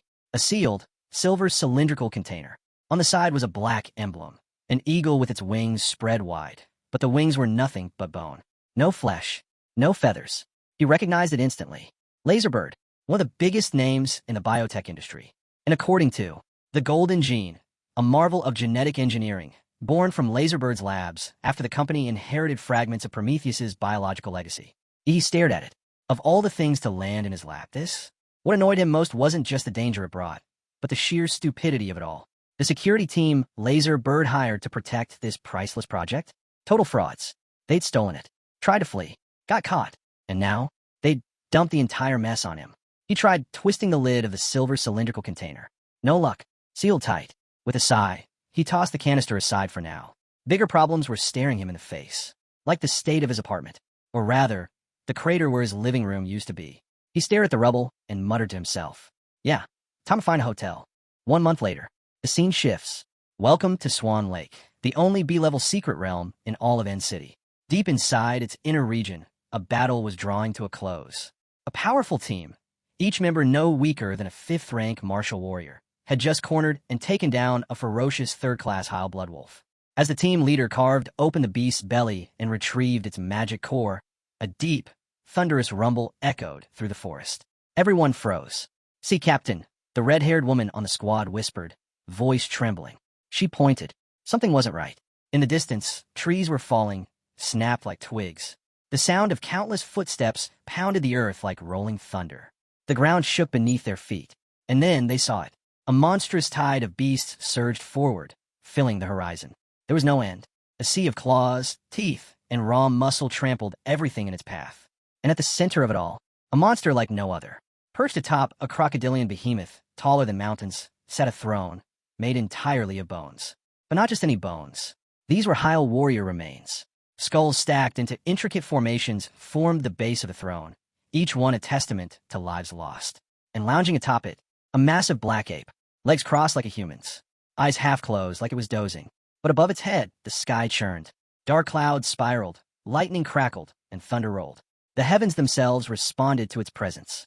Even half asleep, this creature twisted the natural order. This was no ordinary beast. This was an Overlord-class monster. Only they could summon a phenomenon so terrifying it bent the sky. The team didn't hesitate. They ran. The magic core? Forgotten. The captain's voice rang out, breathless and panicked. "Notify the army. Now, an Overlord monster is leading a beast tide. It's heading straight for the city." They all knew what that meant. It wasn't just danger. It was annihilation. Only Grandmasters and Senior Grandmasters could stand a chance against a threat like this. Grimacing, the captain cursed. These monsters never leave their own territories. That's the only reason the realm's been stable all this time. So why this thing crossed over? Because when an Overlord-class beast moves, it's not a hunt. It's a catastrophe. And as if that wasn't enough, these monsters emit a sound wave, inaudible to humans, but irresistible to magical beasts. It hijacks every creature below sovereign level and turns them into loyal slaves. Around every Overlord-class magical beast, the low-level creatures begin to gather, drawn like iron to a magnet. They don't just follow, they evolve. Under the Overlord's influence, even weak monsters are forced to mutate and grow stronger. Soon, a new wave of Lord-class beasts is born. And when this 5th-tier, sovereign-level monster leads that horde into the city, it won't be a battle. It'll be a massacre, and city would fall. Millions would die. High above the swarm, the black ape sat upon its grim throne of bones. Slowly, it opened its glowing scarlet eyes. Cold, disdainful, its gaze swept across the squad of human warriors like they were insects. Then, without a word, the crocodilian behemoth beneath it stirred. Its vertical pupils pulsed with violent light. It opened its massive jaws and let out a low, silent chant. But this wasn't a sound for human ears. Instead, vibrant sonic ripples burst out. Huge, multicolored waves crashing through the forest like a tsunami. Mud, stone, and earth began to rise, whipping into the air, spinning violently. Within seconds, the churning mass compressed into a massive 10-meter long stone cone, sharpened like a missile. With a blast of pressure, it launched forward, splitting the sky. Boom! An entire mountaintop was obliterated, pierced straight through by the attack. The team of warriors had no time to react. They were swallowed by a rain of stone cones, the sky itself raining destruction. It was like a meteor shower. The land shook. When the dust finally settled, silence reigned. A single severed hand remained, still gripping a radio communicator. But the message had been sent. Overlord-level incursion detected. Far above the carnage, the black ape rose from its throne. For the first time, it spoke. In fluent, chilling human language. Advance. full speed. The monster horde howled in reply, a tidal wave of bloodlust. The earth itself trembled under their charge. At that exact moment, outside the Swan Lake's secret realm, alarms blared across the city. Piercing, high-pitched warnings rang through the streets. Beast tide incoming. People froze in place. They'd seen in the news, heard about invasions in far-off countries. But that was somewhere else. That wasn't their city. Now it was. Reality hit like ice water. Many stood in stunned disbelief, wondering if it was just a bad dream. Then, a voice came through the city's broadcast system, the mayor himself. Attention, all citizens. A large-scale beast tide has erupted from the Swan Lake secret realm. It is expected to breach in city's defenses within 20 minutes. The army has already been mobilized. All warriors in the city are called to action, now. The message shattered the stillness. Chaos broke loose. People scrambled to escape, packing highways, crowding train stations, desperate to flee. Cars jammed every road. Trains overloaded. Flights sold out in seconds. The city was in freefall. Armed police were deployed to maintain order. Government forces worked around the clock, trying to stabilize the situation. Citywide alerts blared over every screen, every radio. One message stood out above all. Evacuation priority goes to children and students. They were the future. If and fell, it would be their responsibility to remember, to rebuild, to carry their city's legacy, and avenge those who had fallen. Inside City Hall, old Jianqing was buried in calls. One after another, trying to buy just a little more time, trying to slow the wave crashing toward them. His secretary burst through the door with urgent updates. Without missing a beat, the mayor asked, "Have the reinforcement requests been sent? Which cities are responding? Which cities are willing to send reinforcements?" The mayor asked, his voice tight with urgency. The secretary hesitated, her face grim. "It's not just us," she said softly. "Beast invasions have been reported in multiple regions across the country. Most cities are overwhelmed. The few that haven't been attacked yet have already begun building defenses, preparing for the worst." The mayor's shoulders tensed. "Then what about the imperial capital?" he asked, almost pleading. "Even just one grandmaster. Just one." But even that was too much to hope for. The secretary's next words dropped like a stone. An S-level secret realm has appeared in Guanshan City, just next to the capital. All top-tier warriors from the imperial capital have been deployed there to contain it. Old Jianqing collapsed into his chair, defeated. But his sharp instincts screamed the truth louder than any report could. This wasn't a coincidence. This wasn't just some outbreak. The entire Sea Kingdom was caught in something larger, a carefully laid trap. A national-scale beast tide, coordinated, planned, but there was no more time to think. He stood again, straighter than before. Though nearing 50, that spark from his youth lit up his eyes again. They had no reinforcements, no support, only themselves. The defensive in city had already begun. Elsewhere, at the Chu family's private training grounds, the sounds of fists echoed through the air. Ihi and Chu Sensei were deep in a sparring match. By now, Chu Sensei understood. Try to test or provoke Ihi with words was pointless. If you wanted Ihi to take something seriously, you had to fight with everything you had. Even so, his all still wasn't enough. Ihi landed a heavy punch to Chu Sensei's chest. Chu Sensei quickly summoned an ice armor to defend, a thick layer of frost encasing him, but it shattered instantly. The punch tore through it with ease. Fused into Ihi's fist were jagged, magical fangs of pure, evil energy. They ripped the armor apart like paper. Chu Sensei was knocked back, but as he steadied himself, he couldn't help but smile. Didn't think you'd land that cleanly. He could feel it, the strange, dark power surrounding Ihi. It wasn't martial arts as he knew it. It was something deeper, something twisted. What style is that? Tortoise martial arts? Ihi shrugged. Yeah, picked it up about a month ago. Still working on the details. But what really mattered was this. He had grasped the core of its power. The demon in the flesh technique. A style that fed on evil spirits. Every time Ihi survived a brutal fight, every time he killed, his own evil spirit would absorb something from the fallen. Mimic them. Grow stronger. Before they could clash again, a sharp alarm tore through the quiet. Beast invasion. Both Ihi and Chu Sensei froze, instincts kicking in. A moment later, their phones buzzed. An emergency alert. All college prep students in the city were ordered to evacuate immediately. Flights B521 and B753 were scheduled at the city's main airport. High-speed train A423 was also ready for departure. They had priority. Are you going? He asked, eyes locked on Chu Sensei. Chu Sensei looked at him and hesitated. With your talent, maybe you should, he said. Leave the defense to others. You got too much to lose. But he clearly didn't know Ihi at all. That smile, that eerie grin, the same grin he wore right before a kill. Was he excited? He was. He smirked and replied flatly. You talk too much. Since when did you get so sentimental? He cracked his knuckles. If I'm staying, then there's no reason for you to run, either. There was only one thing left to focus on. The scene shifts to the Liu family manor. Just as Liu Yanju was stepping out the door, she found Aunt Qin standing in her way. Yanju was ready to fight. She wanted to join the front lines against the beast tide. But Aunt Qin had only one concern, her daughter's life. If you go, she said, her voice low but steady, how confident are you that you'll come back alive? Or even in one piece? Yanju stayed silent. Aunt Qin continued. There are around 30,000 warriors in City. Even if you count the retired veterans, the sick, the volunteers, you might reach 50,000. That's nothing. A drop of water facing a tidal wave. Her voice wavered just slightly. And as for the Overlord-class monsters, they're not enemies we can face. Not here. Only Grandmasters have even a chance of surviving them. And barely at that. To her, Yinju's life wasn't just her own. It was the lifeline of the entire Liu family.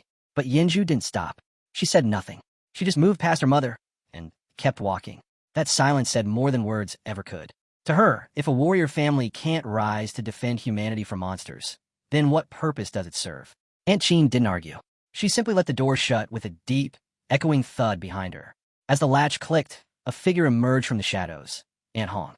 Aunt Qin calmly lit a slender cigarette, half her face obscured behind long hair. She didn't need to give instructions. Aunt Hong already knew. Liu Yanju was not allowed to leave the manor.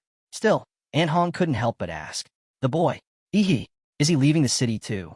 Aunt Qin exhaled smoke, her voice quiet but firm. Send him a message. Let him decide for himself. Meanwhile, back at the Swan Lake secret realm, tens of thousands of warriors had entered the rift, forming a solid iron formation inside the otherworldly realm bathed in starry blue light. 60% of City's total military force, along with every high-leveled warrior above martial artist rank, had already passed through. They were known as the Vanguard Unit, and they had only one job: scout the enemy. Gather intel on the size, strength, and abilities of the monstrous force marching toward humanity, including the Lord-class beasts, and, if possible, the Overlord itself. Then survive long enough to report back. Facing the endless beast tied ahead, the soldiers inhaled sharply. This was it. Most of them knew what they really were, cannon fodder. But they still charged anyway. Their battle cries and final roars echoed through the mountains, merging into a blood-drenched symphony that shook the forest with its rage and resolve. Outside the rift, a temporary military base had been fortified. Tanks, anti-air guns, rows of Gatling cannons, and massive machine guns were mounted into position, creating a wall of metal and firepower. The goal was simple. Any monster that stepped out of that rift would be torn apart by bullets and artillery before it could even touch the ground. Luckily, the rift size was limited. Only so many creatures could pass through at once, nullifying one of the beast tide's biggest advantages: overwhelming numbers. If they could just hold the line, if they could just prevent the horde from breaking out into the open, then maybe, just maybe, City could survive this. This was old Zhangqing's last hope. Everything hinged on the battlefield at the mouth of the rift. Suddenly, his serious gaze snapped upward, shocked. And he wasn't the only one. All eyes turned to the rift as a blood-soaked warrior stumbled out of the spatial tear.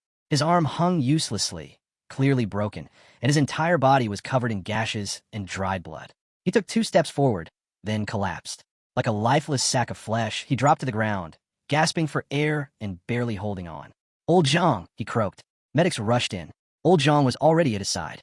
But it was clear he didn't have long. With what little strength he had left, the warrior raised a trembling hand. Clutched in his fist was a USB flash drive. Data from the Vanguard Unit's battle. Old Zhang took it with urgency.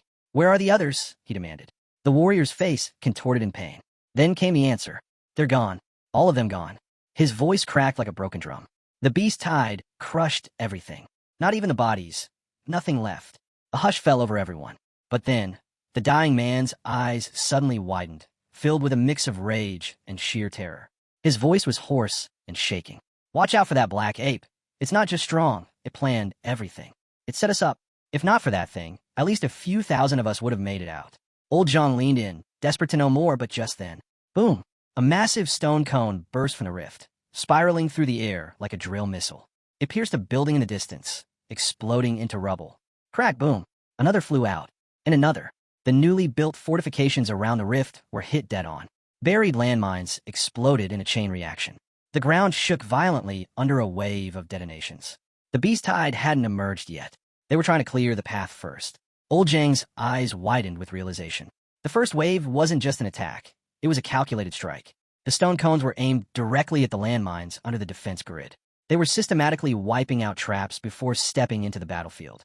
He swore loudly. Open fire. Aim everything at the rift now. The tanks roared. Anti-aircraft guns lit up the sky. Shells and bullets rained toward the rift in a storm of fire, engulfing the entrance in explosions. But the barrage didn't stop the stone cones. More kept flying out, ripping through steel and earth. Old Zhang's face darkened. These monsters, they're using long-range suppression tactics. They weren't rushing out blindly. They were softening up the battlefield first, like seasoned tacticians. Since when do magical beasts fight like humans? The fallen warrior's last words echoed in his mind. The overlord planned it all. It was a trap. Huang clenched his fists, teeth grinding. Damn that black ape. Just then, another stone cone broke through the encirclement. This time, it didn't strike a structure. It slammed into the ground hard. Soldiers stepped back, weapons ready. Then a noise. A strange, high-pitched chittering came from the shattered fragments. A soldier turned toward the sound. Too late. A grotesque rat, massive, with membranous wings and fangs like daggers, erupted from the rubble and sank its teeth into the soldier's head, tearing it clean off. Blood sprayed across the ground. He fell without a sound. And this wasn't a one-off. Across the battlefield, the same scene played out. Everywhere the stone cones had landed, twisted creatures began to crawl out of the wreckage. It was a trick. The stone cones weren't just weapons. They were drop pods. Warcrafts, horrific, mutated beasts, had hitched a ride inside them, smuggled through the rift, launched over the front lines, and deployed behind the defenses. The monsters hadn't just broken through the gate. They'd already landed inside. The battlefield descended into chaos. Intercept those spikes before they hit. Old Zhang shouted through the comms. Don't let even one of them land. Stop them at all costs. The military scrambled. Missiles locked on and began taking down the incoming stone cones in midair. But redirecting firepower came at a cost. Artillery, once focused on the rift, now thinned out. The tanks faltered, forced to reposition. Infantry teams pushed forward to help, but the monsters weren't interested in fighting. They didn't engage, they dispersed, quickly vanishing into the smoke and debris. Their goal wasn't battle, it was sabotage. In minutes, they had already torn through key defense points, cutting into the gunpowder supply lines and crippling the network of traps that had been set up around the rift. Back inside the rift, the black ape's blood-red eyes gleamed. It wore an expression that was far too human, cold, cunning, and cruel. Smug and satisfied, it stood tall above the battlefield, watching the humans lose their grip on control. The tide was turning, and it knew it. Time was up. With a guttural voice, it issued the next command. Flatten them. Leave nothing standing. The ground trembled. Charging through the rift came a white-haired gorilla king, a lord-level beast the size of a building.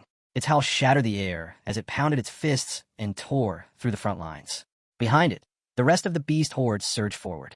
A deafening roar erupted from the rift as the white-haired ape led the charge, drawing firepower toward itself. Explosions rocked the area as artillery struck it head-on, but it didn't stop. It tanked every hit and kept going, giving cover to the other beasts pouring out. Dozens, then hundreds. Magical beasts used the distraction to slip through, scattering in all directions, past defenses, past barriers. The rift was breached. On the rooftop of a high-rise building, Ihi stood still, overlooking the chaos below. He saw the tide breaking through, the defenses collapsing, and a realization hit hard. Humans were losing control of the battlefield. He looked toward the heart of the city he had only lived in for a few short months. It had grown on him. Its streets, its people, its fragile, imperfect peace. No way, not like this. There was no time left to think. He let out a roar and leapt off the rooftop. His feet hit the wall, and he sprinted straight down the side of the building. Halfway down, his skin darkened, toughened. His body shifted. He charged in the battlefield in his Demora form, no hesitation in his stride. Elsewhere in the city, Luo Shun's leg flashed with energy as he activated his Thunderkick martial art. His foot slammed into the abdomen of a snarling beast, the impact so fierce it forced the creature's eyes out of its skull. 5 down already? Nice one, Luo XN, another warrior called out. Taking the opportunity, the man darted forward and carved into the monster's corpse, ripping out its magic core before it could regenerate. Luo XN smirked at the praise and gave a casual wave. No big deal. But just then, thud. A severed beast's head landed at his feet. A petite figure strolled over, one foot landing squarely on the monster's skull. Really showing off for taking out small fry, she said with a mocking grin. It was Xiao Xiaoling. She tilted her head, still smirking. If you're the number one at third high, this city's standards have really gone downhill. Luo Xen opened his mouth to fire back, but stopped. He knew it. She wasn't wrong. And if it came to a fight between them, he probably wouldn't win. To save face, he could only stew in his own frustration for a moment. Then, a chill swept through the air, sharp and sudden. Frost began to spread across the ground like a creeping veil. From the distance, a solitary figure walked in, his posture composed, his hair perfectly in place despite the chaos around him. Chuzhou had arrived. Xiao Xiaoling's eyes widened in disbelief when she spotted the blue magic core in his hand. He actually took down a third-tier beast on his own, but what shocked her even more was his presence here at all. She hadn't expected to see him on the battlefield. Why hadn't he evacuated? Chuzhou didn't bother answering. Flaunting a kill meant nothing to him, especially not when it paled in comparison to Ihi's feats. With an almost casual tone, he shrugged off the danger. Life and death didn't seem to weigh on him at all. After all, their parents were warriors. Right now, they were fighting on the front lines of this beast tide. How could the children of such warriors think of running away? Just as the three exchanged words, Luo Xian's fingers began to twitch, betraying his nerves. He raised a trembling hand toward the sky. "Look out," he shouted. Chuzhou turned, following his gaze, just in time to see a tank plummeting from above. All around them, the battlefield descended into chaos. Beasts surged in from all sides, their rampage leaving nothing but broken bodies and destruction. Luo Xian couldn't help but wonder what kind of monster could throw a tank like it was a toy. The temperature dropped again. In one smooth motion, Chuzhou unsheathed his sword. With a single precise slash, he split the falling tank in two. The blade carved a half-moon through the sky, and the pieces landed on either side of him with twin, thunderous crashes. Xiao Xiaoling turned, heart-pounding, and saw the one responsible for launching that tank. Her face paled. She thought it was the Lord-level beast that had first stormed out of the secret realm. But how had it circled around and struck from behind? Not far off, a towering white gorilla, nearly 20 meters tall, moved forward on its knuckles, each step shaking the ground beneath them. Xiao Xiaoling tried to make sense of it, but Chuzhou quickly corrected her. "That's not a lord," he said. "It feels different." "Calm her down." Luo Xian didn't hesitate. "We need to fall back now. Even if it's not a fourth-tier lord, it's at least a third-tier rare beast. We can't handle this." They began to slowly retreat, but it was already too late. The beast had locked on. It let out a rumble of excitement and slammed a massive fist toward them with enough force to smash a tank. One hit and they'd be finished. Chuzhou's eyes widened. He clenched his jaw, drew in a breath, and braced himself, ready to give everything he had to block the attack. But before he could move, a streak of blue light cut through the air. A beam struck the gorilla square in the head, snapping it backward. Its body slammed into the ground with a crash. The beast tried to fight back, raising a massive hand to swat away the new attacker, only to find its palm completely caught. A much smaller hand gripped it tightly, refusing to budge. The attacker leaned forward, voice cold. "Open up. Time for your dental check." It was Ihi. The white gorilla's scarlet eyes widened. Its menacing glare twisted into something else, realization. It was screwed. Ihi stomped onto its lower jaw, forced its mouth open with brute strength, and unleashed a searing torrent of blue energy straight from his core. A blast of atomic light shot out, blasting through the beast's vulnerable mouth. Black smoke rose instantly, filling the air with the acrid stench of burning flesh. The white gorilla thrashed in agony, but within seconds, its entire head and upper body began to meld away under the relentless force of Ihi's breath. Xiao Xiaoling and Luo Xian stared the glow, then turned to Chuzhou, as if silently asking, "Was that really him?"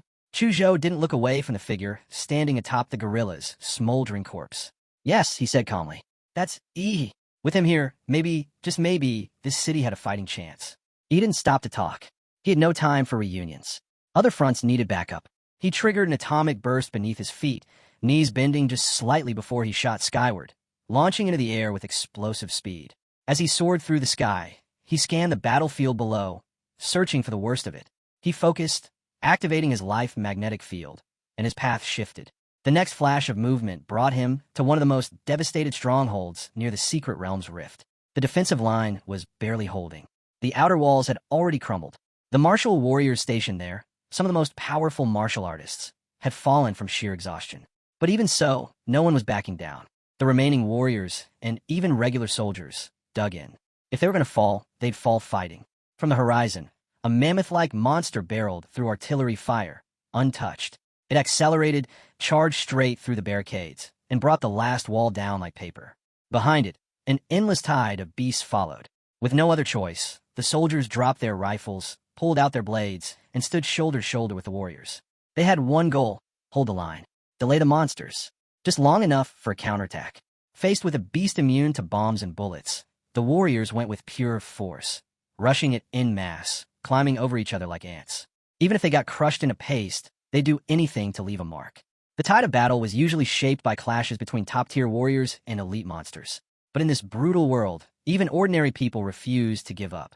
They just had to hold out until someone stronger arrived. Then, as if answering their desperation, a swarm of shadowy red and black figures appeared. But instead of attacking the humans, they turned on the monsters. Beasts across the battlefield staggered in confusion, distracted and thrown off by the interference. Seizing the moment, the warriors charged in and struck down the stunned creatures. No one knew where the mysterious shadows had come from. But just as they asked the question, a beam of radiant blue light pierced the sky and struck the mammoth monster dead on. The beast, once untouched by any weapon, let out a deep, guttural howl for the first time. Then the breath faded, and the mammoth fell. Its massive body crashed to the earth. The hide that even artillery couldn't scratch was now burning and torn. The searing blast left a scorched crater in the mammoth's chest, a charred wound deep enough to expose bone. All around, the remaining low-tier beasts froze, eyes locked on Yi. They could do nothing but glare at the overwhelming force bearing down on them. Then, he moved again. He triggered a new skill, Thunderfang Cleave. A violent surge of blue energy erupted beneath his feet as he launched downward like a missile. The air cracked with a deafening sonic boom.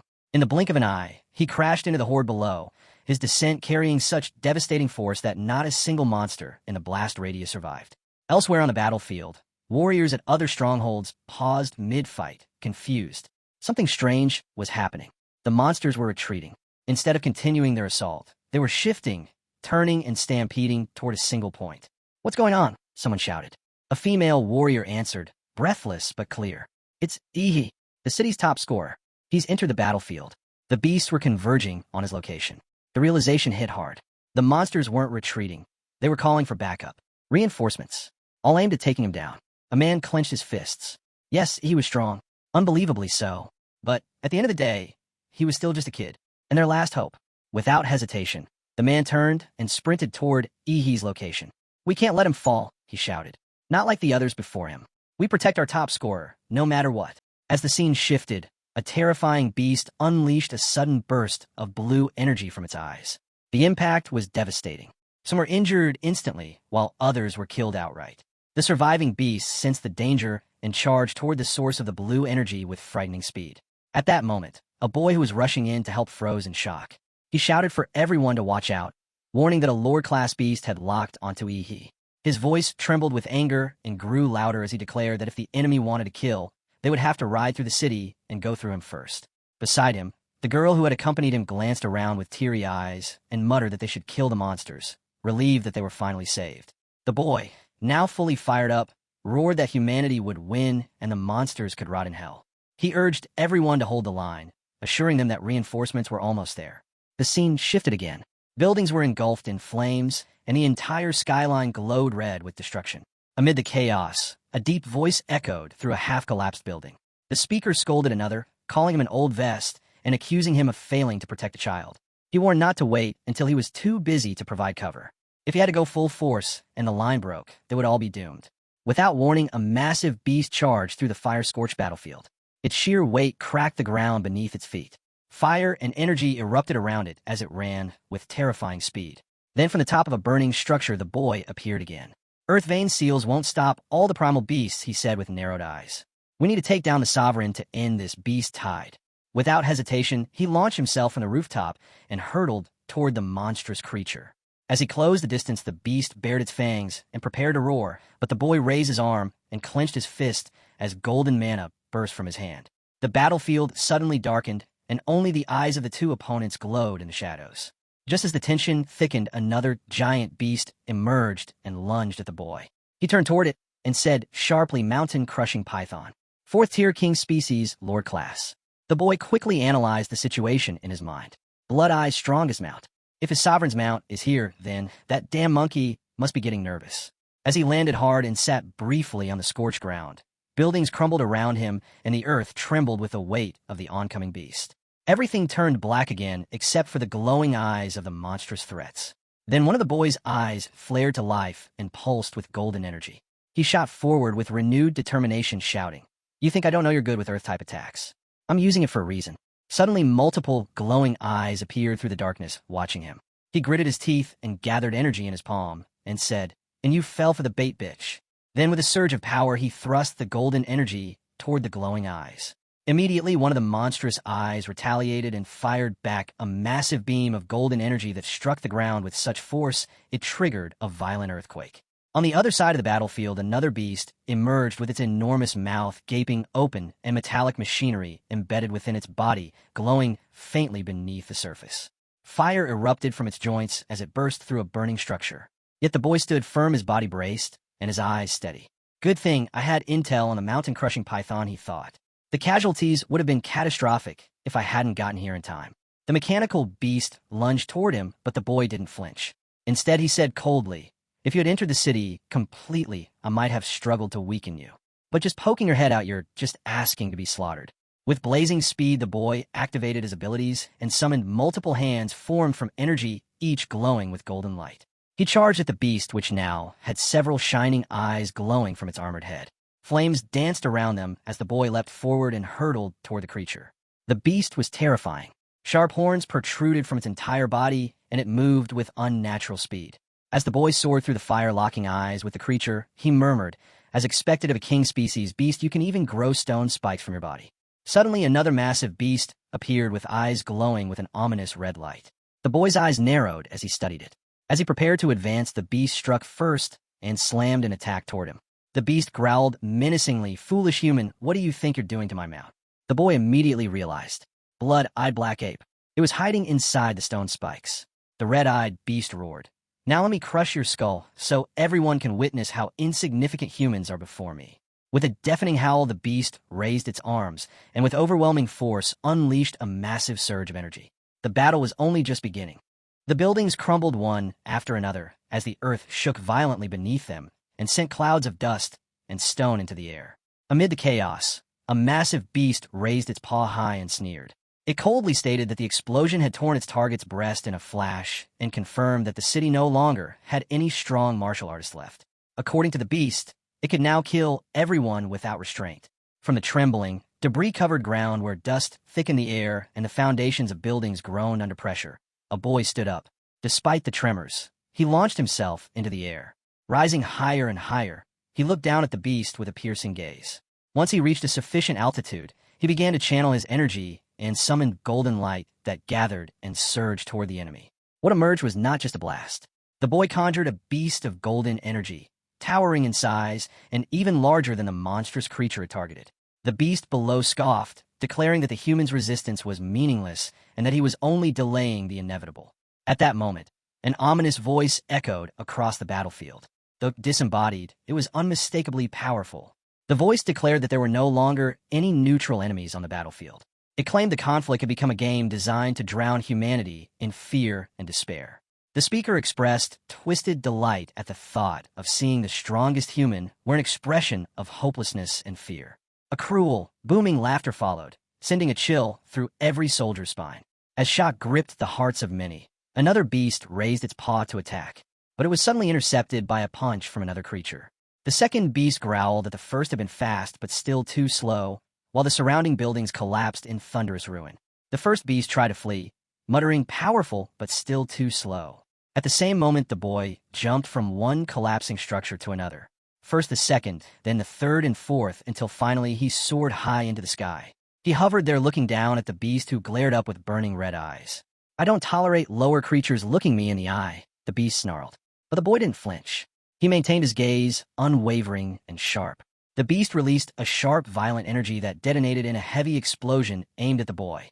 Though he tried to evade it, the force partially struck him. Wounded, but undeterred, he remained standing. The beast, now infuriated, roared, "Why aren't you afraid?" Pushing himself off the ground, the boy growled back, "You think you're clever, but in the end you miscalculated because you were just an arrogant beast." Suddenly the beast flew into the sky, but the boy followed and unleashed golden energy that surged toward it. The attack struck true, and the beast's power visibly began to wane. "You lured me into a formation you laid out in advance," the beast said in disbelief, its strength failing as its energy dispersed. Black and golden wisps of smoke leaked from its body and twisted into the air like morning shrouds. The boy rose again and stood in front of the beast, who now weakened growled, "This is your plan. You think you can bury me underground? So naive, human." It stared at the boy with strange, furious eyes and bellowed, "You can't keep me sealed forever. The moment you falter, I'll tear every human here to shreds." But the boy, furious and resolved, responded without hesitation, "This isn't a backup plan." He slowly opened his shirt, revealing a symbol of a star etched directly over his heart. Placing his hand on it, he spoke with grim determination, "It's a hymn to humanity, a hymn to courage."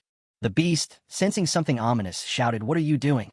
With resolve carved into his expression, the boy pressed his hand deeper into his chest and answered, "At the start of this war, I've buried in cities once an only strategic nuclear warhead beneath the battlefield. The trigger is implanted inside my heart. If my heart stops, the warhead detonates." The beast recoiled in disbelief. "You're bluffing. Who the hell would bet their life on something like that? You think I'll fall for this?" But the boy's expression didn't change. "I never planned to walk away from this city," he said. "I am Huang Qing, mayor of a city." In that moment, memories flashed in his mind. The day he stood before the people, making a vow. "I, Huang Qing, offer everything, my duty, my body, my life for its city and its people." With his eyes closed, he took one final breath and thought to himself, "I suppose I've finally done enough." Suddenly, the beast, in a last act of defiance, unleashed a massive golden blast that struck Huang Qing directly and smashed him into the rubble of a broken building. A fiery explosion burst in the sky and consumed the scene in blinding light. Far from the battlefield, a soldier received a message. As he turned to the horizon, his eyes widened in disbelief. A towering mushroom cloud rose from the earth like a monument of death. The sky was torn open by the force, and the flames spiraled into a ring that soared toward the heavens. Every martial artist who had managed to evacuate in time stood in silence with heads bowed and watched the sky. Among them, Xiao Xiaolong stared at the inferno with trembling breath. It was a funeral not of one man, but of a legend. As the scene shifted, a devastating blast struck the ground and ignited everything in a raging red fire. Amidst the inferno, a giant-faced skeleton wandered, roared, flew, and moved wildly. Above it, another skeleton stood with its mouth wide open while a ball covered in razor-sharp nails rotated ominously above its head. The skeletal figure raised its hand and waved, revealing its full arm in a threatening gesture. At that moment, a beast glared at the skeleton in shock and disbelief. Even as it stood tall, the beast muttered with disdain, unable to believe that such a lowly human could nearly defeat it.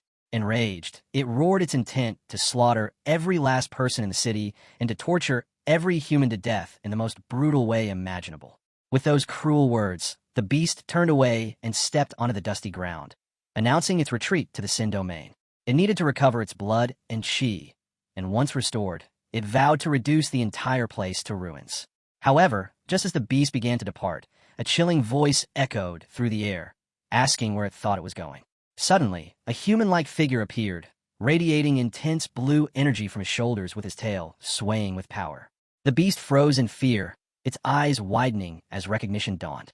It cried out in alarm, recognizing the human as one of the greatest threats of the invasion, a terrifying prodigy. The boy, with sharp eyes burning with determination, glared at the beast and expressed regret that he had arrived a little too late. Instantly, a surge of blue energy erupted around him, crackling and bursting through the atmosphere like lightning. Particles danced violently in the air as he charged forward at incredible speed with blue energy trailing behind him. The beast, already struggling internally, growled in frustration and shouted at the boy for standing before it instead of hiding. It lunged with its paw, declaring it the perfect chance to kill him. But the boy, unfazed, stared back and pointed out that had the beast chosen to run, his mini-nuke likely wouldn't have been able to catch it. Yet it chose to die here instead. The beast's red eyes flared as it opened its jaws and screamed in rage. Yet before it could act, a colossal bolt of blue lightning struck and overwhelmed its massive form. The boy descended from above and unleashed a devastating attack as energy surged around him. The charged atmosphere grew more intense with each pulse, and at the center stood the boy, now a dark, powerful figure surrounded by glowing arms, unleashing an enormous blast of energy. The blue surge raced through the war-torn city and crashed into buildings, sending smoke and dust billowing everywhere. Civilians nearby were thrown off by the impact. Some were injured, others left confused. Amid the chaos, one shouted a question about whether another warhead had just gone off, while another wondered aloud if it was another trap set by Mayor Huangqing. Meanwhile, the beast stood, dazed with brown smog rising from its head as it struggled in a miserable state. Another red-eyed beast watching the scene growled and said, "Monster." The injured beast turned its head, opened its massive jaws and roared, "You are more beastly than me. Even most king-rank beasts don't carry an aura like yours." In response, the furious beast shot back that it was not like those badly chimps. It slammed its paw into the ground, and an eruption of blue, black, and red energy burst upward. The boy, propelled by energy, soared from one building to another, rising high into the sky, encased in swirling power. Charging toward the beast, the boy shouted that it was no use to run and called it a little monkey. The monkey-like creature, dashing away, growled back, saying that their sovereignty should not be underestimated. But the boy was not fazed. With a powerful wave of energy, he cleared a destructive path and blasted through all obstacles. Advancing with determination, he scoffed at the beast, calling it a sovereign-class creature to the end and mocking its injured, twitchy formal as being nothing more than a monkey. He reflected that in Titan mode his physique had passed 30 points across the board. Yet he had not completely overpowered the beast, and it had somehow managed to damage his arm. But he knew it was not enough. On the other side, the battered beast lay on the ground with smoke pouring from its wounded body. Struggling to speak, it admitted using full force in its last strike, and was stunned that the boy had already healed from it. It stared at him in disbelief, whispering to itself that running would not beat this genius, and that it had no chance of victory. Desperate, the beast tried to leap away. But the boy struck again from behind, yelling that the beast was filthy and did not deserve to stain the sacrifice made by Mayor Huangqing.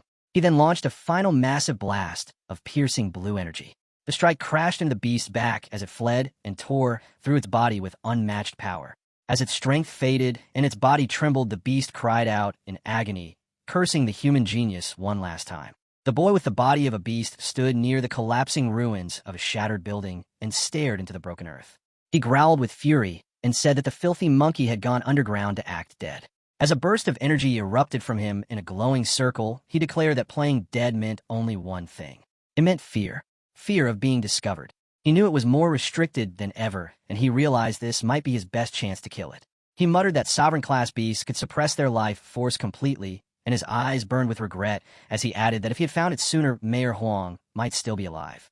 He stepped forward with heavy intent and placed his clawed paw on the ground, while speaking with deadly certainty that the beast was now seriously injured, and even its steels would not be able to save it. He vowed to detect even the faintest trace of life. At that moment, a towering humanoid beast appeared at the edge of the battlefield and shouted that he had found the filthy ape. Then the giant beast opened his mouth and unleashed a blinding stream of fast blue energy that struck the hidden creature and launched it into the air. The monkey beast was thrown skyward and then slammed into the ground with brutal force. Gritting his teeth, the creature cursed and said he had been so close, and he could feel the entrance to the domain just ahead. He blamed the human mayor and tried to escape the overwhelming pressure of the giant beast's energy. As the searing energy raced toward him again and exploded, the giant beast opened his mouth and declared that this was the price for tainting Mayor Huang's sacrifice and promised to make him beg for death. The monkey beast, writhing in pain, clutched a glowing golden orb and shouted not to push his luck. He raised the orb in defiance and vowed to burn the last of his core's power to drag his enemy into hell with him. Energy burst from the orb, and the monkey beast leapt forward with a violent roar. The impact wounded the humanoid beast, and smoke poured from his body as the monkey beast summoned more power to his fist and struck with a devastating punch. The force of blue and black energy tore through the air and shook the battlefield, and the beast reeled from the blow. The monkey beast launched himself away from the scene as his final suicidal attack took its toll and flames consumed him in midair. Suddenly, a massive jaw opened, and the monkey beast dove inside, declaring that there was nothing left for the boy and that he was finished. The boy staggered and screamed in shock and confusion. His mind reeled, and he asked if it was a mental attack. As he tried to regain focus, he noticed hands emerging from every direction surrounding the monkey beast and carrying it towards some unknown destination. He growled in frustration and shouted for it not to even think about running. When he tried to open his mouth to fire an attack, more hands clamped down on his jaw, and he realized they were sprouting from his joints. His body locked, and his limbs refused to move. Furious, he shouted, "No such trick will stop me," and he began to radiate heat that rose from 100 to 1,000 degrees. The growing heat shattered the hands that restrained him and unleashed a wave of blue energy that melted and shattered everything around him in a violent blast. The monkey beast glanced back while fleeing through the fire and snarled for his escorts to move faster. He shouted that the boy was catching up and that he was literally on fire. As the hands rushed forward toward their destination, they opened something from his grasp, and the boy surged through the flames in pursuit. When he saw what lay ahead, he hesitated and asked aloud, "What is that thing? Is it a beast or a demon?" As his eyes narrowed, he witnessed the creation of layered red, blue, and black energy bursting through the atmosphere. He gritted his teeth and said that kind of power is that a sovereign tool. If it is, I will be done for in a second.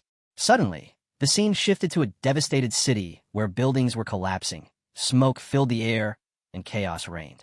Amidst the destruction, several collective hands began forming the shape of a face.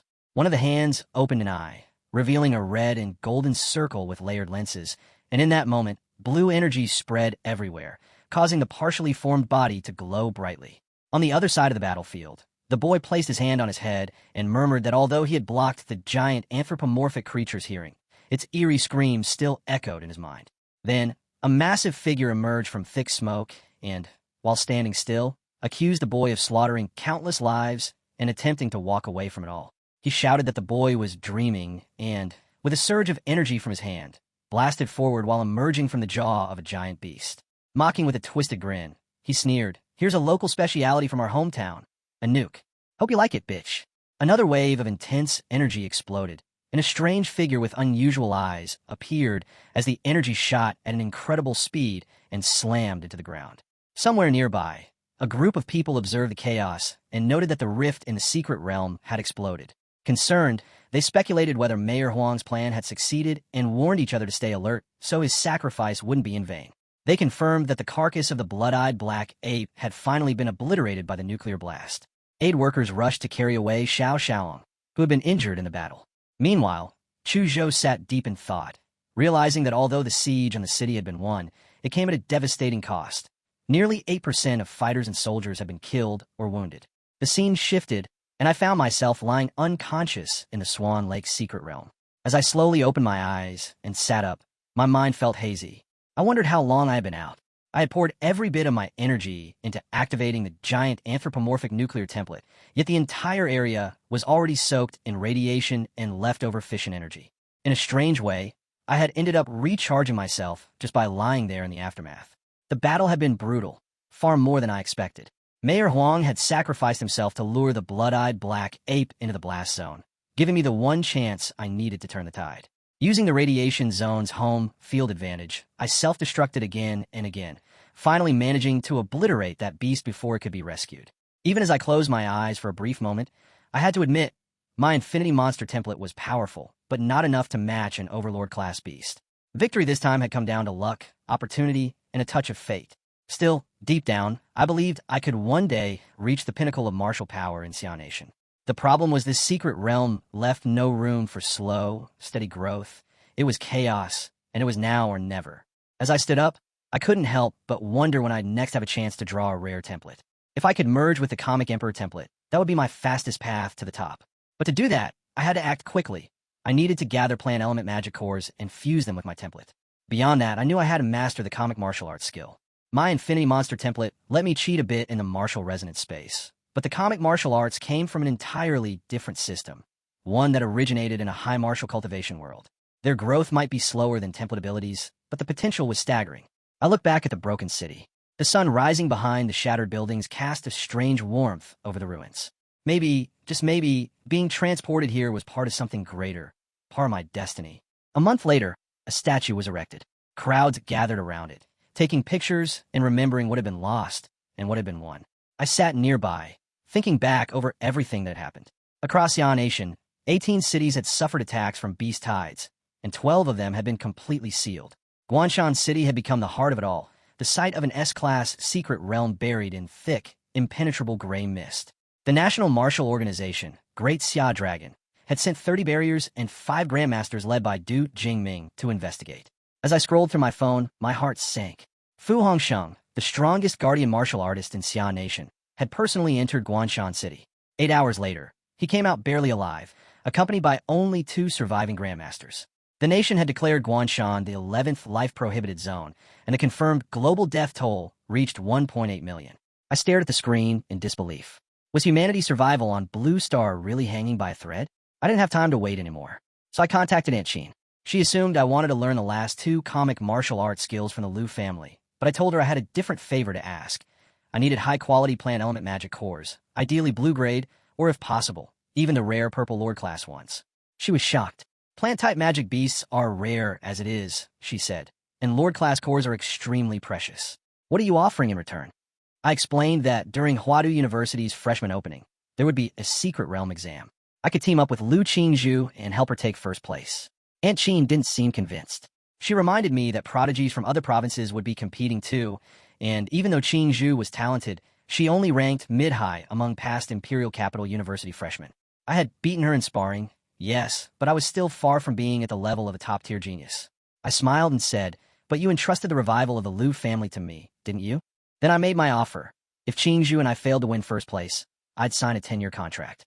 I'd serve the Liu family in any way, work wherever they needed, and even take care of her when she was tired. She placed her feet on the floor and gave me a teasing look. Serve and do menial tasks, is that right? I nodded as I stood up, and after a pause, she finally said, "All right." As soon as the call ended, our guy headed to the city hospital. Zhou had gone full battle maniac, popped 4 stimulants in a day, and landed himself in the ICU. The moment he pulled up on his sleek black bike, a bunch of hyped fans, mostly hot girls, swarmed him for autographs. He didn't expect to be that popular. After signing a few, he turned the rest down, but grabbed some gifts for his buddy. When he walked into Zhou's ward, he straight up lost it. Dude couldn't stop laughing. Zhou, the once handsome guy, was now wrapped head to toe like a discount mummy. Lying there with a half-embarrassed look, Zhou still tried to act all composed, like he didn't need the bandages and could throw hands anytime. Then, out of nowhere, the guy in the next bed casually called out to you like they were old brothers. He blinked and asked who he was. The dude let out a nervous laugh and reminded him. Turns out, he was Yi's first opponent in that promotion match a few weeks back. He squinted, tried to remember, but then froze when he noticed something off. At first, it looked like this guy, Xian, was better off than Zhou, but nah, it was worse. His leg was completely wrecked. He was low-key stunned. Xian tried to keep it chill, telling Yi his leg wasn't toast yet. If surgery didn't fix it, he'd just slap on one of those new high-end combat prosthetics from Laserbird like it's no big deal. Our hero just stood there, half impressed, half horrified, as he thought that Xian might have been a little green, but no doubt he was a real one, a guy who actually got hurt defending the city. Mad respect. Right then Yi's phone buzzed from an unknown number. He checked it, blocked it as spam, and went back to what he was doing. But 10 seconds later it rang again. This time, it was Principal, sounding both stressed and ticked off. He demanded to know why he blocked an important caller from the capital and told him to unblock him right away. Realizing he kind of messed up, he unblocked the number. A call came in almost instantly. The man on the line introduced himself as Wang Tao, head of admissions at Huadu University. He was calling to let him know that Huadu University would be starting a month early and a special train would pick him up in 3 days. He asked if he had any requests or issues. He said no, and that he'd go with whatever the organization arranged. Zhou also got a call from Huadu University, though it wasn't from Wang Tao. Out of the 3 students in the 6th ward, 2 had already been accepted into Huadu. Xian lowered his head, clearly feeling out of place. Honestly, it felt like he didn't belong in that ward at all. Not even on the bed, under it maybe. Anyway, before heading off to report in, he had one last thing to handle. He said goodbye to Zhou and Xian and left the hospital. 3 days flew by, and the scene shifted to the Swan Lake nuclear blast zone. After the explosion, a massive mushroom cloud had thrown hundreds of tons of ash into the sky. The whole area had been stuck in a fake night ever since. He had come here right after leaving the hospital.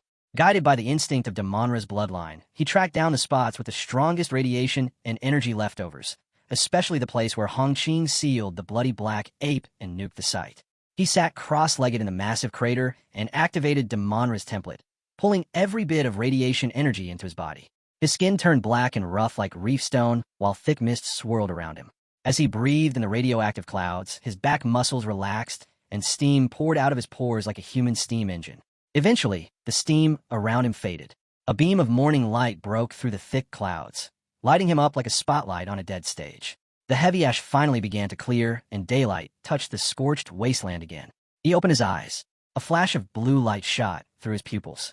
He pulled up his system panel to check the stats after 3 days of nonstop nuclear absorption. The monster template showed Yi's stats. He could still feel the electric arcs and dark red, evil energy in his body. 3 days in the nuke zone had boosted his martial and atomic fusion big time. Just from fighting the bloody black ape, his Damonra sync jumped by 1.5%, which is a huge gain. Normally, even a blue core wouldn't give that much. Training here turned out to be a goldmine. He gained over 6% in 3 days, which was wild. Too bad he had to dip. He bent his knees, atomic energy sparked under his feet, and with a flash and a boom, he shot into the sky. Meanwhile at An City's high-speed rail station, the speaker was already calling out the final boarding for the train to Huadu West. With only 5 minutes left, last-minute passengers were rushing to get through the ticket check. Zhou wasn't stressing, though. He knew he wouldn't be late. Right then, a loud sonic boom tore through the air. Something, or someone, was flying straight at them. The crowd instantly froze, their skin crawling. That pressure in the air felt like a monster was about to drop out of the sky. Except for Zhou. He just smirked, already knowing it was Z. When he landed, he looked like he'd just stepped out of an action flick. Dusty, calm, and sharp as hell. Warriors nearby started, low-key shaken. That crazy aura they just felt? Even some top-tier fighters couldn't match that. And City's golden boy had arrived. Zhou let out a small laugh. Dude got stronger again. No surprise there. Meanwhile, just took one last look at City. It was the place he first arrived in after crossing over, and now he was leaving it behind. Bittersweet, but it was time to move on. He and Zhou made their way to the train, and right on the 5-minute mark, the sleek red Huadu University Express pulled out of the station. Inside, he got curious about the strength of the other students riding with him. He asked Zhou, and the guy confirmed it. Yeah, these kids were legit. The train itself was top tier too, made with the strongest materials that could take hits from a 1,000-ton force. On top of that, 5 black tortoise warriors were guarding it, some in plain sight, others hidden. Plus, there were even grandmasters keeping watch. After all, this train was packed with the nation's top young talents, future protectors of Xia Kingdom. He smiled a little. Using his life magnetic field, he scanned the students nearby. Some were decently strong, sure, but only 5 of them could maybe last 3 moves against him. Just as he finally sat down to chill, a blaring alarm went off. Level 1 alert. The Huadu University train was under attack by some unknown enemy. The profs and faculty were already checking things out, but all other students were told to leave the carriage ASAP and not try to fight whoever's attacking. At first it was dead quiet, then the carriage exploded with noise. Some thought it was a drill, but others knew Xia Nation was weak right now, with top warriors gone and enemies probably ready to strike. The freshmen started panicking a bit, trying to decide if they should stay or leave. Zhou turned his head in Yi's direction and asked for his opinion. He had his eyes closed, and after training nonstop for 3 days straight, he just wanted to take a nap to recover when this annoying inconvenience happened. Nonetheless, he was still a practical person. He immediately stood up and prepared for action. He told Zhou that they needed to go see what was really going on. Their carriage was way in the back, so they had to pass through a few others before they finally ran into Jinxian, a freshman who looked like he barely made it out alive, drenched in blood and wide-eyed with fear. He shouted as the first 3 carriages were taken. The enemies used a domain that trapped people in another space, so the real world stayed untouched. The warrior teachers tried to protect them, but were killed or badly hurt. They worked together to push him out so he could warn the others. This wasn't a drill. His scream made several freshmen stop and rethink going forward. Just then, Yin showed up, this lion-haired dude with major boss energy. Everyone turned to look as he demanded proof. If there's real danger ahead, where's the evidence? A teacher's badge? Another injured student? He wasn't buying it.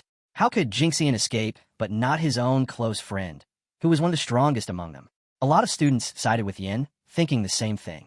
So Yin just walked past Zhao, leading a group of freshmen toward the front carriage to see for themselves. Zhao stood there frozen, watching them walk to their possible deaths like it was nothing. He looked completely defeated until he saw someone he recognized. His eyes lit up when he saw Yi. He double-checked his life magnetic field to be sure, then gave him a small nod. Finally, someone he could trust. Jinxian explained that a girl named Lu Qing had shown him a photo of Yi and told him to pass along a message. Whatever happens, don't go near the front carriage. He paused for a second, still trying to process it all. He asked if that was all she said. Yep, that's it. Jinxian nodded while weeping. Oh, and apparently, she got seriously injured, like sword wound level injured, trying to protect him. She couldn't stop the others from rushing in like they had a death wish, but she made him promise to make sure he makes it out alive.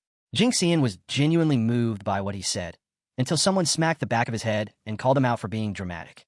Seriously, was this dude already talking about her final wish? She wasn't even dead yet. Chu Zhao turned to Yi and asked if he was still planning to go into the front carriage. He didn't even blink. He said yes. He had promised her mom, after all. But then, out of nowhere, Jinxian stepped in front of them, blocking their path like some kind of last-minute hero. He blinked. For real? Jinxian asked how did someone like even pass the Huadu University entrance exam with his loser attitude. Yi gave Zhou the nod, and the school's top fighter didn't hesitate. He drew his sword and casually launched a slash of sword energy straight at Jinxian. Jinxian frowned. Okay, rude. He didn't expect him to throw hands so quickly. And now he was seriously wondering how someone as elegant and smart as Louis Qing even knew these two muscleheads. But just when he was feeling a little proud of himself, a sudden fist came flying in and punched him right in the gut. The hit knocked the wind out of him, and the wound he had barely managed to stop bleeding earlier burst open again. He doubled over, coughing and clutching his stomach in pain. He gave a quick apology while Jinxian was retching, then handed him a few blood essence pills. At least he respected the effort. Then our hero and Zhou took off. Louis Qing was hurt, and they needed answers fast. They rushed to carriage number 4, which was already a mess. The door leading to carriage number 3 was wrapped in this eerie purple haze, like some kind of portal to another dimension. He picked up a travel bag and tossed it in to test it out, but there was no sound. It was like the bag had just vanished into thin air. Even his life magnetic field couldn't sense anything past that haze. But the weird part? A bunch of freshmen had already gone in earlier, and none of them had come back. Well, this just got interesting, he said to Zhou, then straight up dove into the haze like it was nothing. Of course, Zhao wasn't about to be left behind. He followed right after, and the moment they touched the haze, their bodies twisted and disappeared into it. Once he was inside, things fell off. Zhou, who had jumped in right after him, was nowhere to be seen. Instead, he found himself walking alone on a glowing path in total silence. At the far end, the light got so bright it almost hurt to look at. He walked forward, and as the light got stronger, everything around him started to clear up. But when he finally stepped out of the glow, he froze. This wasn't the train anymore. Not even close. The sky was a dull gray, and around him stood crumbling buildings, like some post-apocalyptic movie set. Everything looked wrecked beyond repair. Yi's expression turned serious. Something was definitely wrong. His life magnetic field, the thing he always used to sense his surroundings, was gone. Or rather, it felt like this whole place was jamming it. In that case, the old way still worked, and that was getting to a higher ground to see the entire view of the strange place. He crouched low, then launched himself into the air, straight up leaped dozens of meters, and landed on top of a building like it was nothing. He glanced around. The buildings all looked the same, gray, lifeless, and eerily quiet. It felt like the whole city had flatlined. Even though his life magnetic field wasn't working, he could still feel it, that weird, creeping sensation like someone was watching him. Not just watching, mocking him. And yeah, it was seriously getting under his skin. So he stopped holding back. He summoned his martial energy, shaping his hands into a globe as he pulled in an unstable atomic force. The energy crackled between his palms. Then, without hesitation, he hurled the ball of chaos straight into the sky. Boom! A massive blast lit up the clouds. Heat and light tore through the gloom, ripping apart the gray mist above. He was going to light up this whole dead zone and let them know he'd arrived. As the massive blast lit up the sky and blew away the gloomy gray clouds, the entire dead city was suddenly glowing like a scene out of a sci-fi movie. Every freshman from Huadu University who had been hiding and holding their breath peeked out, eyes locked on the glowing sky. They were all thinking the same thing. Yo, who just pulled off that flashy entrance? Must be some high-level beast. Little did they know, the so-called expert was just one of their own. Only Chu Zhao and Louis Qing recognized that over-the-top energy signature. Now, speaking of those two, Louis Qing was holed up in a building somewhere, pale and clearly not in fighting shape. She saw the blue explosion through the window and instantly knew he had arrived. But unlike her, Zhou wasn't planning to sit still. Sword in hand, he was already making his way toward the blast zone, fully aware that he had just put himself in the center of every radar in the city. Back to E. He looked out the now-awake city, knowing full well he'd just called out everyone, not just his allies. Right on cue, footsteps. Then boom. Out of nowhere, a strange figure appeared behind him. The guy was decked out in black clothes, wearing a creepy white pig head mask, and dragging a rusty chain. At the other end of that chain, a long knife with fresh blood still on it. One look, and he could already tell this guy was pure bad news. No time for small talk. Flames burst from Yi's feet, scorching the floor as he launched forward with a sonic boom. He went straight for the mask, atomic fist cocked, and ready to take this weirdo's head clean off. But as soon as his punch connected, that long knife from the pig-headed freak stabbed straight into Yi's gut, completely bypassing both his martial arts shield and Damonra skin defense like they were nothing. Still, even though Yi's atomic punch burned hotter than steel melting temperatures, it didn't even fully fry the guy's head. Just surrounded it in blue flames. Weird. Meanwhile, the pig-headed dude tried to press his advantage, gripping the knife and pushing with all his might, trying to slice Yi open like a loaf of bread. But nope, his knife got stuck in Yi's muscle layer, which was already healing like it was on fast forward. Now it was Yi's turn. He grabbed the rusty chain wrapped around the guy's arm and yanked him closer. The guy might have been weak physically, But that weapon? Clearly something special. It ignored defenses like cheat codes. He smirked. All right, what the hell are you? Then, with both hands, he grabbed the pig mask, pulled open the dude's creepy mouth, and said with a grin, "Time for your oral surgery, buddy." What happened next was wild. He opened his mouth and fired a blue beam of high-temp atomic breath straight into the pig-headed guy's mask. His mouth had been roasted through, and the high heat had melted right through his neck. Still holding the mask, he casually declared himself a man of his word. He said he'd do it, and he did. But then he spotted something inside the mask. Reaching in, he pulled out a green pendant. That's when it clicked. It had to be a Huadu University trial. Kill weird masked enemies. Get loot. Classic game-style survival challenge. Right then, the blade still stabbed into his gut crumbled into pieces. Apparently, the weapon had been temporarily boosted with some high-level martial energy, and once that energy wore off, it turned into scrap. Staring at the pendant in his hand, he started putting things together. Was this like a battle royale setup? Take down enemies, collect their pendants. Last one standing wins? But before he could overthink it, danger hit. He suddenly felt an arrow aimed at the back of his head. Before it got close, though, a terrifying evil shadow burst out of his body, snapping the arrow midair with several bloody mouths like some horror movie creature. He turned toward where the shot came from and spotted another masked freak, this one holding dual crossbows. Already ticked off from the last fight, he dashed in, ready to end this dude on sight. But just as he moved forward, bam, a sharp spear pierced through the ground right in front of him and stabbed him straight in the chest. And while he was momentarily stunned, the crossbow guy took his shot, firing a volley of arrows at Yi's vital points. He didn't even get a second to breathe after the pighead brawl and was already surrounded by bloodlust from every direction. Still, they underestimated him. With a furious roar, he tapped into his monster template, summoning the raw power of his humanoid giant form. Flames and steam erupted from his body, and huge flaming ribs started forming around him, creating a monstrous figure wrapped in red and black evil energy. The masked crossbow guy froze in place, completely shook as a gigantic burning fist came crashing down on him like a meteor. Yi's punch smashed through the building they were in, reducing it to rubble and dust, and taking the masked guy with it. From a distance, other freshmen watched the chaos unfold, jaws dropped. A whole building just got annihilated. What was even happening out there? He stepped out of the smoke, still holding that spear that nearly kebabbed him. He wanted to see the one who tried to skewer him, and right on cue, the guy showed up. This one wore a red-eyed rabbit mask and a slick black suit. In his hand, a new spear. Seems like these masked weirdos had regenerating weapons, as long as their bodies weren't dead yet.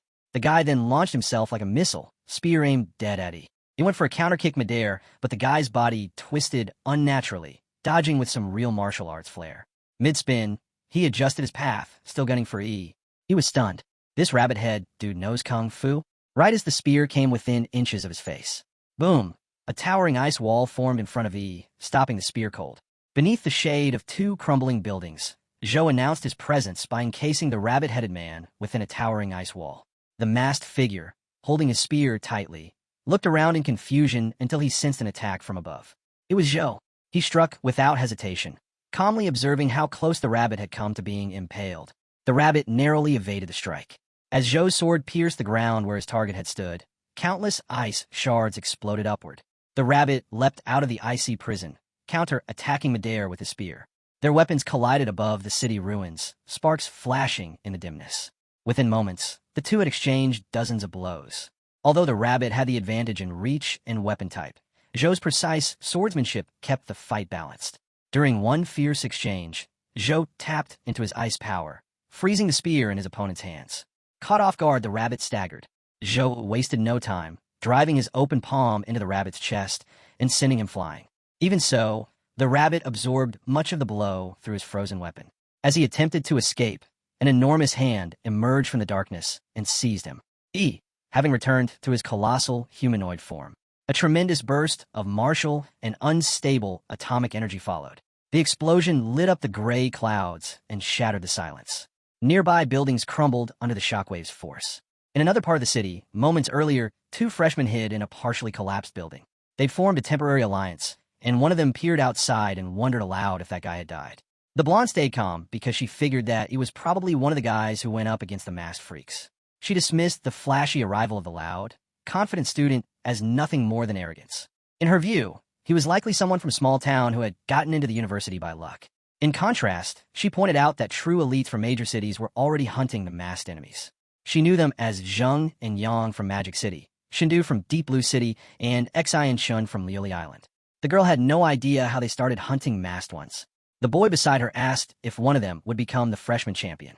She shook her head and reminded him that the top spot always went to someone from the imperial capital. No one else stood a chance against those monsters. They had been raised with elite martial resources. Everyone else, she concluded, was merely an onlooker. Before she could continue, a massive blue beam split the sky. Both students were stunned. The light cut through the gray clouds like a blade, and they exchanged confused glances. What the hell was that? One of them finally muttered. They wondered if it was some kind of electromagnetic cannon and how a weapon like that could exist in the city. In another location, Zhang drove his massive broadsword into the chest of a horse-masked man. Zhang turned toward Zhe, Magic City's top scholar. Zhang stood nearby, watching as well. He voiced his suspicion that it did not seem like the work of the masked man. Zhe agreed. The attack didn't match their usual methods. He guessed it came from freshmen. Zhang found it hard to believe. A new student? The idea felt absurd. No one outside the imperial capital should possess such power. Still, they decided to investigate. They had already secured the rat, dog, monkey, and horse pendants. Xinlu from Deep Blue City likely had the goat pendant. Zinchan from Lioli Island held the snake pendant. And Lu Qinggu, a freshman girl, had reportedly killed Miner and taken the ox pendant. If the enemy operated under the logic of the Chinese zodiac, only 5 remained: pig, rabbit, chicken, tiger, and dragon. Of these, the dragon was surely the most dangerous, a boss-level threat, impossible to defeat head-on. Survival alone would be a challenge. The others, most likely, were near the epicenter of the blue beam. Zhe expected that both Xinlu and Zinchan would be drawn to the site. He turned to Zheng, his expression unreadable beneath the shadow of his hood. A glint of ambition flickered in his eye. The final round had begun. If they wanted to win, they would need to take action. Meanwhile, Yi and Zhou had claimed the rabbit pendant. The rabbit-headed man was struck by the atomic breath at close range and disintegrated, leaving behind only the intact pendant. Zhou picked it up, turning it over in his hand with a furrowed brow. This survived. Even after that, he glanced at Yi, puzzled. What does it mean? He thought for a moment and explained that he had killed a pig-headed man earlier and recovered a pig-shaped pendant from the mask. It seemed likely that this entire trial centered around collecting the zodiac pendants hidden within each animal mask. Zhou asked if that meant they needed to hunt down the rest. He confirmed it with a nod. But before they could move, another masked figure launched an arrow from a nearby rooftop. Apparently, the crossbow user had survived the chaos and escaped. But now that he had been struck, he could track the attacker. They followed the trail through the wrecked city and arrived at a scorched battleground. The area showed signs of intense combat with melted ground and fresh burn marks. Zhou crouched and touched the earth. The enemy hadn't gone far. At that moment, Zhou's Ice Demon Dragon bloodline surged. A dark energy flared through his body. Instinct took over. With a mighty swing, he slashed toward a seemingly empty spot. A massive ice wall shot into the sky. From thin air, a scream rang out. A calm voice followed. Xinlu acknowledged that her optical camouflage had been detected. Beside her stood Lan Yusifane. With delicate features and violet blue eyeshadow, she looked far too innocent to harbor ill intent. But appearances, as always, could be deceiving. Despite being caught sneaking around, Lan Yusi didn't seem the least bit threatened when Zhou struck her directly with his ice element. He coldly remarked that people who hid in the shadows were rarely up to anything good. Before she could reply, another freshman appeared out of thin air. He was a sharp-looking young man in exquisite clothing with gray middle-parted hair. The temperature spiked immediately upon his arrival, and red flames flickered around his hands. He told Lan Yusi to step aside, his voice calm but commanding. As his palms glowed red like branding irons, he activated a genetic technique known as the Flame Demon Battle Body and slammed his hand against the ice wall. Flames danced through the structure, shattering it instantly. A massive burst of steam erupted, quickly blanketing the entire area. With a laid-back, arrogant air, the newcomer Xian Shun pulled out a pack of cigarettes and mocked Lan Yusi's weak optical camouflage. He saw no need for pleasantries and went straight to the point, asking whether they were trying to set up an ambush. Is this your idea of an ambush? Lan Yusi cut in smoothly before he could say more, keeping her cool the whole time. She claimed it was all just misunderstanding. They'd just taken down some guy in a chicken mask and were lying low to draw out anyone else who might show up. Xian made no comment. He calmly took out a cigarette and lit it with a tiny flame at his fingertip. Then he asked her what exactly she meant by all this. At that moment, he reached to the side and grabbed someone or something from thin air. It was a woman identical to Lan Yusi. Without hesitation, he lifted her by the throat. As she struggled, a poisoned dagger fell from her hand. Xian Shun crushed the clone's neck casually, prompting the real Lan Yusi's face to darken with fury. Xin Chun smiled in amusement, clearly never expecting her sneak attack to succeed in the first place. That would have been far too boring. After inhaling the entire cigarette in a single drag, he stepped forward. He grotesquely puffed out his cheeks and exhaled a large cloud of black fog toward Zhou and Yi. They managed to retreat just in time, but hadn't expected Lan Yusi to pull out a yellow fan marked with glowing runes. She waved it violently, and the powerful wind pushed the black fog right into their direction, engulfing both of them. Xin Chen casually conjured a massive fireball at his fingertips and hurled it into the mist to ignite it. The resulting explosion turned the fog into a swirling inferno. The air twisted with heat.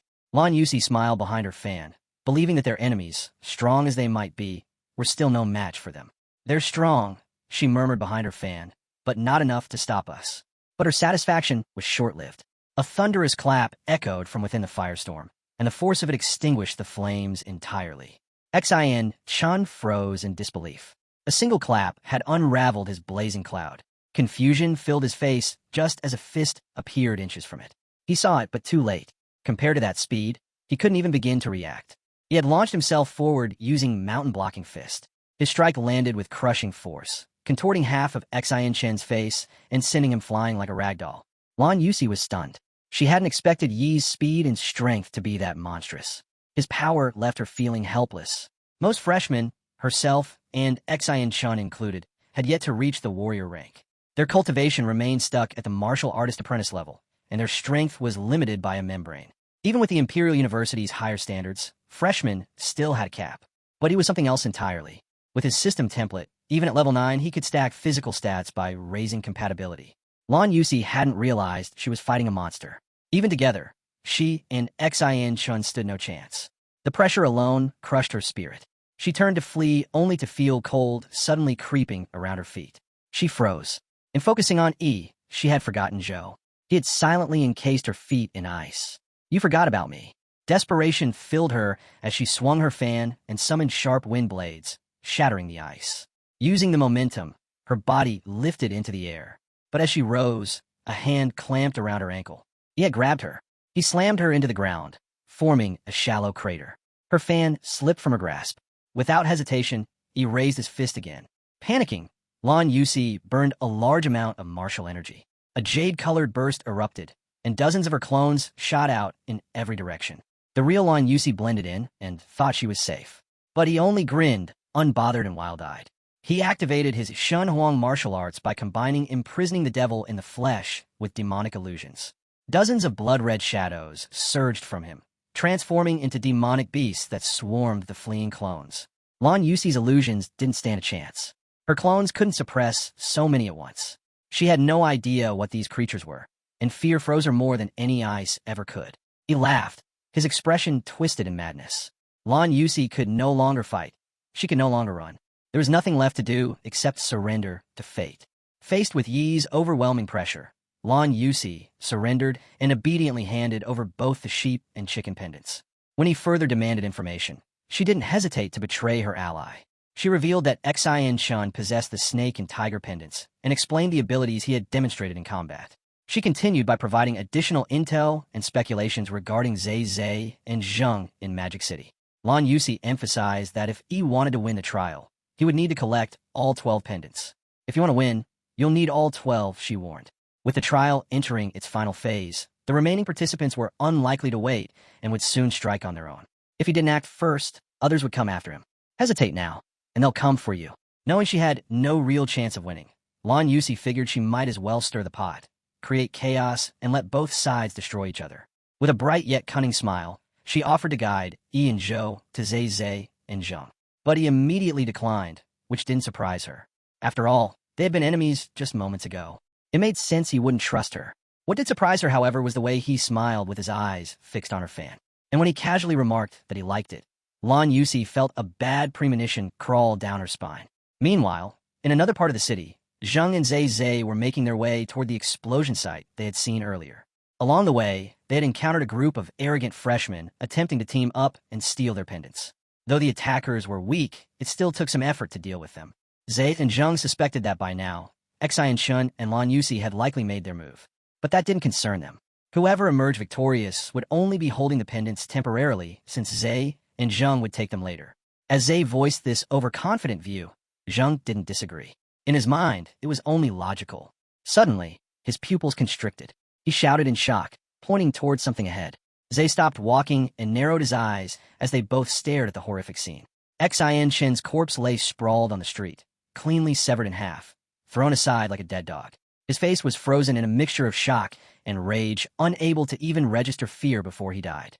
The sword that killed him had been too fast, too clean. Just minutes earlier, Xian Chen had escaped the scuffle between Lan Yusi and Yi, cursing Yi's terrifying strength. He hadn't expected to encounter such a monster before even reaching the imperial capital. Still, he found comfort in knowing that he had at least defeated Lan Yusi. Yet, he couldn't shake the eerie feeling that he had somehow marked him and would eventually come for him. Xian Chen decided it was best to find an ally with Zhe and Zheng. That was when he heard it as a blade scraped along the pavement behind him. Turning around, he saw a figure in the distance. The man wore a cold black Iron Dragon mask and gripped a long tang sword.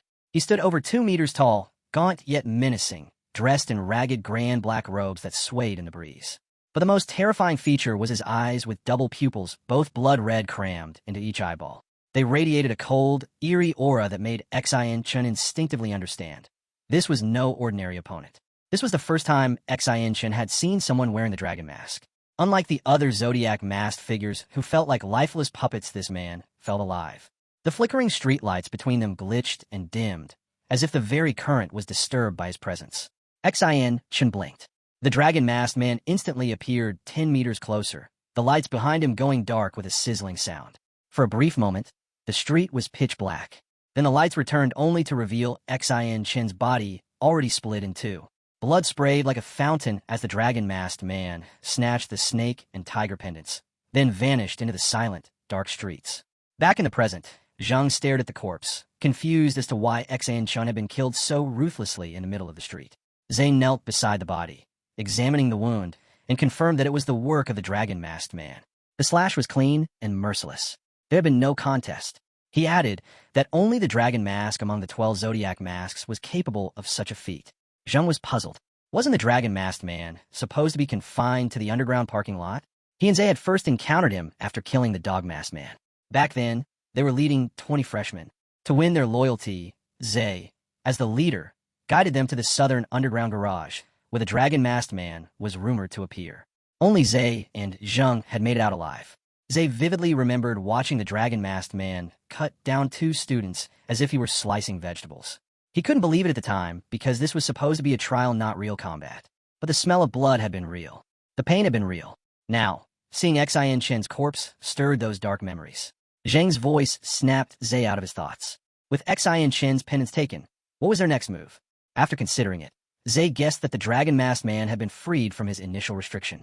Perhaps all the other Zodiac mask figures had already been defeated, triggering a change in the rules. Now the final boss could roam freely, just like the others had once hunted freshmen. Zay concluded that the dragon-masked man was now actively hunting anyone with a Zodiac pendant. They couldn't afford a direct confrontation. Their only chance was to act quickly and find the remaining pendant holders and take their pendants before the dragon-masked man could. Determined, Zay activated his 4th Order King Bloodline Awakening, the Golden Winged Dragon. Awaken, Golden Winged Dragon. His body erupted in radiant golden light. Feathers sprouted from his cheeks. Platinum dragon horns curled from his forehead. A pair of massive golden wings over 4 meters wide and laced with dragon scales unfurled from his back. Come, then, face the true form of a sovereign. With one powerful flap, Zay soared into the sky and released a provocative cry that echoed throughout the city, broadcasting his challenge with golden martial energy. Elsewhere in the ruined city, Qingzhu, one of the first freshmen drawn into this strange world, was hiding in a crumbling building with her wounds still unhealed. After helping 2 others slay the Minotaur-masked man, they had stumbled into the underground garage and encountered the dragon-masked man. One of her teammates died instantly. If not for the arrival of a group of over 20 other freshmen, she would have been next. Though she survived, she had been badly wounded by the dragon-masked man's sword aura. Luckily, she and a fellow survivor encountered a faculty member from the Imperial University. The man claimed the train had been attacked, and the professors were missing, but he had a way to help someone escape and deliver a warning. Qingzhu chose to stay behind, using her injuries as an excuse, and sent the other freshmen instead. Before they left, she unexpectedly asked them to deliver a warning to him not to enter the city. She even handed them a photo of him. She stayed hidden, quietly recovering. Then she saw the blue explosion in the sky and immediately understood that he had come. This was bad. She lacked the strength to go find him. Still, she had. Just then, explosions echo from the surrounding buildings. A wave of panic hits her. She knows they found her. In her current condition, there's no way to outrun them. They've already locked onto her energy. They're here for the pendant. She doesn't care about it anymore, but something deep inside tells her that he'll need it.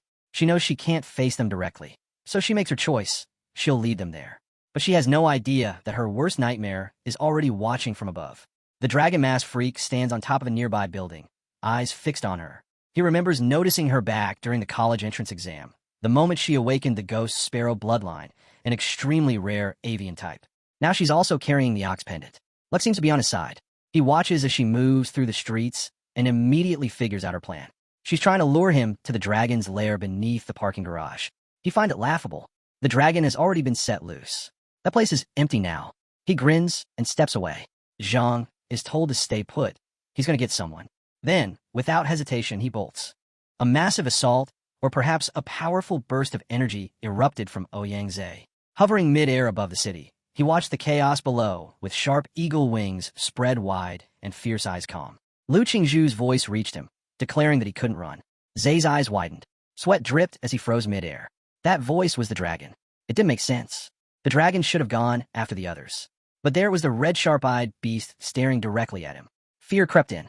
Shock gripped his chest. A realization slammed into him. What if the ones he was chasing were actually the pendant carriers? His thoughts spiraled. He had 4 pendants on him. It was obvious now the dragon would go to the place holding the most pendants. He had gotten too confident, and now the tables had turned. His pupils glowed in panic as sweat streamed down his face. Zay drifted backward, wings extended, eyes locked ahead. The dragon was closing in. Hovering in midair, Zay narrowed his eyes. It had to be a domain. The dragon could use it too. Pressure tightened around his chest. Sweat ran down his neck as he realized this was a technique that dragged victims into a sealed space with a single glance.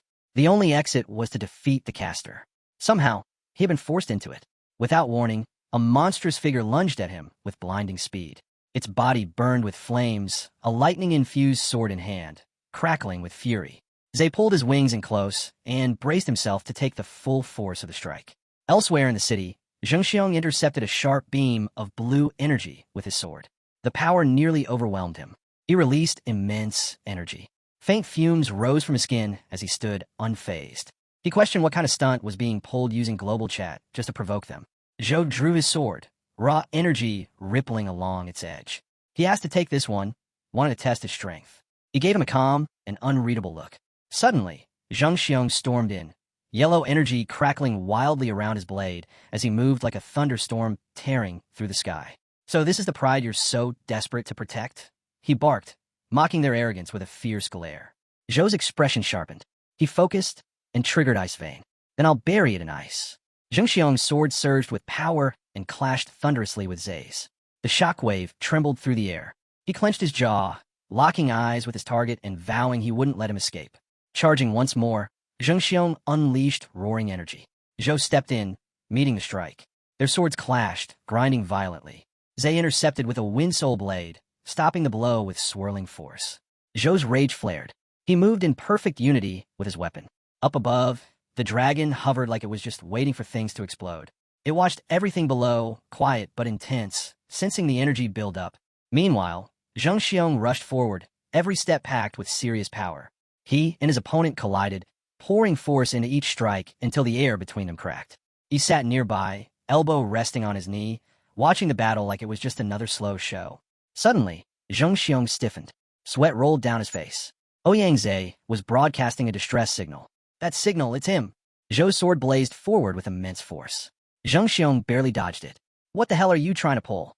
He gritted out a threat, warning that if he weren't so busy, someone's bones would be broken. Zhou questioned whether he was done talking tough. He never gave permission to leave. Then he launched forward, cloaked in a surge of blue energy. His mystic eyes cut through the air like daggers. Zheng Xiong froze. His throat tightened. A single word escaped in disbelief. A rain of punches landed before he could defend. He took a crushing blow and was flung backward by the sheer force. Blood dripped from his lips as he staggered. He muttered a curse. Had he really just been struck by a beast? He accused his attackers of ambushing him. He responded with amusement. That was no beast, it was him. He claimed the scream was so awful he had hit harder than intended. There was no ambush, only incompetence. His first strike had been faster than Zheng Xiong's thoughts. Fury lit Zheng Xiong's eyes. He growled that he would kill Yi. 3 minutes later, Zheng Xiong stood frozen, bleeding and broken. His body would no longer obey. He observed him calmly.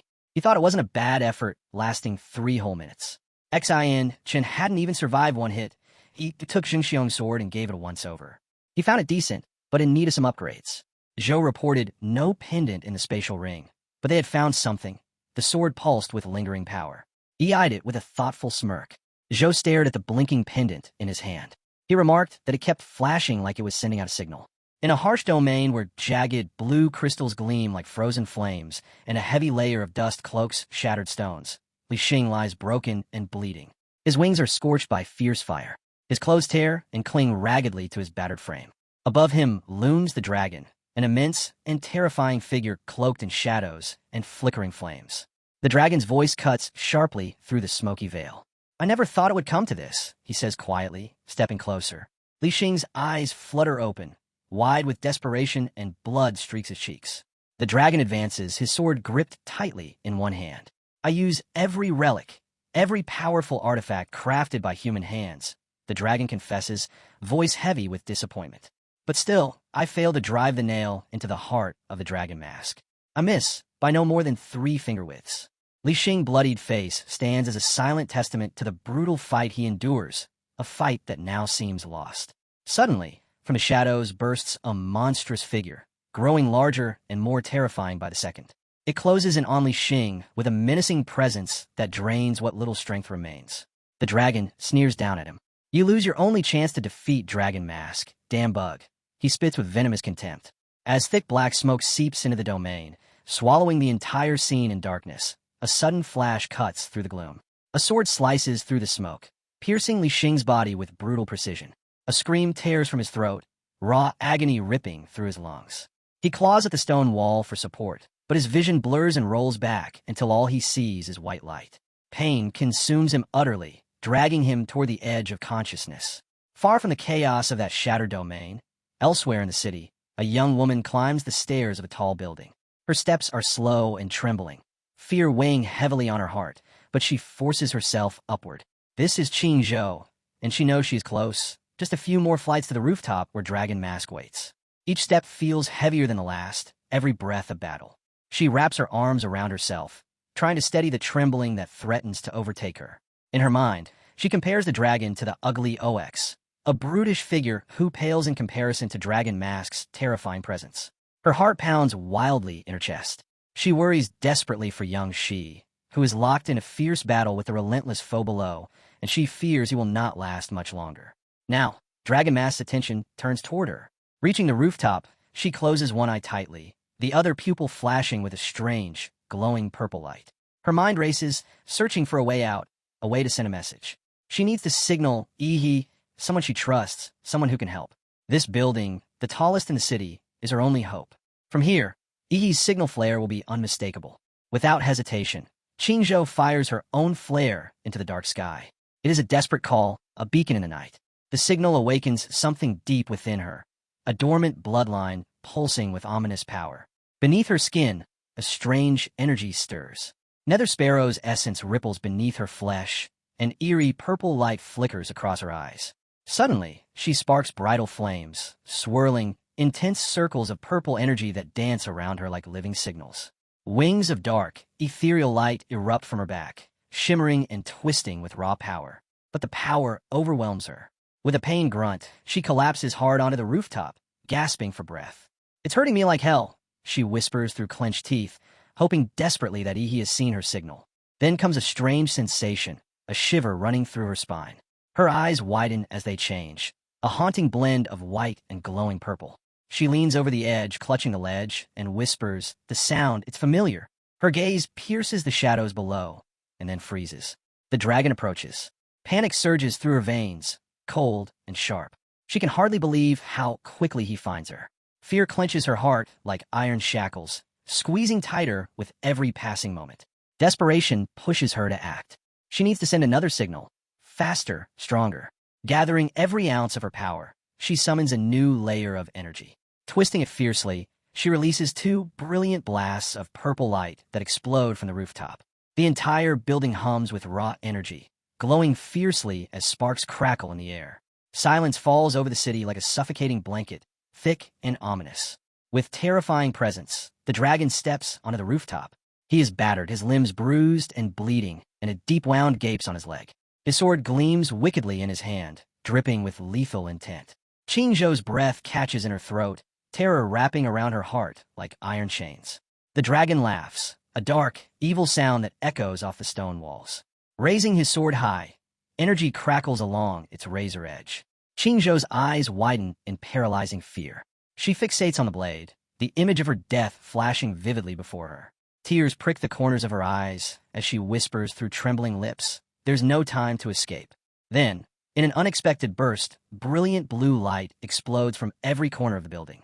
It swirls and gathers around the purple energy circle beneath her feet. With a powerful leap, he lands on the rooftop, sword raised high and blazing with energy. "I promise him," he declares fiercely, eyes blazing with determination. "And I'm a man of my word." The dragon's eyes widen in shock at Ihi's sudden arrival. Qingzhou gasps, cheeks flushing as she calls his name softly. The dragon's pupils constrict with fury, rage burning like wildfire in his gaze. He lets out a wild battle cry, his eyes aflame with power. "You're nothing to me," he roars, charging forward, sword swinging in a deadly arc. The dragon raises his own blade to block the strike. Muscles tense as their swords collide with a thunderous roar. Sparks fly and waves of energy pulse outward with every furious clash. I's powerful blow sends the dragon hurtling backward, crashing down the side of the building with a shattering impact.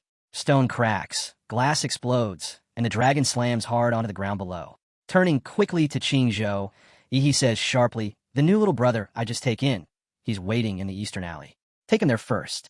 Qingzhou nods anxiously. "What about you?" she asks, worry sharp in her voice. "I have to deal with the guy wearing the dragon mask." Ihi replies grimly. Without another word, he soars upward again through the thickening smoke and choking fumes, sword ready and energy blazing like a comet's tail. Flames lick at nearby buildings, smoke curling and choking the air. He lands firmly on the ground, sword gripped tightly, his gaze fierce and determined. The man behind the dragon mask steps out from the shadows, shirtless and tense, muscles flexing as his sword gleams in the dim light. He eyes Ihi carefully, calculating.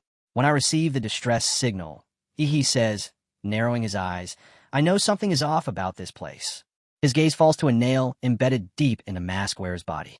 Is this some plan to deal with Dragon Mask? Ihi wonders aloud, suspicion sharpening his tone. Before he can consider it further, a violent blast shakes the air, filling everything with thick smoke. The masked man lunges forward at incredible speed, sword raised high. Steel meets steel with a deafening clang. Both warriors swing their swords with fierce intensity, blades crossing in a deadly, precise dance. Energy surges outward in violent waves, lighting the space around them.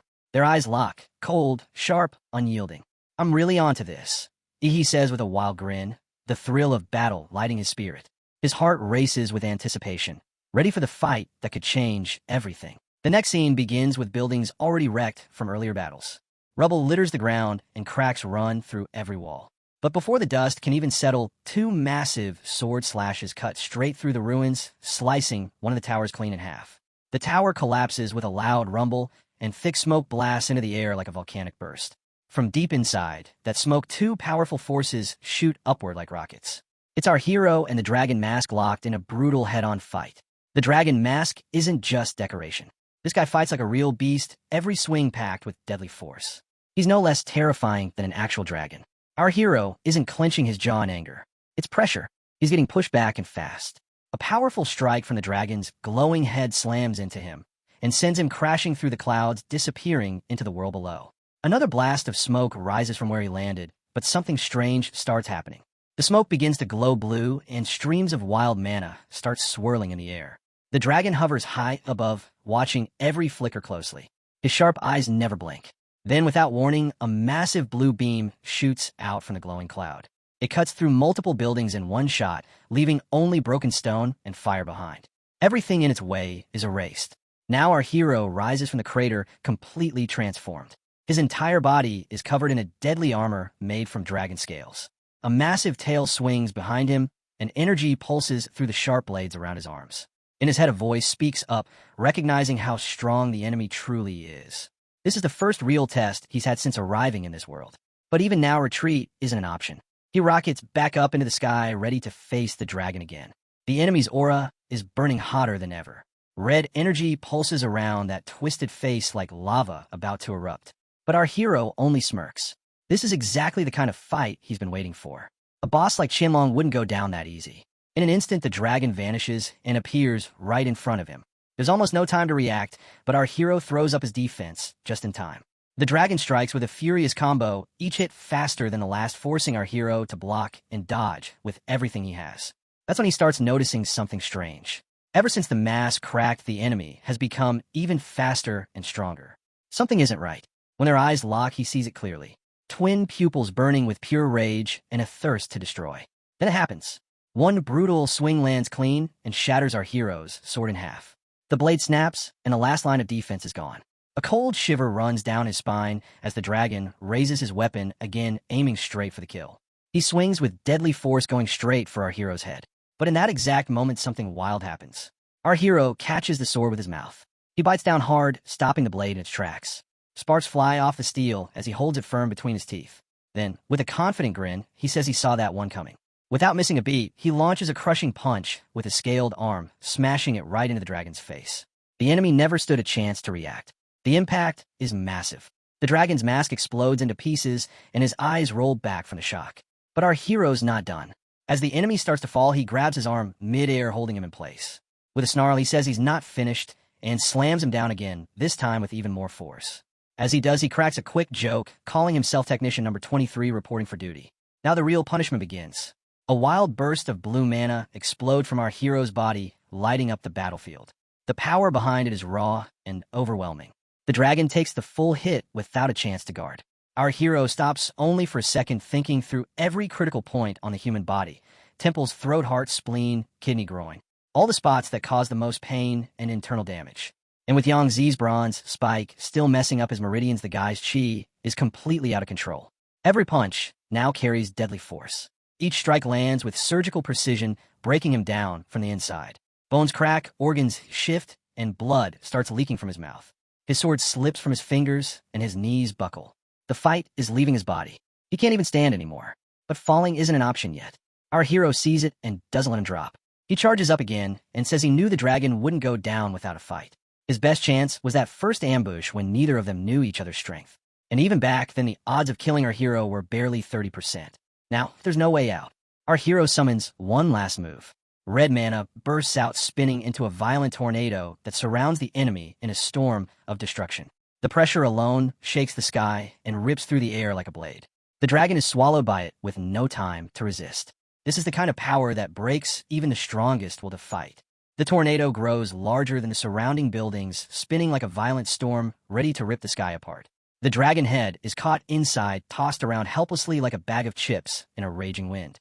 Watching from above, our hero realizes that this whirlwind, now infused with killing intent, is far more powerful than when it was in the hands of that ground user. But he doesn't wait for the storm to finish the job. He flies straight into it, shouting that it's not over yet, while calling the enemy a faceless punk. Mana surges around him, and the dust spins in wild circles as he charges his first punch. Thunderous energy builds up in his fist, and when it lands, it triggers a massive blast that clears a chunk of the storm. The enemy is thrown out of the tornado like a rag doll. Mid-air, our hero doesn't give him a moment to breathe. He follows immediately and launches a second punch, declaring it the black lash of a mountain-blocking fist. The impact nearly knocks the soul out of the enemy, sending shockwaves across the skyline. Still not letting up, our hero continues. He throws punch after punch, each one heavier than the last.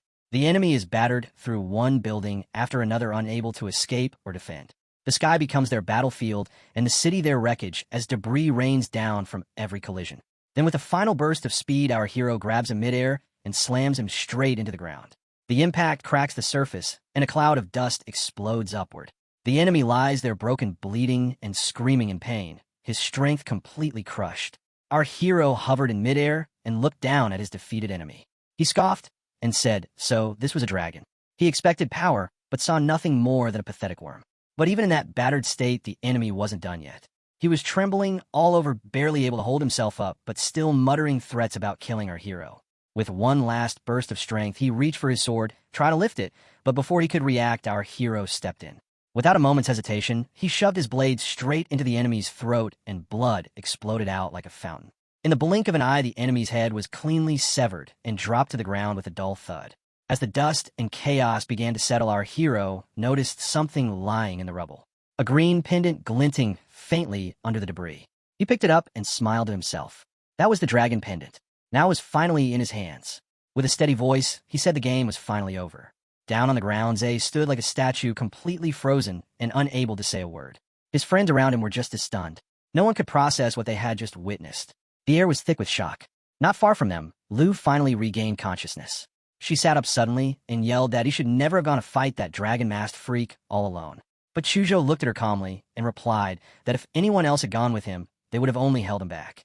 Lu fell quiet, her expression shifting. Deep down, she knew he was right.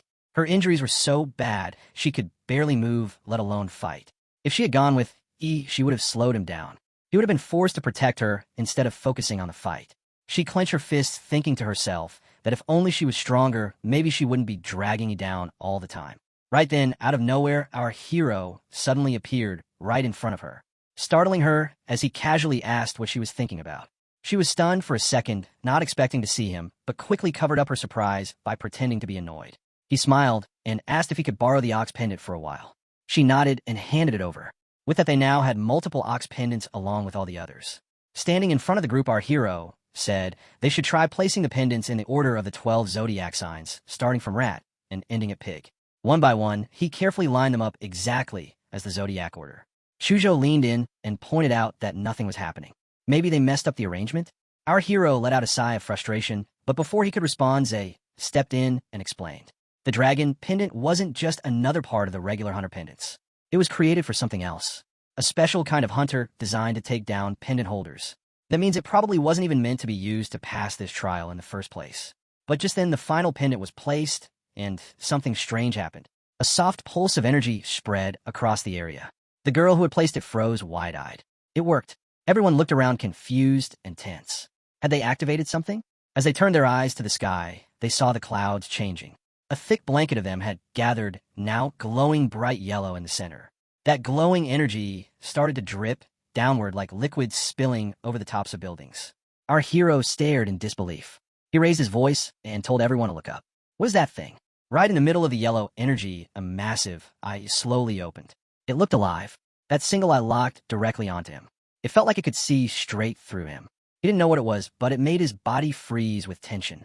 Then his feet began to lift off the ground. A strange force was pulling him upward, slowly drawing him into that yellow light. He tried to resist, but it was no use. Bit by bit, he was being dragged straight toward the eye. And then the scene abruptly shifted. They were all back on the bus. Someone looked around and said, "This is the university train. We're back. We're alive." Others spoke up, confused. One said they were just in that strange city. Another remembered being killed by a dragon-faced masked man. More voices joined in, all sharing similar memories. Everyone murmured in disbelief. It couldn't have been a dream. But how could so many people have the exact same dream? Yes, then suddenly, a notification popped up across the entire bus. All students, please remain calm. You were just drawn into a magical illusion realm created by the artifact known as the Mirage Eye. This was the freshman trial for Imperial Capital University. Please relax and take a moment to adjust your mindset. A special notice followed. In this year's freshman trial, Ephraim and City, along with Chuzhou and Lu's team, successfully gathered all 12 zodiac pendants and ranked first overall. Yi's performance was especially outstanding, and he will receive a special reward upon enrollment. Everyone on the bus erupted in surprise and confusion. Who's this guy? Most of them had died early during the trial, so they had no idea what had happened afterward. Whispers filled the air. Why didn't Yangzhou win? What even is in City? Nobody had heard of it before. They gossiped about the pendants, wondering how someone managed to gather all of them so suddenly. Some guessed that he must be an elite martial artist from a powerful hidden clan. Everyone was curious and excited to find out more about this mysterious top performer. Meanwhile, our hero stood quietly to the side, staring at something strange. A new screen appeared before him, and he muttered that it was finally here. It looked like fulfilling special conditions had unlocked a hidden reward. A new notification flashed. Congratulations. You have outperformed all freshmen in the Mirage Eye trial. You are rewarded with 1 template draw. Sweating slightly, our hero looked serious and called out to Chujo. He needed a wet wipe to clean his hands properly. This was going to be important. Now a detailed and glowing interface buzzed to life in front of him, swirling with blue and purple energy. Our hero raised his voice, saying that this time, no dirty tricks would be allowed. He focused as a raw demonic figure appeared before him on the screen. Another notification popped up, revealing the result of the template draw. It was a Class D template named Manhuarecap. Its bloodline ability was Corpse Infection, and its skill was Crimson Calamity. Our hero stared at the screen in disbelief, his eyes wide with shock. He couldn't believe what he was seeing.